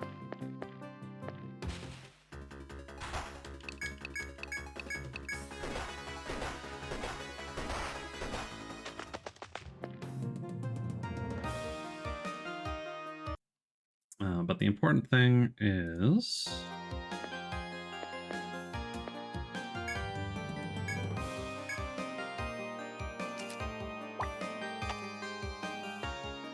there's a shortcut there that we will make use of later.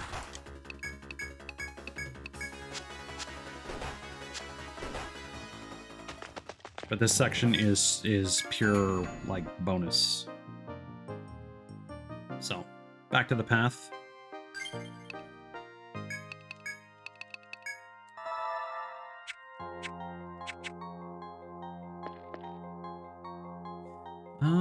What can I get from these again?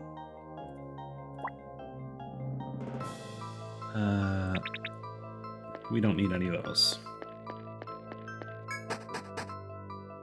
We just really need some of those angel whatevers.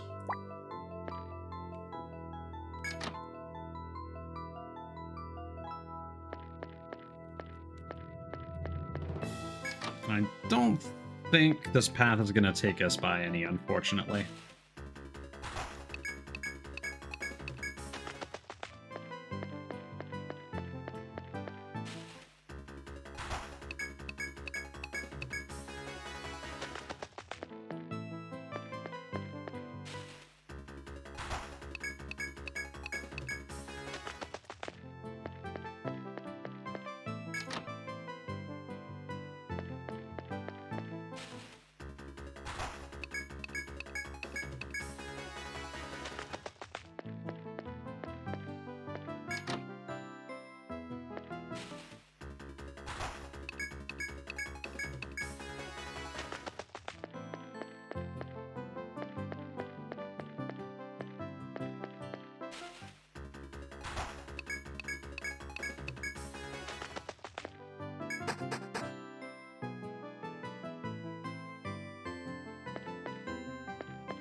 So this is nice because you can just go right down the stairwell all the way down to the 24th floor.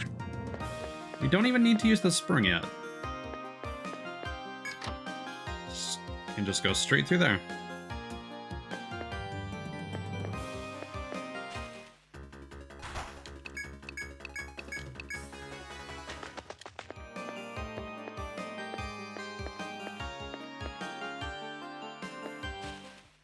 I feel like we're going to be spawning some more FOEs.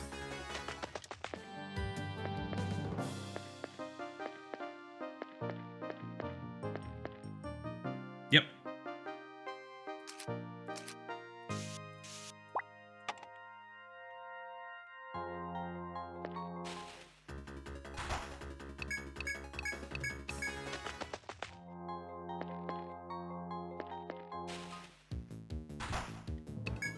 Okay, I just stumbled into one.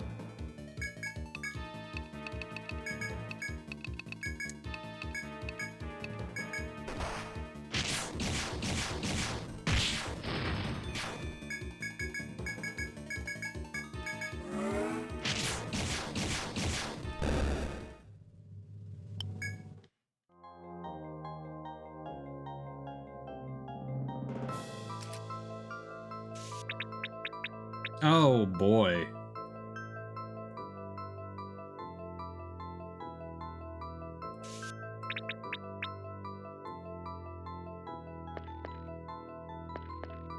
There's a few of you guys, huh?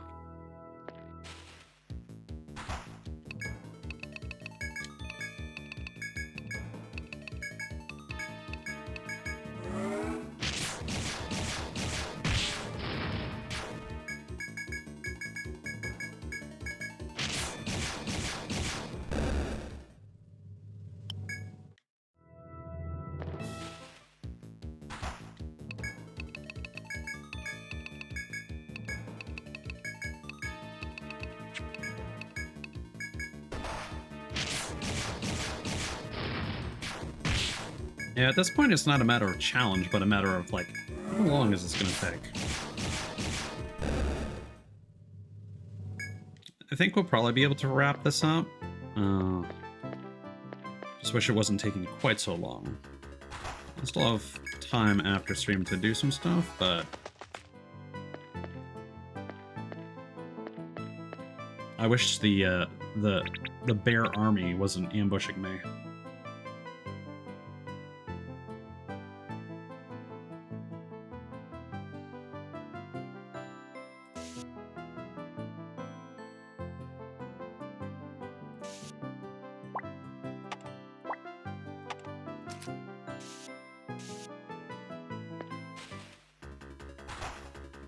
Yeah, so I think that one tile causes all 3 of those guys to spawn. Just based on how many steps it took for them to approach me.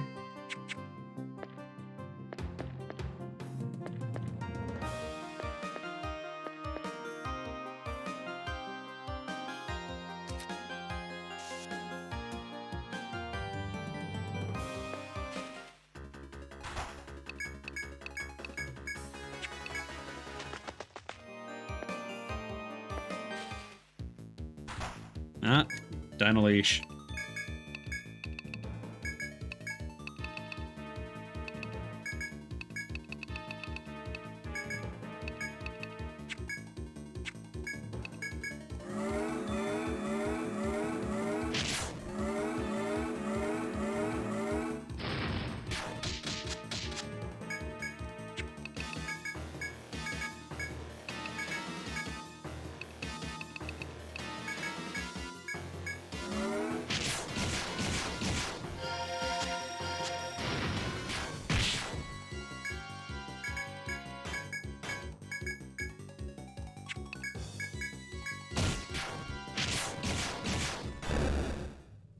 Nothing too difficult now.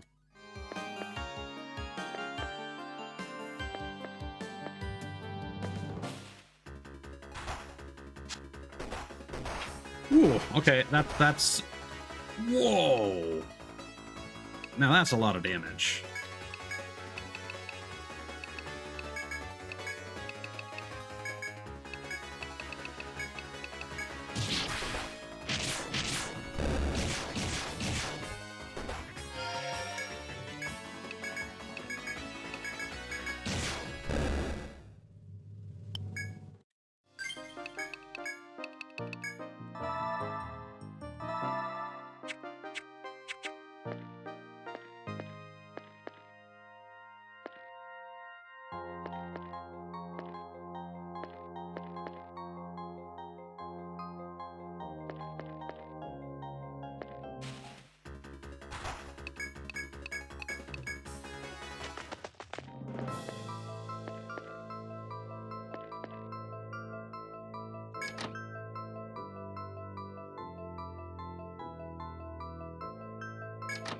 Okay, this seems like progress. No. That sucked.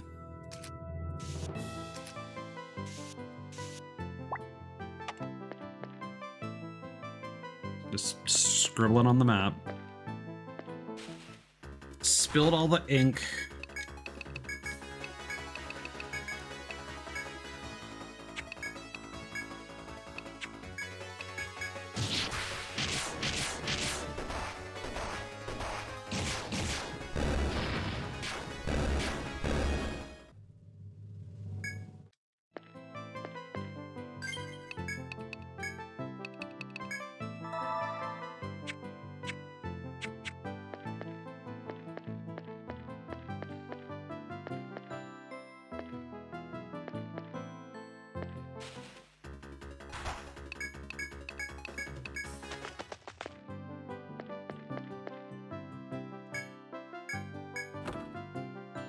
Anything good? Circlet. I think we already have those equipped.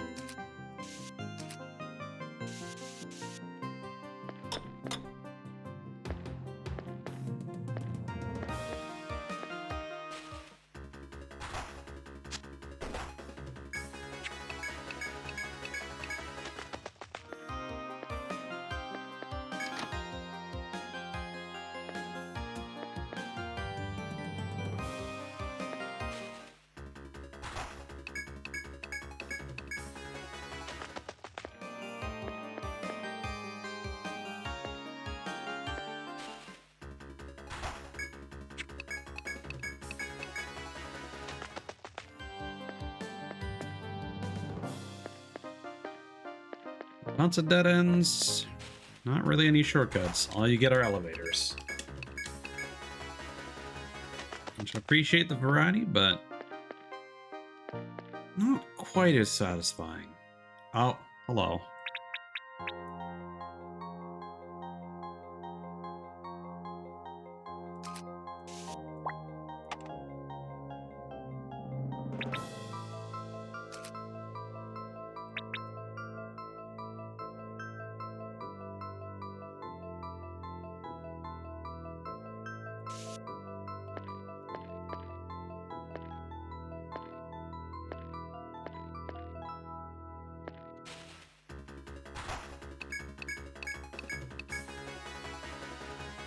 Oh, that's such bad timing, man. How about this room? Are we safe in here?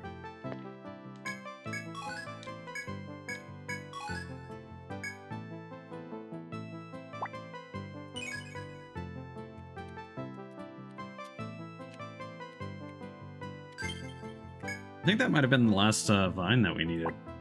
That'd be cool, so.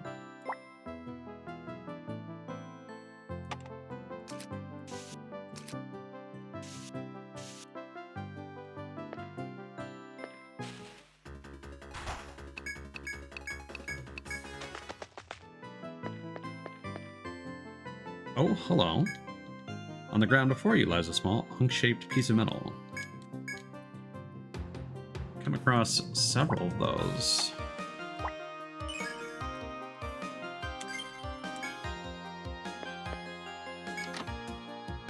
Okay, so you're just gonna camp the doorway? Oh, a lot of good that did for you. Bonked him on the nose with the door. He might not even be able to attack before he's finished off.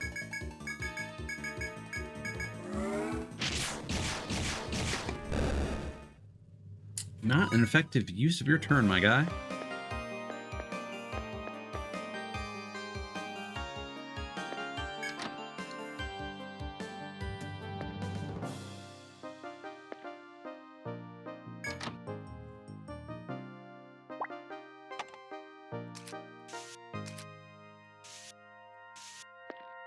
Yeah, just more dead ends to tease you with. Like, oh, you thought you had a... See, I think the problem I have with a lot of those FOE traps is...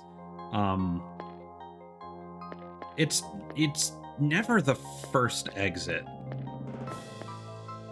I mean, obviously you have no means of knowing that, but... After a while, it kind of becomes intuitive, like, oh, if you're actually in dire straits trying to escape, you're not going to take the first exit that it gives you. That's going to be a dead end.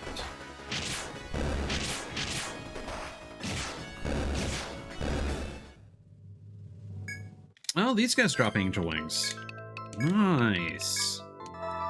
So we could be fighting a bunch of bees.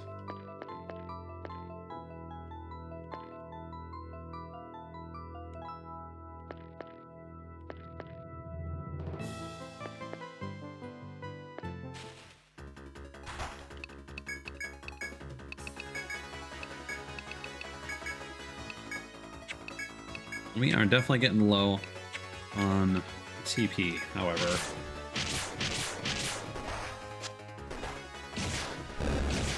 With any luck, we'll be able to unlock that shortcut on the 25th floor.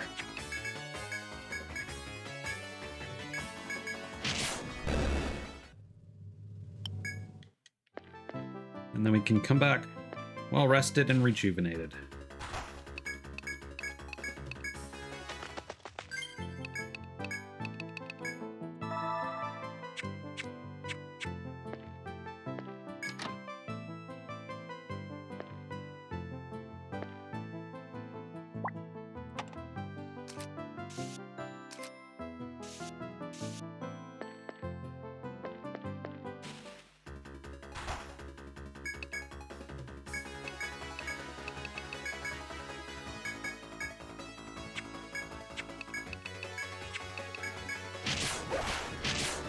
Yeah, because even Kirsten's getting low on technique points.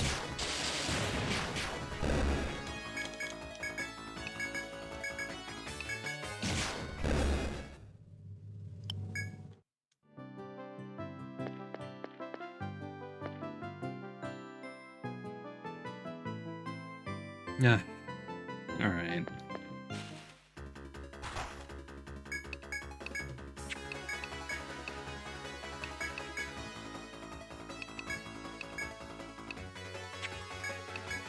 I see where this is going.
Hmm.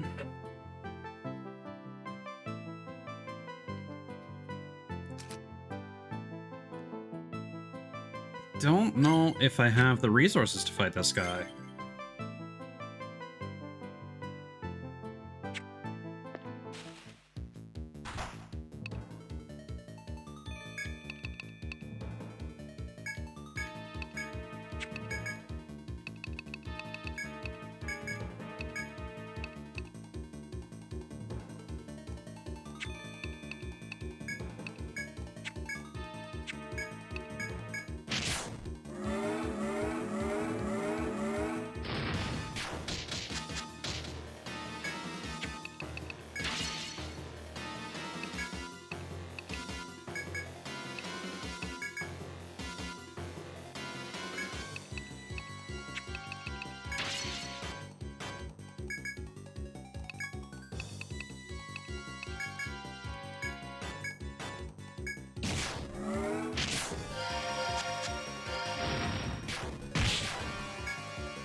Yeah, this is going to be a slog.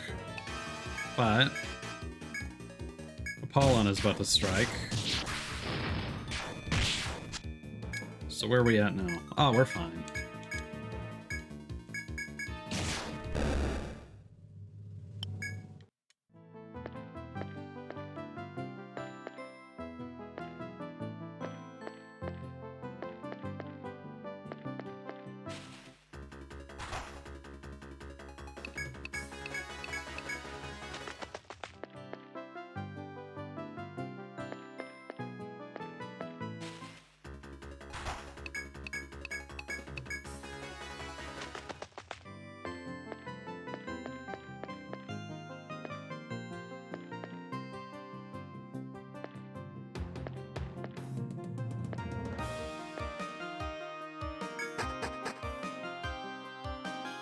Wait, we're ascending?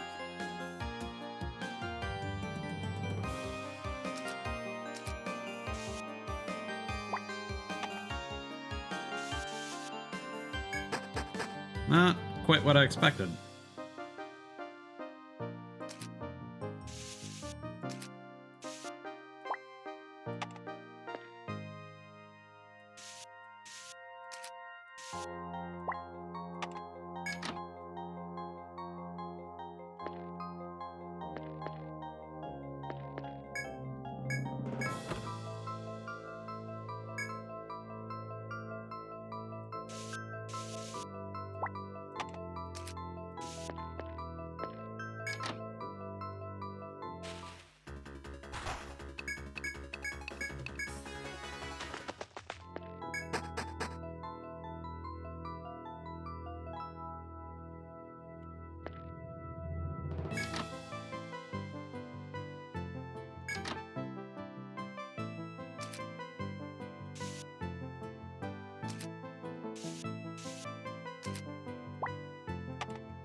Hmm?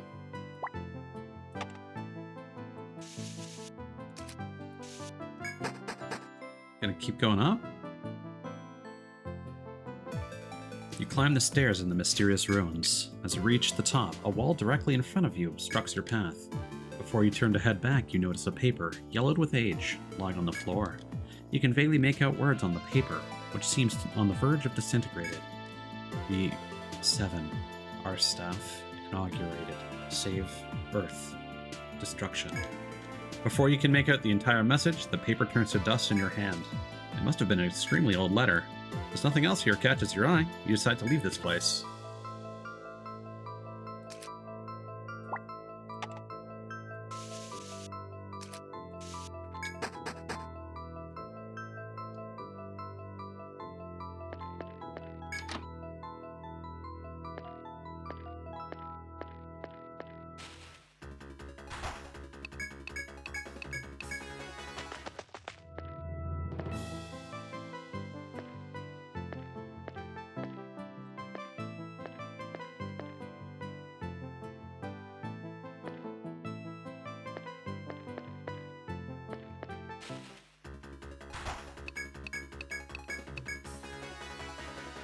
Oh no, this is gonna be bad.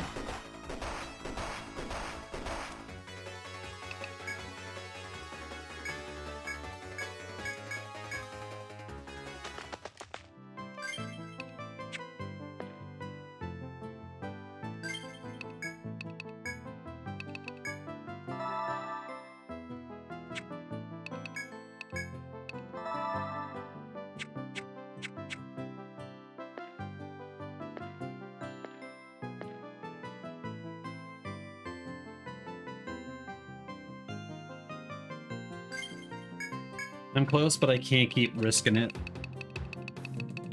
Yeah. That was such a long trek, man. Okay, we got the 3 vines, so we can probably turn in that other quest.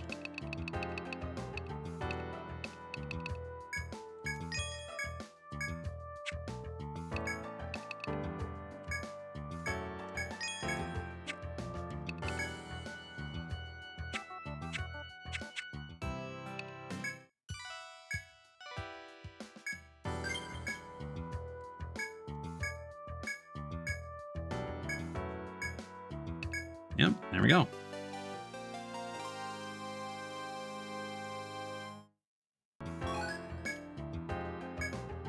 What a beautiful vine. I wouldn't mind wearing something made out of this. While I'm wishing, I'll wish for a handsome, elegant guy to give me one as a present.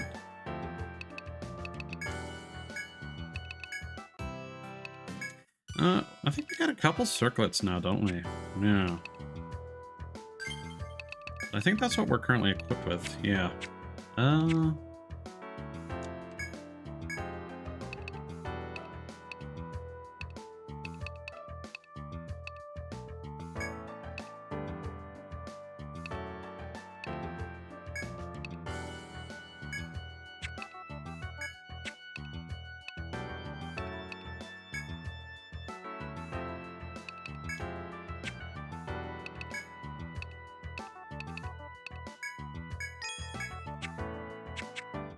There we go.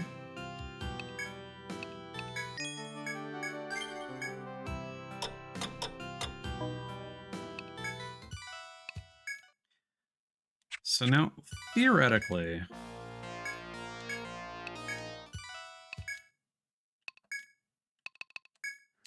I think we can take a partial shortcut.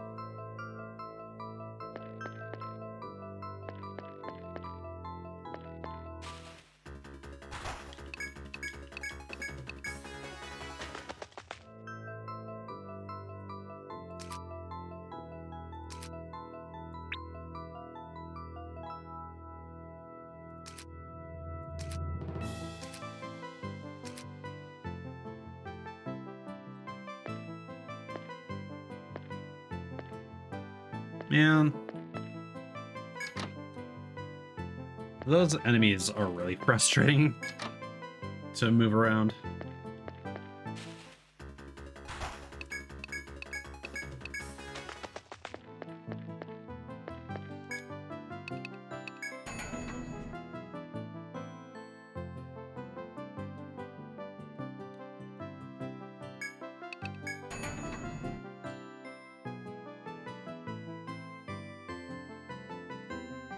Okay.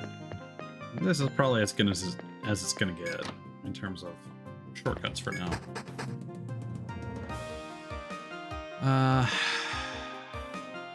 Okay, we got a long path. Rife with random encounters.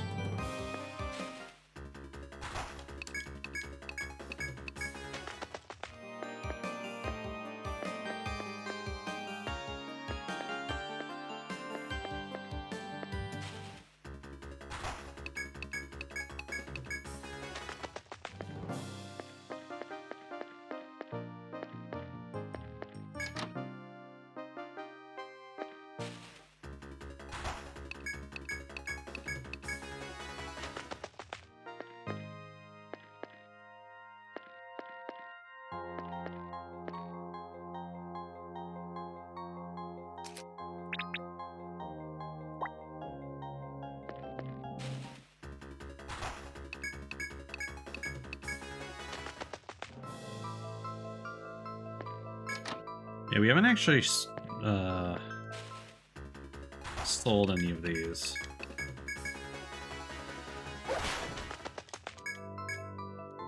Oh, but our limit's still up.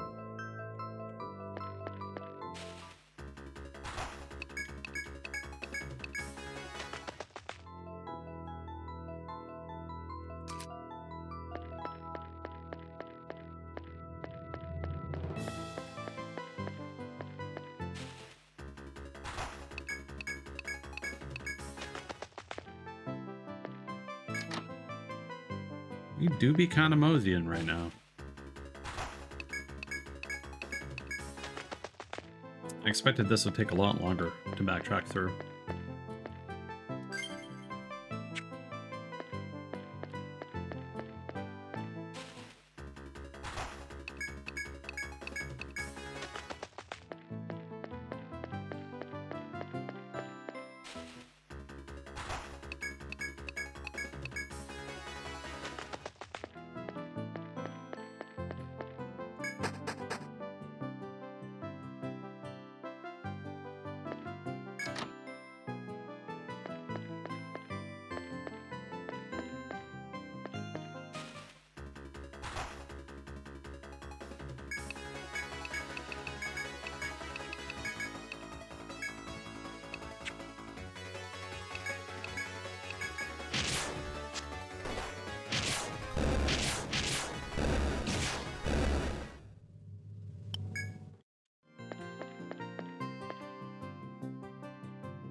Wait, what?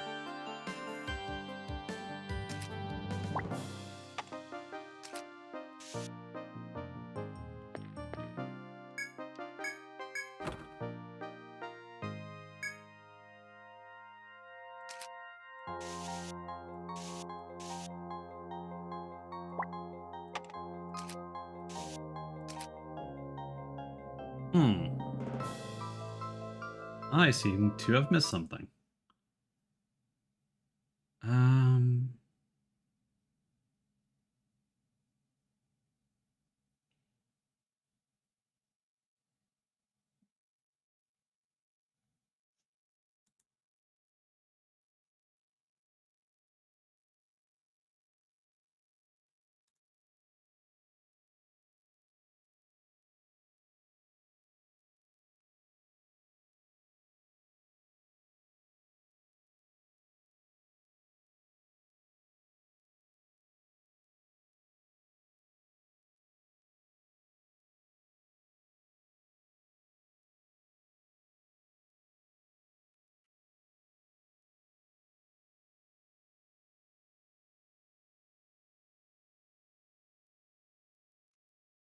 Just trying to see what exactly I'm missing here.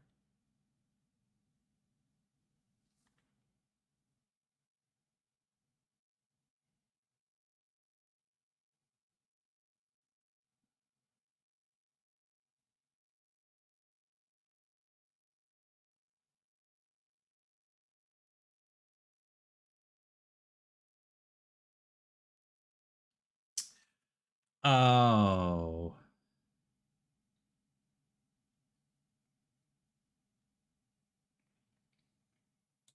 Guess who can't read maps? This guy. Oh.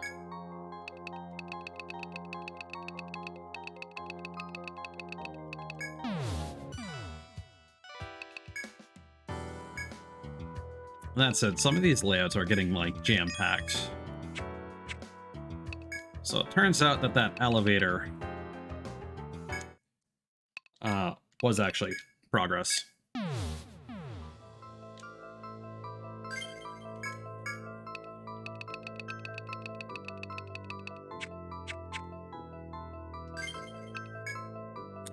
Would have told us if we had enough, right? Yeah.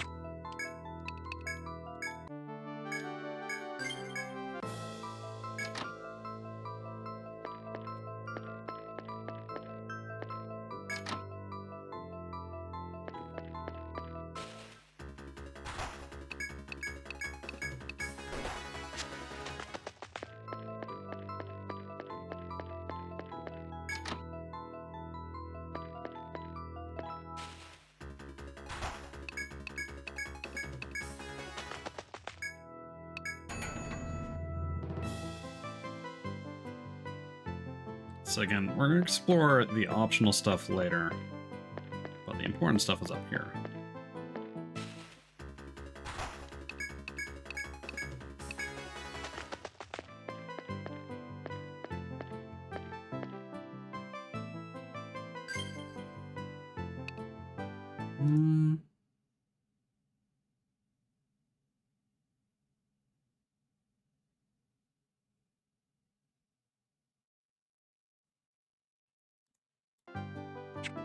Yeah, I'm just gonna beeline it.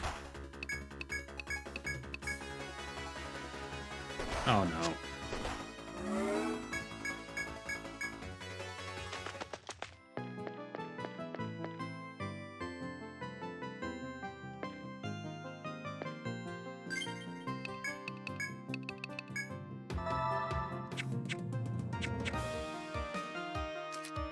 What are you exactly?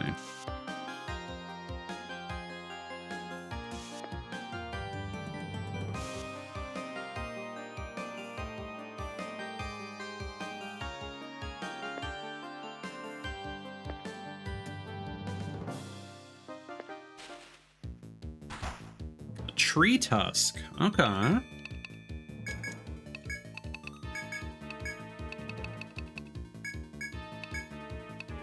You could be decently healthy, so...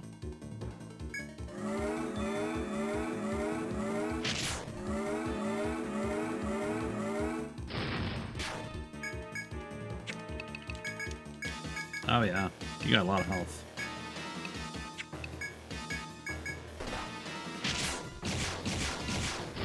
Thankfully not much in the attack department now that I have all my defense buffs on.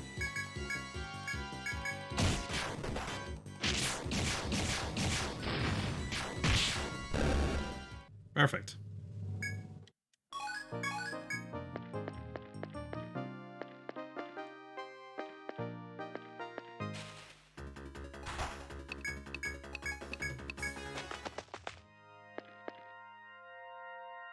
Oh. I saw that.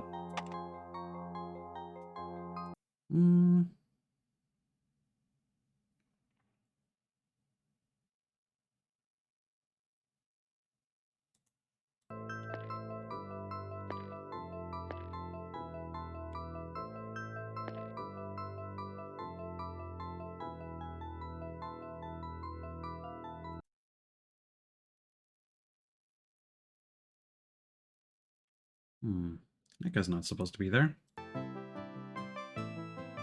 So that's one tile to the left, and... 1, 2.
Yeah, this guy's gonna be following us for a minute.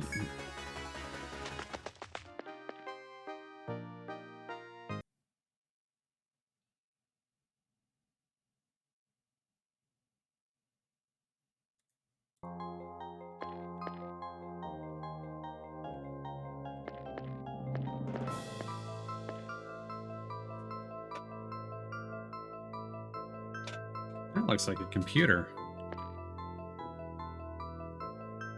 Oh, it's a lobby. Oh, man. Yeah, this is the bottom floor, all right.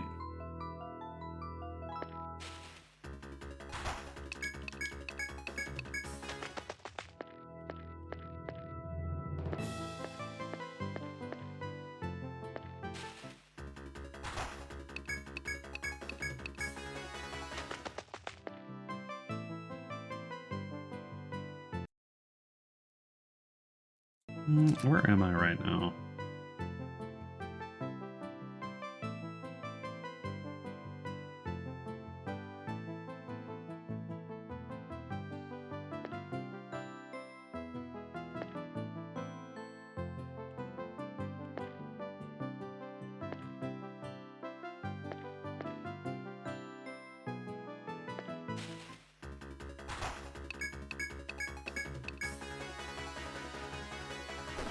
Oh, no. Alright, guess you guys gotta die.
Perfect.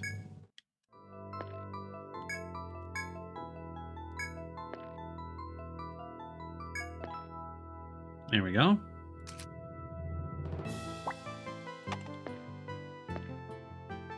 As you tread what seems to be the deepest part of the forest, you find a massive door.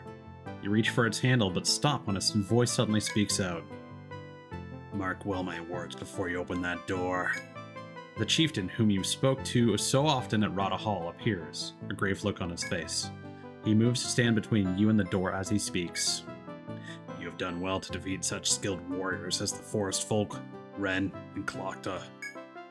Truly, none who have traveled the Dressel Labyrinth are your equals. Come with me to town, and I'll see to it you receive the fame and fortune you deserve. The chieftain's promise tempts you, but your gaze is still drawn to the massive door. You stand torn between taking him up on the offer and finding the truth behind the door. Ask what lies behind the door? Yeah. Beyond that door? The chief barks a hollow laugh and seems to choose his next words very carefully. Why? The truth of Yggdrasil. Will you be the ones to finally witness the labyrinth's secret? His tone becomes harsh, as if to reproach you for daring to ask. If you wish to know the things I know, then by all means go through the door. But if you're not willing to stake your life on the truth, then don't waste your time. The chieftain falls silent, then slowly disappears beyond the door standing before you. If you enter, be prepared. If you enter, be prepared. Be prepared. In exchange for your lives, I will tell you the labyrinth's secret. The door swings firmly closed on the chieftain's words. Your heart pounding, you think carefully before deciding your next move. There is still time to prepare in town before pursuing the chieftain through the door. Sounds like a bright idea. Let us get out of here.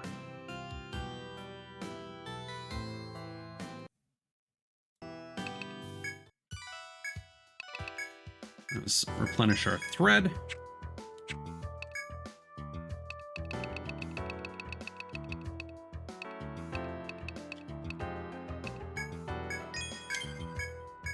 Or gem and Medica 5. Nice. Just in the nick of time. Alright. Time for the final boss.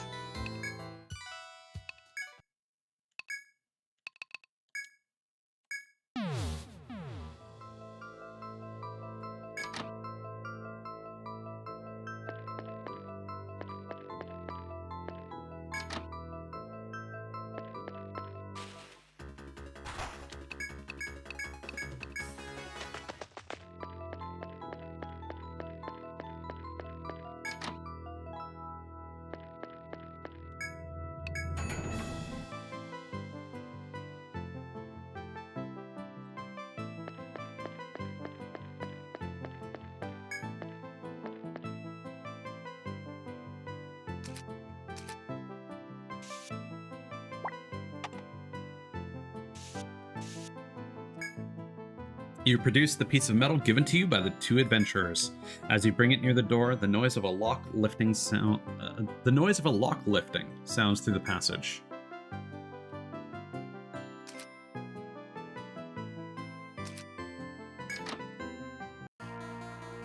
Long, long ago, a civilization greater than our own flourished. Its people had solved all the world's mysteries and had power to rival the gods. This power was called science. Mankind gained dominion over nature and life itself. But humanity's technology also cast a dark shadow over its future. Their forecasts and projections increasingly showed their own imminent demise. In destroying the environment, humans were making their own habitat unlivable. The danger was realized too late, and billions died in the resulting climate change. Mankind faced extinction, but there were those who refused to give up and kept fighting. The Yggdrasil Project was formed to augment and restore nature with human technology. Named for the mythological Tree of Life, the project hoped to purify the contaminated Earth. I was correct! Its lead researcher worked tirelessly, collecting data to contribute to the project. But all the while, the deaths continued. The researcher lost his teammates and soon after that, his wife and child. But he never gave up. He continued his research. At long last, he was able to synthesize a compound that would heal the land. But his experiments showed that full recovery would still take thousands of years.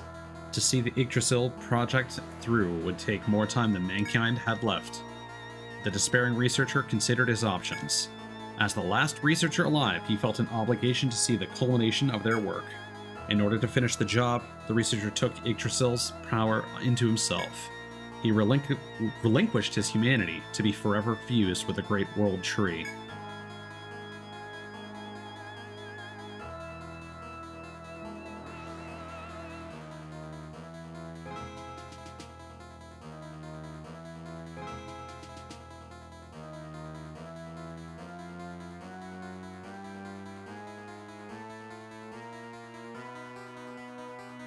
He looks a little silly being a part of that, to be honest. I was that man. I am Yggdrasil's guardian, the only survivor of my era. I led the project to revive the Earth, and I now serve as the god's executor. Adventurers, you know now the mysteries of the Yggdrasil labyrinth. Alas, these secrets are too delicate to be let out of their cage down here. I bear you no malice, but I cannot allow you to leave the labyrinth alive. In dying, let your blood fertilize the land. Live forever within Yggdrasil.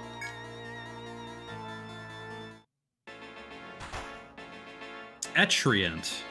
It's a treant, but from Etria.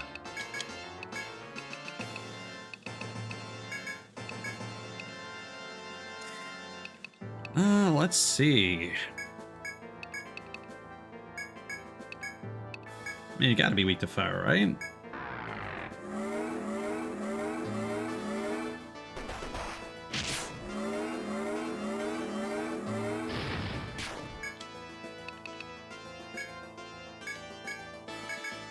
It's pretty healthy.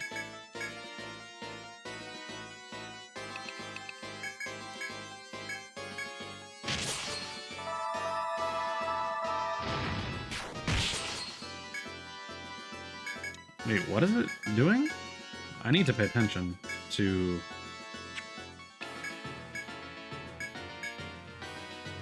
a shield of branches.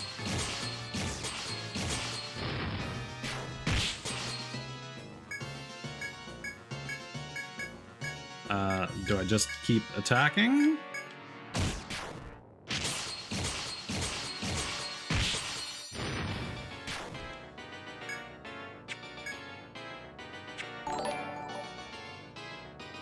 Your local Swiss, thank you for the follow.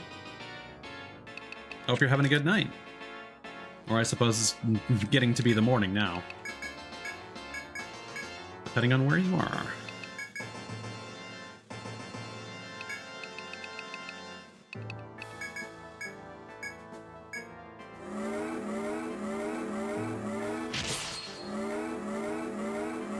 Man, I don't know what it wants me to do here.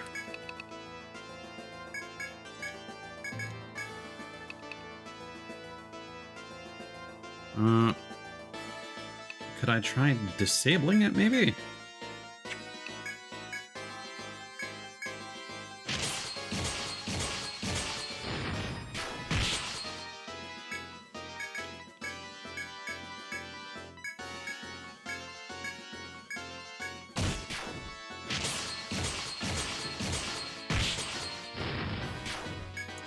Could we outspeed it, maybe?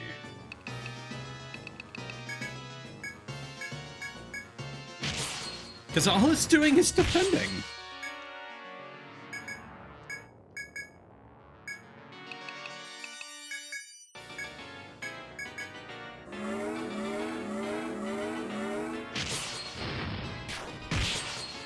No?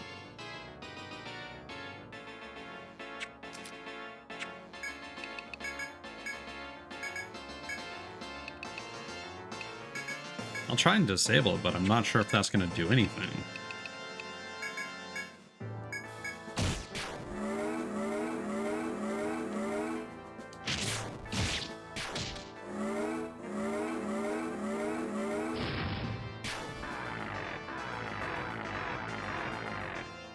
Oh, that's rude.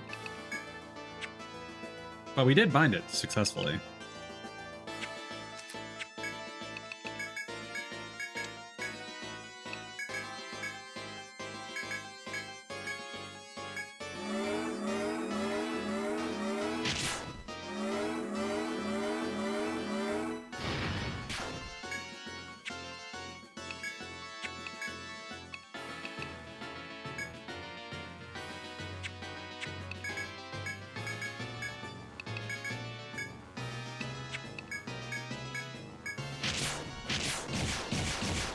Oh yeah, seems like binding it was incredibly effective.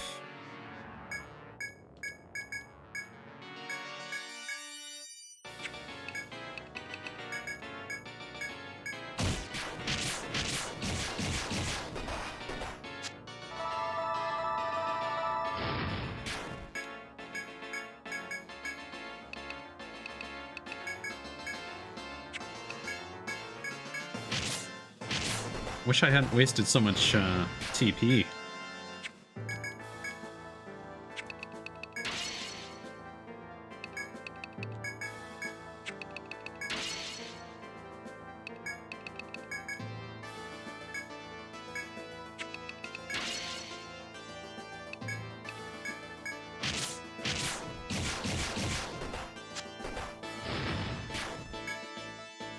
And this should be the last turn.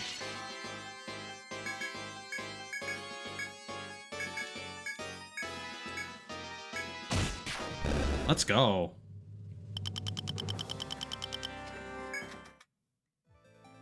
There was a distant shattering.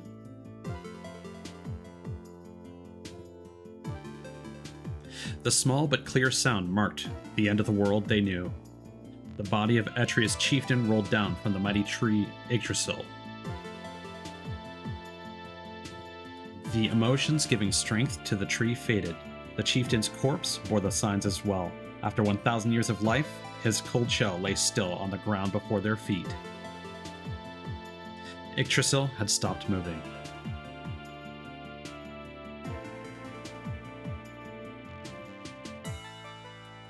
There was no way for them to know how much of the ruined world had been purified, but they resolved not to give up, reasoning that trials existed to be overcome. The adventurers who had traveled all this way would no longer fear any obstacles. Though one adventure was over, they made a pact that day.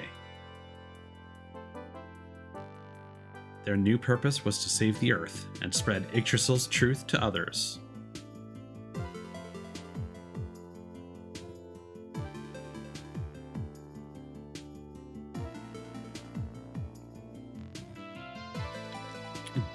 But if we just killed Yggdrasil, it's not going to keep purifying things, is it? Have you heard? Some explorers finally solved the labyrinth mystery. I think you know them. I always knew those guys could do it. Let's go give them a big hero's welcome home. So those kids made it back safe from the labyrinth, but the chieftains disappeared. This town was that man's whole life, you know. There must be a good reason he's not coming back.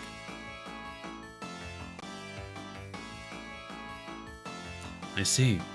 Then it's up to us to watch over Etria in the chieftain's stead. He'd like that. We'll do our part too. We're interested to see what Tigers does next.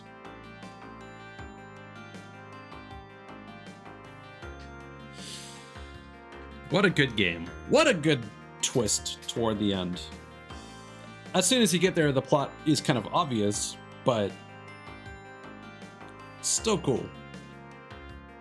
Really not clear where the forest folk came from and how the labyrinth happened. But he made a magic science tree, and I guess everything else just spawned naturally as it purified things. But it still doesn't explain how society works. Like, so I guess on the top of the tree, there's just another world now? Because they suggest that people come from all over to go to Etria to explore the labyrinth, which means there must be, like, land on top of the tree and other countries and whatnot. This makes me more interested in seeing what's going on with the sequels then, if they take place, like, after this in the timeline, in parts of the restored world, or just other, like, maybe there are multiple trees that sprouted as a result of seedlings spreading, or maybe the timeline could be hundreds of thousands of years for all we know. I do know that your guild name can transfer over to Etrian Odyssey 2, so I'm curious how they explain that chronologically. But I suppose we'll just have to find out.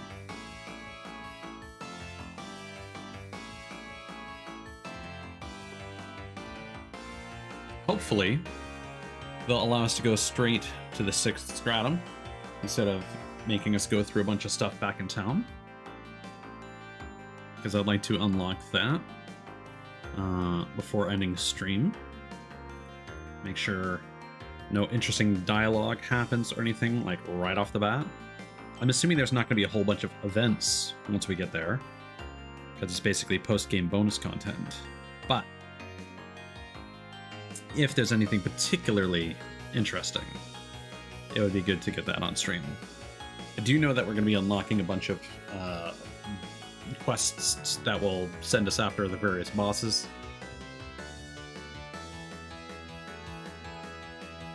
Maybe we'll do those on the weekend. Hard to say.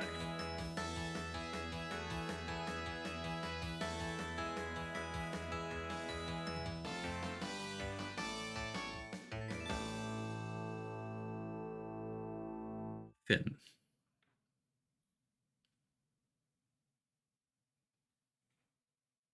Savior, clear game? Hell yeah, brother. Got a gold star.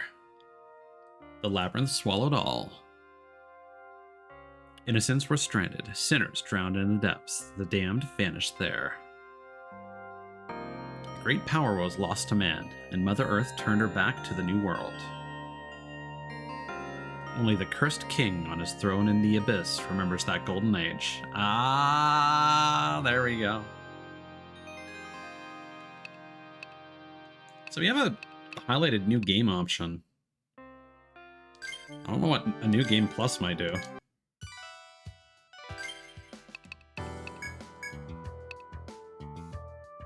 Fragile bark enveloping Yggdrasil's corpse.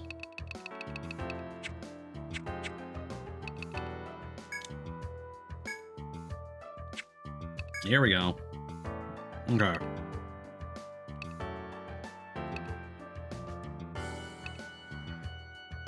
So I'm gonna hand these in for now. We've got Call of the Wyvern. The Wyvern's cries have sounded strange lately. Is it some sort of omen? Could you investigate this? I've been waiting for you. Sounds like the Wyvern on the 8th floor has been giving out a strange cry. Apparently those cries have been drawing a gigantic dragon to its nest. Some say it's a bad omen. If you want to know the truth, this was originally an official mission from Rada. Since Rada Hall isn't good for much right now, the request was handed over to me. And you're the only ones I'm comfortable asking to deal with a monster like the Wyvern. Could you go investigate the meaning of these strange cries? The researchers say you'll have to end the battle with the Wyvern quickly, for their purposes. Good luck. I'll be praying for you. Proof of heroism. I lost my arm to a blizzard-breathed dragon, but I'm the only one who's seen it. Prove it exists for me. What, your arm? That's odd. He's not here today. I mean our client. He's one of my regulars. Haven't you seen him? The one-armed man? I see. Well, he was an adventurer, but he lost his arm to a blue dragon on the 15th floor. The creature could summon a powerful blizzard to freeze those who challenged it. He stood up to it, and though he lost an arm, he managed to survive the battle. Or so he says, but nobody else has ever seen a blue dragon on the 15th floor. He was very proud of fighting such a powerful dragon, but nobody will believe him. Now he can't even enter the labyrinth anymore because of his injuries. Worse, everyone thinks he's a liar, and he's turned to drinking heavily. But he was such a brave adventurer before that I can't imagine he'd lie about it. So I suggested he hire someone to investigate whether his story is true or not. I want to see the record set straight, rather than watch him drink his life away. We're gonna actually turn in the Call of the Wyvern, just because I want to show that on stream, and we know exactly where that is, but I think the blue dragon will require me to explore a bit more. Remnants of an age past. Find some more of those Ankh-shaped objects you found on B21F, would you? I need as many as you can get. More and more explorers are heading down into the deeper stratum you kids discovered. So the Radas decided to conduct their own investigation of the area. They found some Ankh-shaped things that seem to be ancient relics. Judging by their shape, they think it's got something to do with that elevator? You know, the thing on the 21st floor. But a lot of the researchers were injured on the way down, so they couldn't finish the job. So they've passed the request to find adventurers to work with them on to me. What I want you to do is see if you can find any more of those Ankh-shaped pieces. The ones they found were already broken, so they weren't good for much. How about it? You kids seen anything like that down in the labyrinth? They need a bunch of these parts, so find as many as you can down in that stratum. What happens if we go to Rada? Ah, members of Tigers. I've reviewed your report. Never dreamed the chieftain was behind something like the Yggdrasil project.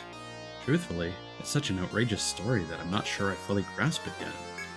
Nonetheless, the chieftain is gone. I'll have to think long and hard about Etria's future. It's long relied on people coming to solve the mysteries of the labyrinth. What to do now that there are no such mysteries left? We'll have to account for that when planning for the future. Don't let me hold you back from discovering what still lies within the labyrinth. I believe it's something that must be done. Anyway, I present you this to show my gratitude for finding the truth about the chieftain. The Town Medal. This is a medal granted to adventurers who have reached the labyrinth's 25th floor. It proves that the Tigers Guild is home to the best adventurers in Etria. Hold your heads high and continue your excellent work.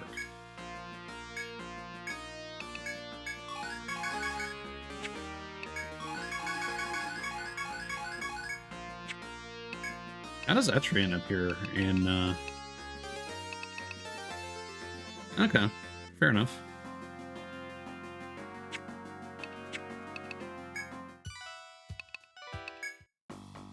Explorers Guild, nothing going on there. Let me just make sure I can safely sell the Shroud.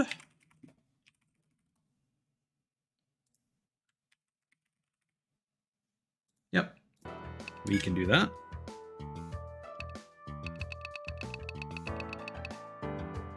Woo. Money. Moss coat. It's got to be good, right? Oh, yeah. Actually, no. That's defense-wise, that's not great. It's only really good for the elemental resist.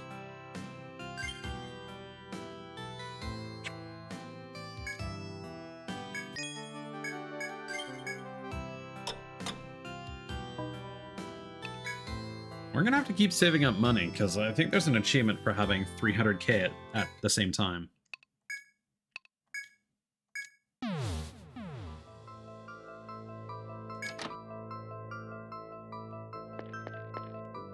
So this is officially my first Etrian Odyssey game completed, and now I'm eager to see what's going on with the 6th floor that I've heard so much about. I'm curious if it's gonna be just more of the same, or if it's going to be super difficult.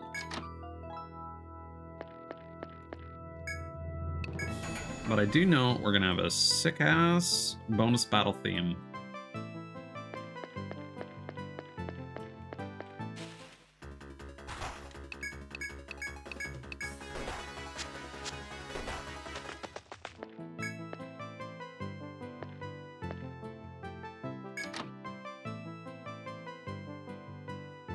Okay. So I don't know if the final boss ever respawns. And I'm just looking at the layout real quick. Okay.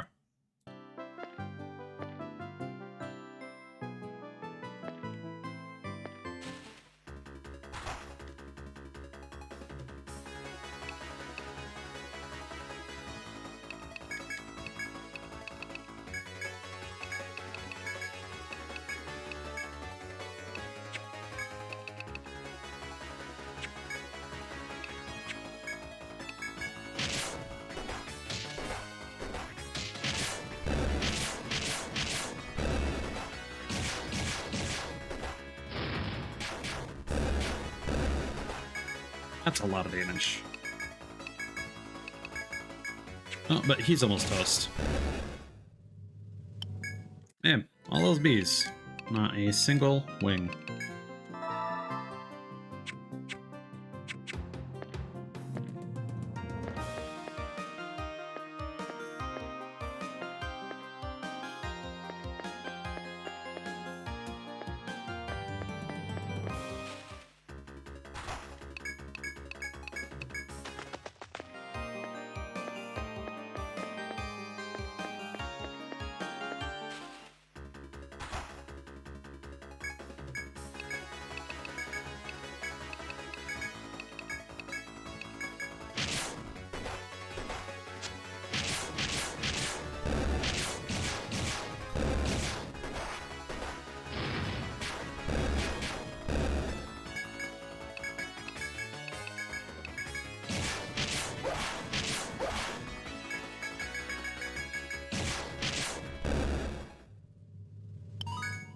We got one.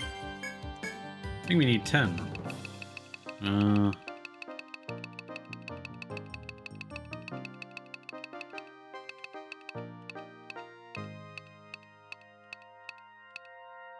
We need one more.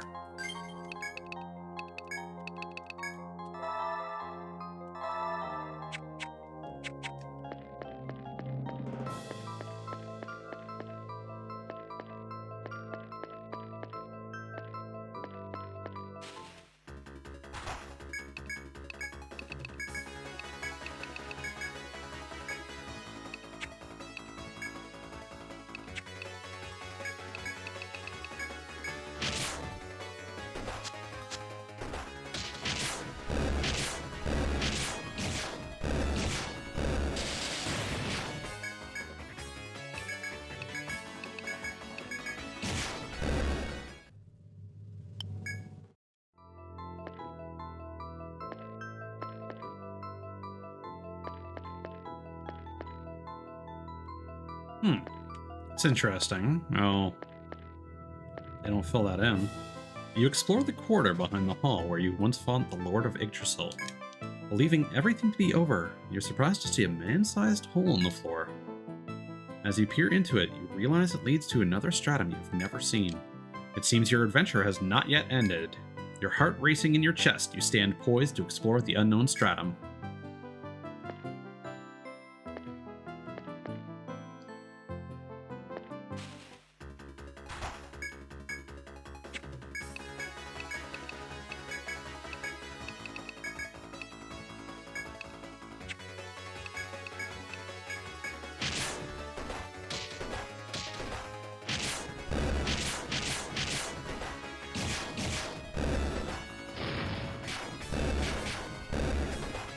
Well,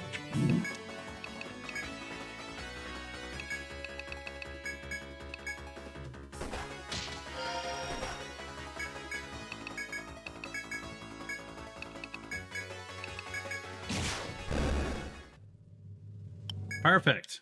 We got the last one.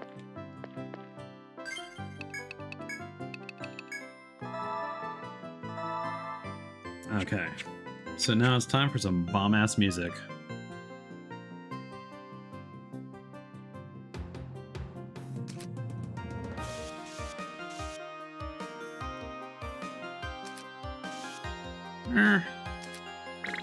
Oops. Maybe let's not draw that wall, because maybe we can access it from the other side after you've done it once. Claret Hollows.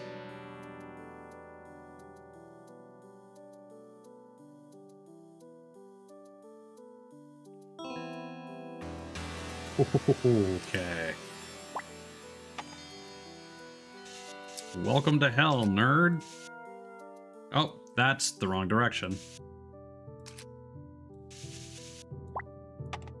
I can totally read maps.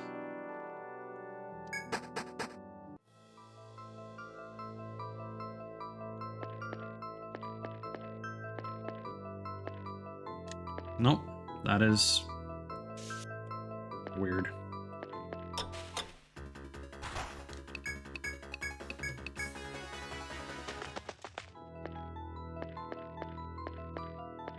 We probably should have gotten a spare so we can sell it, but we can fix that later.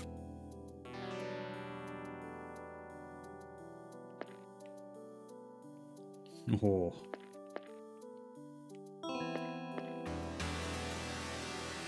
We're already going the wrong way.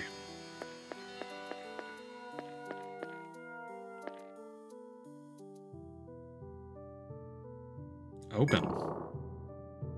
Okay, that's apparently a door.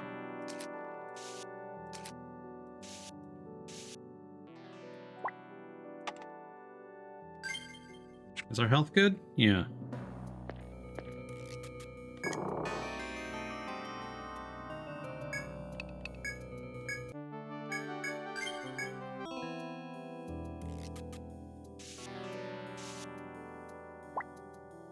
Okay.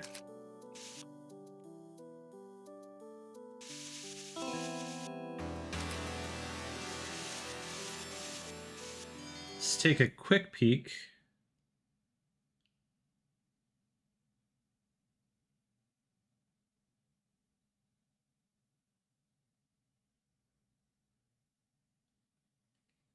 And see if there are any events. So it looks like there are some quests, but nothing aside from that.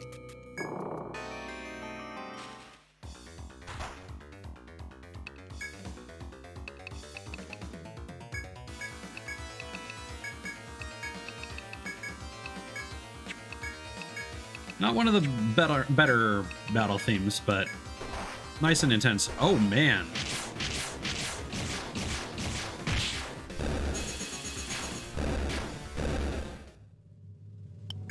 Okay. Fair enough. Let's get out of there.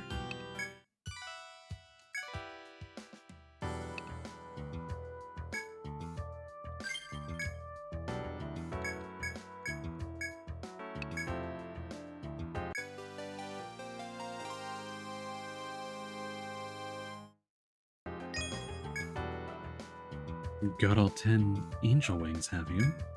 The way you make the charm is, you put them all in a leather pouch and then wear it. As long as you put your heart and soul into making it, it'll guard against any harm. And since such skilled explorers gathered the materials, I bet it'll work even better. I'm sure our client will be pleased, and her brother will be even happier. I'll get this to the client at once. Thanks for your hard work. Chef's latest request 1. No cositis. Jackson Restaurant needs you. No inquirer trained in the spell's use will be refused. I'm glad you came back. It's Jackson Restaurant again, and it's just as bizarre as his last request. He needs another alchemist, this time one that knows the cositis formula. It's beyond me what he needs that for. Just come back with someone who knows the spell.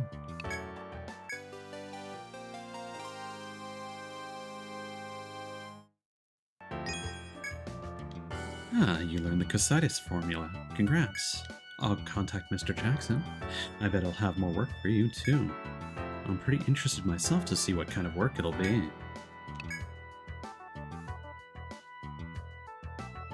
Chef's latest request 2. One final ingredient is needed. A cold scale from the butterflies in the lowest reaches of the forest. Jackson Restaurant really wants your help now that they know you have the cositis formula. He wants you to bring back a cold scale from the butterflies in the deepest stratum. He said something about it being the perfect ingredient for sherbet. I really don't understand how that man thinks. Oh, we got very lucky then. Welcome back. I can imagine how hard it must have been to get one of these. Hey, so listen, I asked Mr. Jackson about why he made all these strange requests, and he told me that he was a pretty famous alchemist in his day. He used all sorts of formulas to defeat the forest monsters. In the process, he found so many edible materials, he decided to start his own restaurant. It was a huge success, and he's been happily retired from adventuring ever since. Even so, he did have one regret. He wanted to pass down the things he learned. So that's the story behind the bizarre requests he made. You haven't learned anything? Of course you have. Alchemy is more than learning formulas. It's using the right ones to gain new materials. The way he put it, understanding all of that is part of the way of alchemy. It's like the sages say, learn something new every day. And there we go.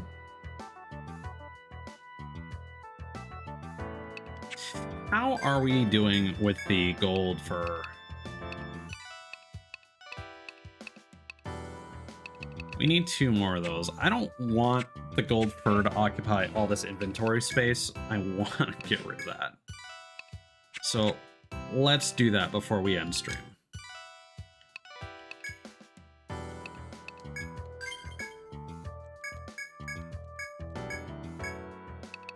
It might unlock something else as well. And it would be nice to work towards something.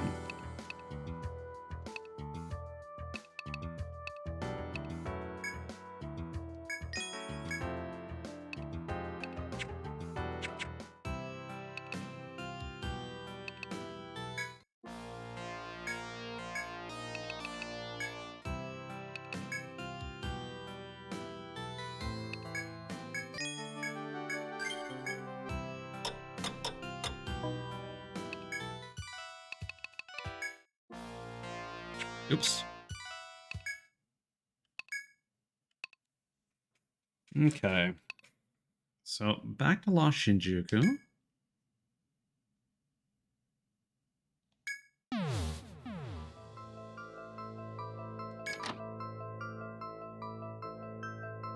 Just trying to think of the best floor.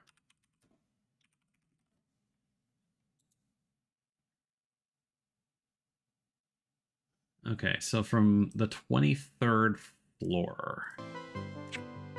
So in theory then,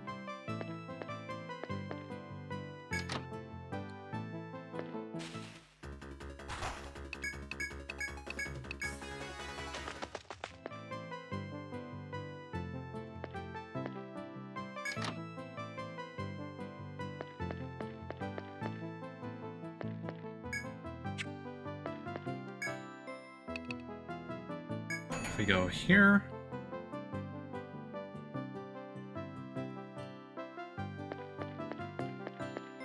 And then just run around.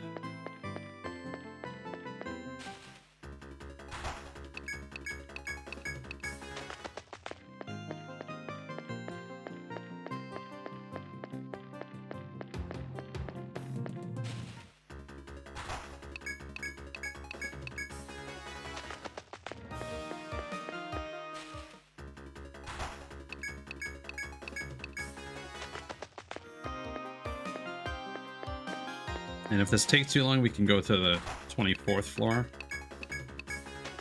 See if that makes it any easier.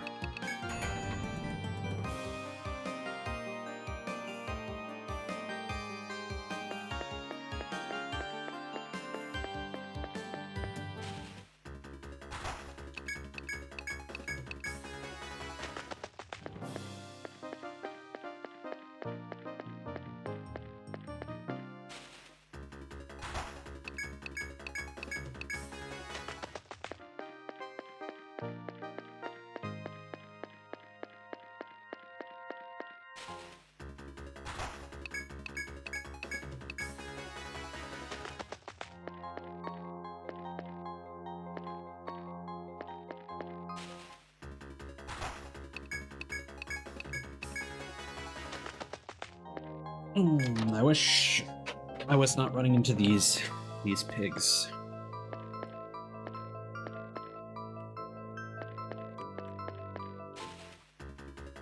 It's possible we might have to be on a different part of the floor.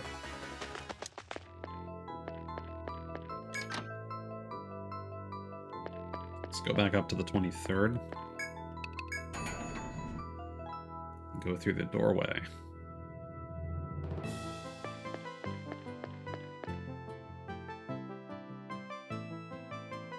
Oh, this guy's already respawned.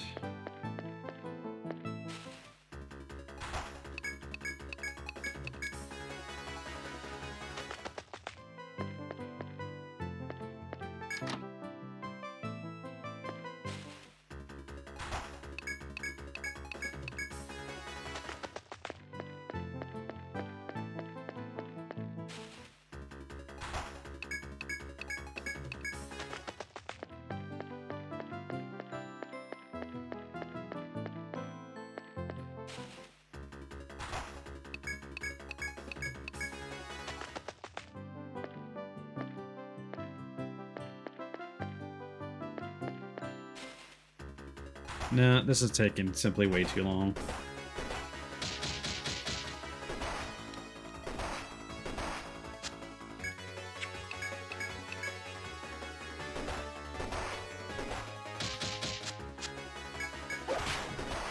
Oh, not what I wanted to do.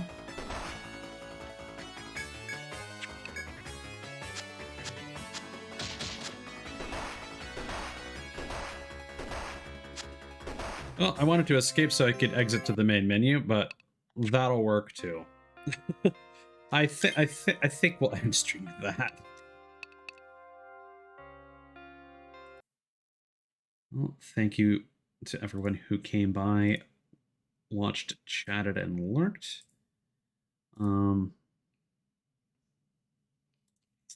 Not sure if I'm awake and alert enough to find somebody to... Actually, you know what? Sure. We're gonna read over to Red Velvet. They're playing Octopath Traveler 2, so it's definitely within the same kind of vein as what we're doing here. So we'll send her some love, and all you have a good night. Have sweet dreams if you're still up. And tomorrow night, 11 p.m. Eastern, I should be simulcasting the Like a Dragon Summit. And hopefully some cool stuff gets announced. Or at least we get to see some rad gameplay. I'm excited for it. And as always, peace out.